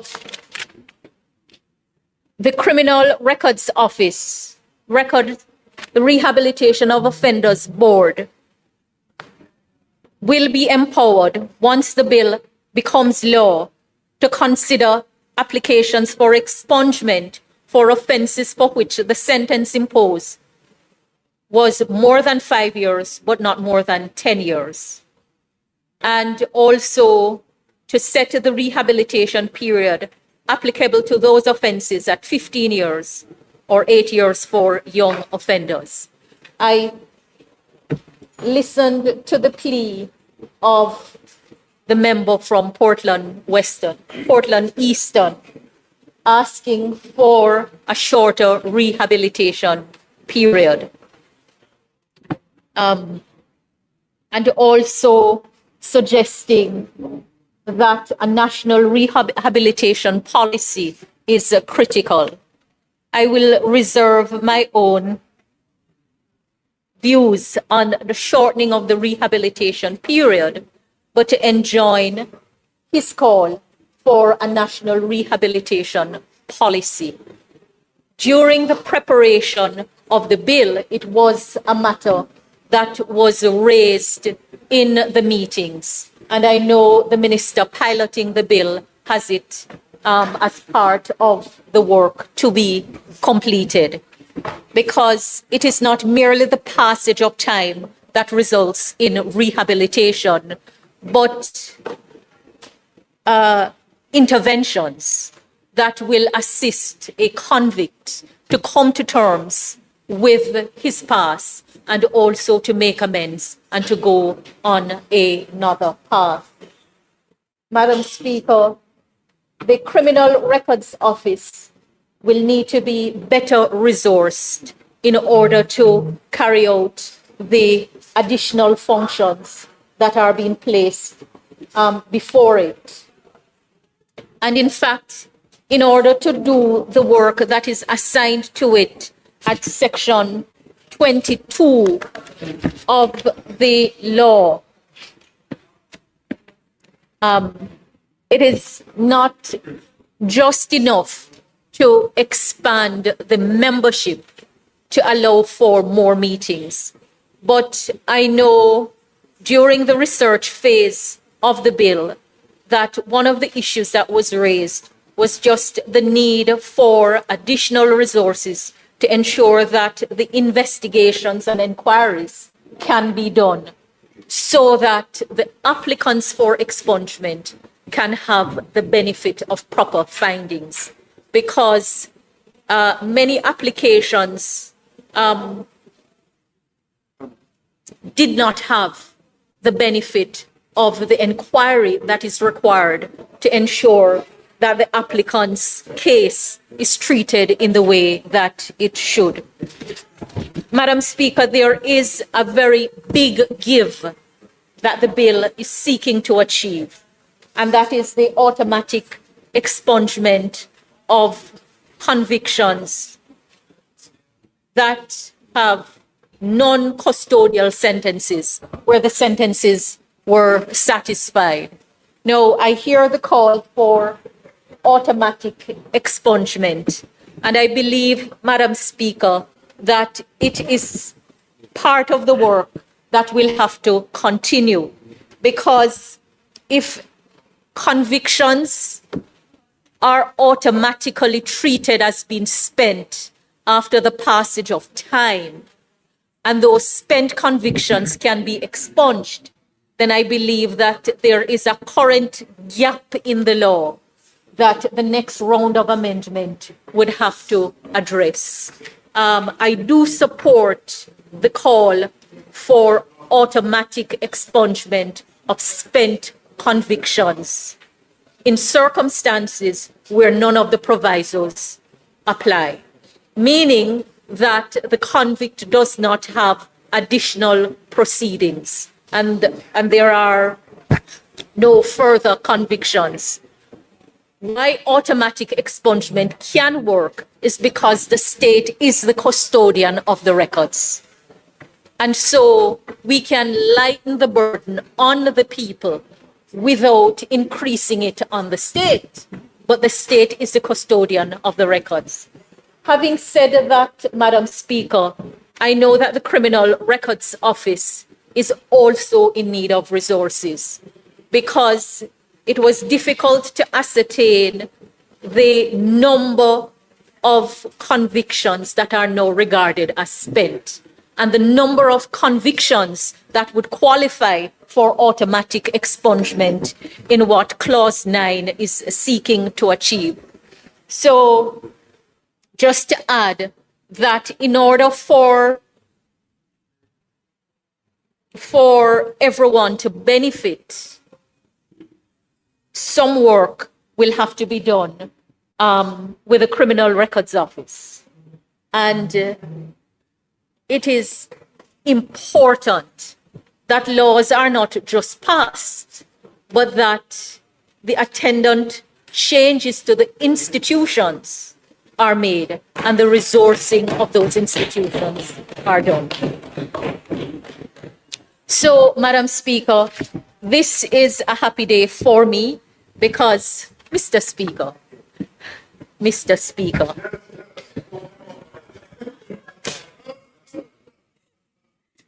Speaker, it is a happy day for me because it is the delivering on a commitment that was made for second chances. And though the bill does not go far enough, what it is giving is a good start. And I hope that the work will continue.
notice of which I gave earlier be approved. The opposition leader would like to contribute prior. Yes, thank you, Madam Speaker. I have 2 points to make on the motion. The first of them is to ask the minister to indicate and confirm that she intends to bring legislation to the House to amend the Financial Administration and Audit Act, that provision which sets the target date for the achievement of the 60% debt to GDP ratio, which is now having been changed once before during the pandemic from March 31, 2026 to March 31, 2028, which is where it is now. Based on her presentation earlier, with her projections for GDP over the next 4 years, clearly we're not going to, based on those projections, be able to meet that deadline any longer with the calamity of Melissa. So I wanted to ask the minister to confirm whether she intends to amend the Financial Administration Audit Act to set that date at an achievable date, given where we are today. The second point I wanted to raise relates to the order itself and the provision that deals with the suspension of fiscal rules is in the Financial Administration and Audit Act, and there is as the recitals to the order and the resolution indicate, the minister can proceed to seek affirmative resolutions of her order suspending the fiscal rules. One of those is that there has been a declaration of a public disaster. Now, while we have no doubt suffered a disaster of a public disaster, we didn't in fact formally declare a public disaster under the Constitution. A disaster was declared under the Disaster Risk Management Act legislation, but not under the Constitution. So the suspension can't go on that. It has to go on GDP contraction, and that is what is the basis that we're looking at today. And that GDP contraction has apparently been duly confirmed in the prescribed manner by the Fiscal Commissioner. When this legislation was enacted, it was originally the Auditor General who had that role. And with the advent of the Fiscal Commission, it is now the Fiscal Commissioner who has that role. And the minister, and he or she, in this case it's a he, the Fiscal Commissioner, has to base that on an assessment of the impact of the damage coming from the PIOJ, which has been prepared as well, we have been told. And the minister has generously, I would say, though I think quite appropriately, said she will share both those documents with us, the PIOJ report and the report of the Fiscal Commissioner, on which she's relying in making the order. And that's good, because the law really, I think, ought to require them to be tabled, but it does not. And it is in the interests of transparency and good governance that this should be a public document, or at least shared with the parliamentarians who have to vote on the order. The main issue I want to say about the order is this. The duration of the order, Minister, is that it expires, it's for a period which commenced on the date Melissa hit, October 28, 2025, and it terminates on March 31 next year. So it's a very short period that's covered by this order.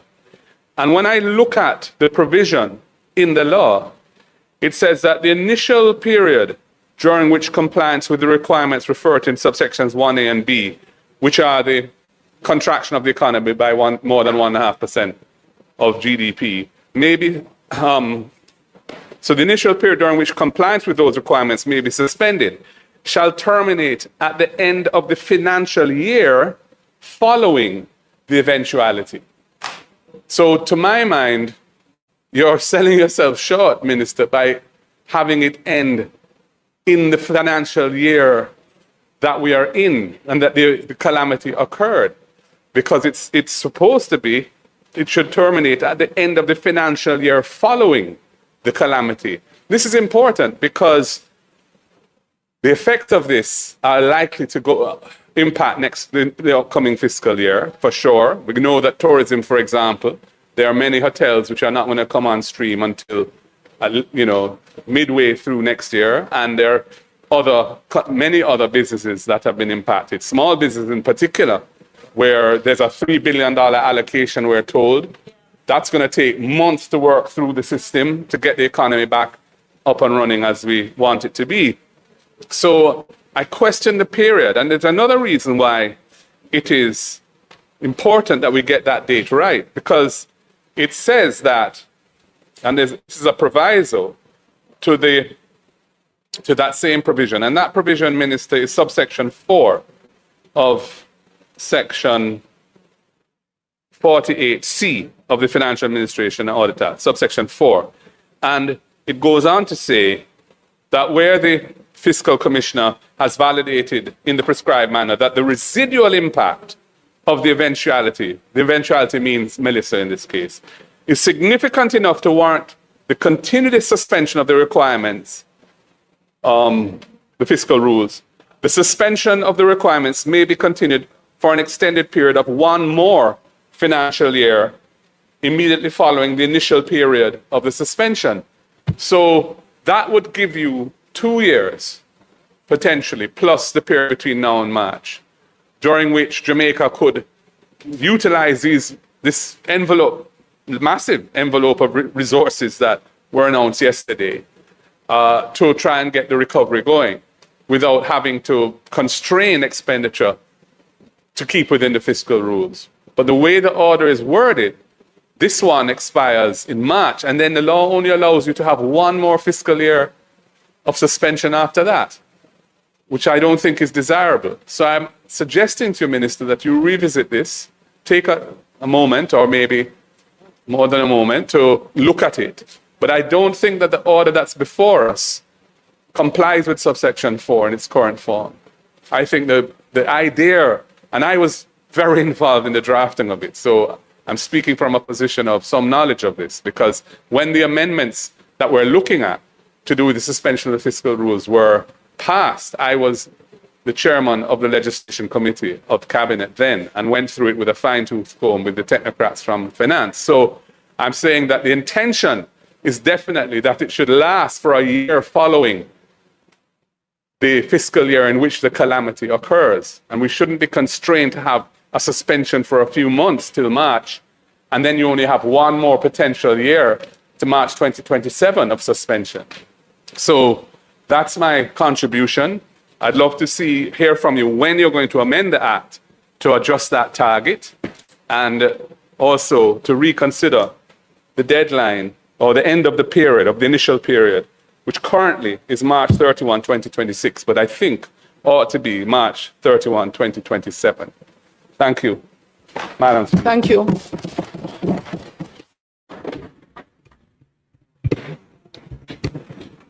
Thank you, Member. Just a note, I did come to Parliament with speaking notes, a statement on the suspension of the fiscal rules. But I didn't go through that. And in fact, in the statement, it does say for an initial period terminating at the end of the financial year ending March 31, 2027. Yeah, so that was a mistake. Right, the order says that. So I suggest you either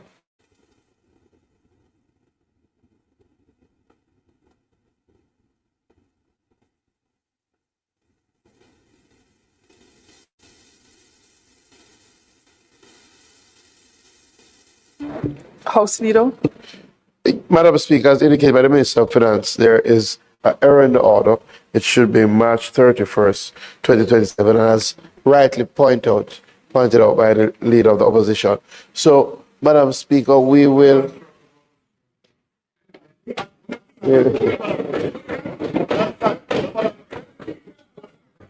So, Madam Speaker,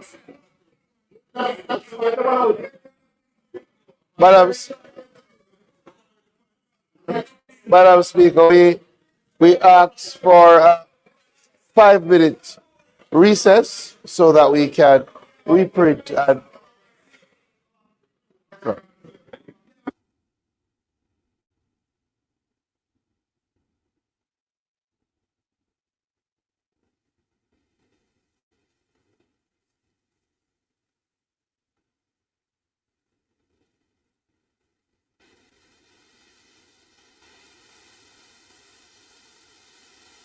Member Warmington, your attention.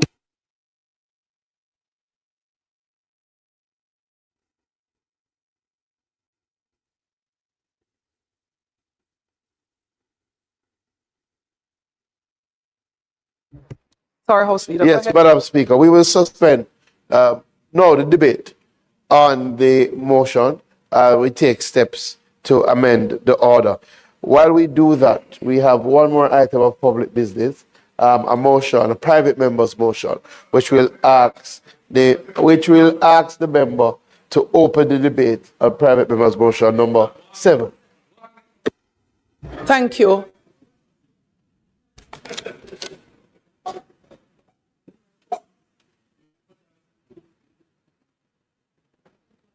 Member.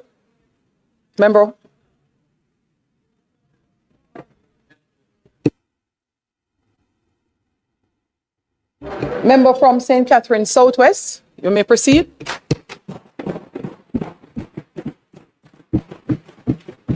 Madam Speaker, on the 21st day of October 2025, I gave notice in the Honorable House of the private member's motion listed at number 7 and the order of business. So whereas Section 39, subsection A, subsection B of the Jamaica Constitution, Order in Council 1962 state, subject to provision of Section 40 of the Constitution, any person at the date of his appointment or nomination for election, A, is a Commonwealth citizen of the age of 21 years or upward, and B, has been ordinary resident in Jamaica for the immediate preceding 12 months, and shall be qualified to be appointed as a senator or elected as a member of the House of Representatives. Another person shall be qualified. Whereas the current voting age in Jamaica is 18 years. And whereas Section 40, subsection 2, subsection 8 states, no person shall be qualified to be appointed as senator or elected as a member of the House of Representatives who is, by virtue of his own act, under any acknowledgement of allegiance or obedience or adherence to a foreign power or state. And whereas the Supreme Court of Jamaica interprets this to mean even the renewal of a passport by an individual born in a foreign country to be a Jamaican citizen, Jamaican parents, to be a Jamaican parents. And where circumstances have changed since the adoption of the Constitution 1962, which has seen several amendments. And where the Jamaican should never be deprived of an opportunity to be elected to his House of Representatives by reason of holding a foreign passport. Be it resolved that Section 39A of the Constitution be amended to read, is a Commonwealth citizen of the age of 18 years or upward. Be it further resolved that Section 42, subsection 2, subsection 8, A of the Constitution be deleted. What I'm asking for, Madam Speaker, is that it is saying here that at it stands now, at 18 years you can vote. Okay? 18, and then it is now saying that at 18 years, or whatever. So I'm saying that we need to amend 29 subsection A, to say you can be elected to the House or appointed to Senate at 18 years and above. So if you can vote at 18, we shouldn't have it to say limited to 21 years and above. That's passed long and gone.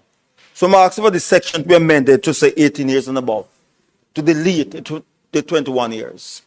And there's a section that says section 40, subsection 2, subsection A of the Constitution that claims if you are a dual citizen, you cannot be elected to this House.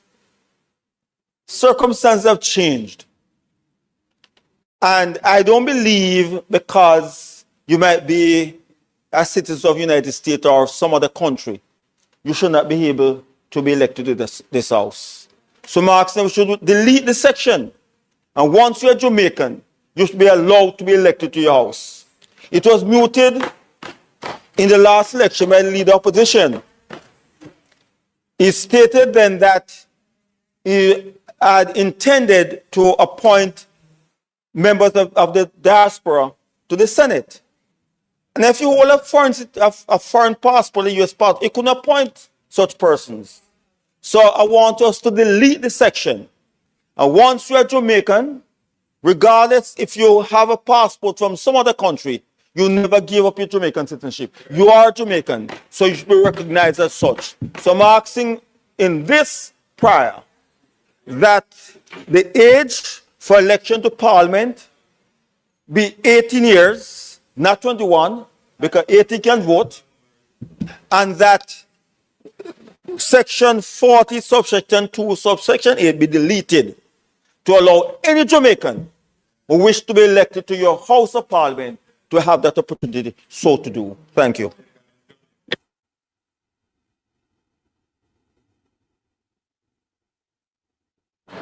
House Leader. Madam Speaker, we will suspend the debate on the motion until our next sitting. Yes, next sitting. Yes, our next sitting. No, we just have the order, have we? Huh?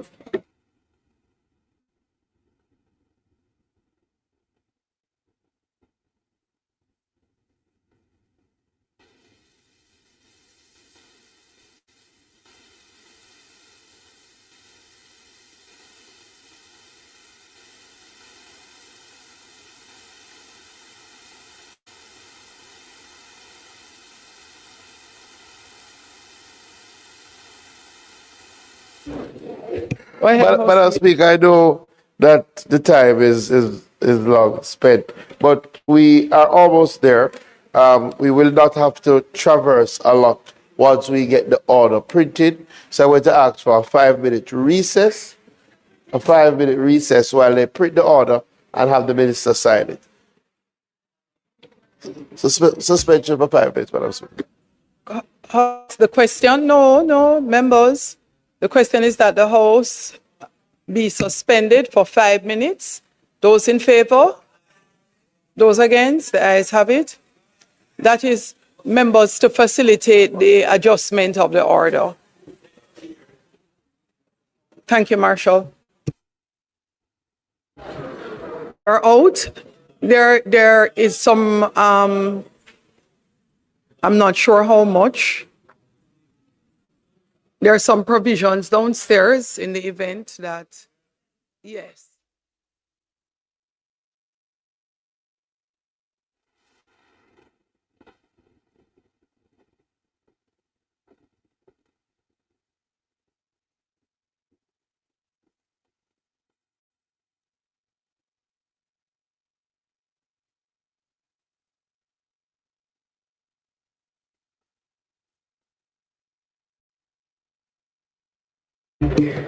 Members, I'm not sure if you heard me. You don't know how much.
Minister Williams, a moment of your time. Minister Williams.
House Leader, a moment, please.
This honorable house now resumes its sitting. Members, let's regroup.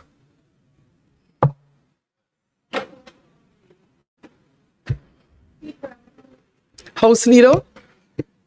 Madam Speaker, as indicated before, the order that was laid earlier had a typographical error.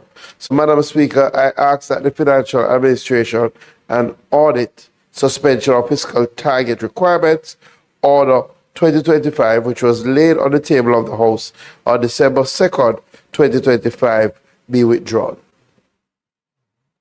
Question is that the order be withdrawn. Those in favor? Those against? The ayes have it. Madam Speaker, I ask for the recommittal of announcements. Question is that we recommit announcements. Those in favor? Aye. Those against? The ayes have it. Announcements. Also laid on the table of the House is the Financial Administration and Audit Suspension of Fiscal Target Requirements Order 2025 under the Financial Administration and Audit Act. House Leader. Madam Speaker, we now return to public business, and I ask the Minister of Finance to ask that the motion which she gave earlier be approved. Minister.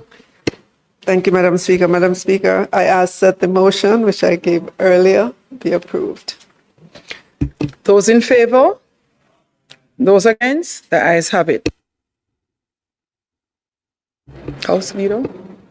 Madam Speaker, is not intended to do any further business today, as we have been doing so many finance matters. As we have been doing so many finance, you want it? You want me to read it? Right. You want to read it now or next sitting?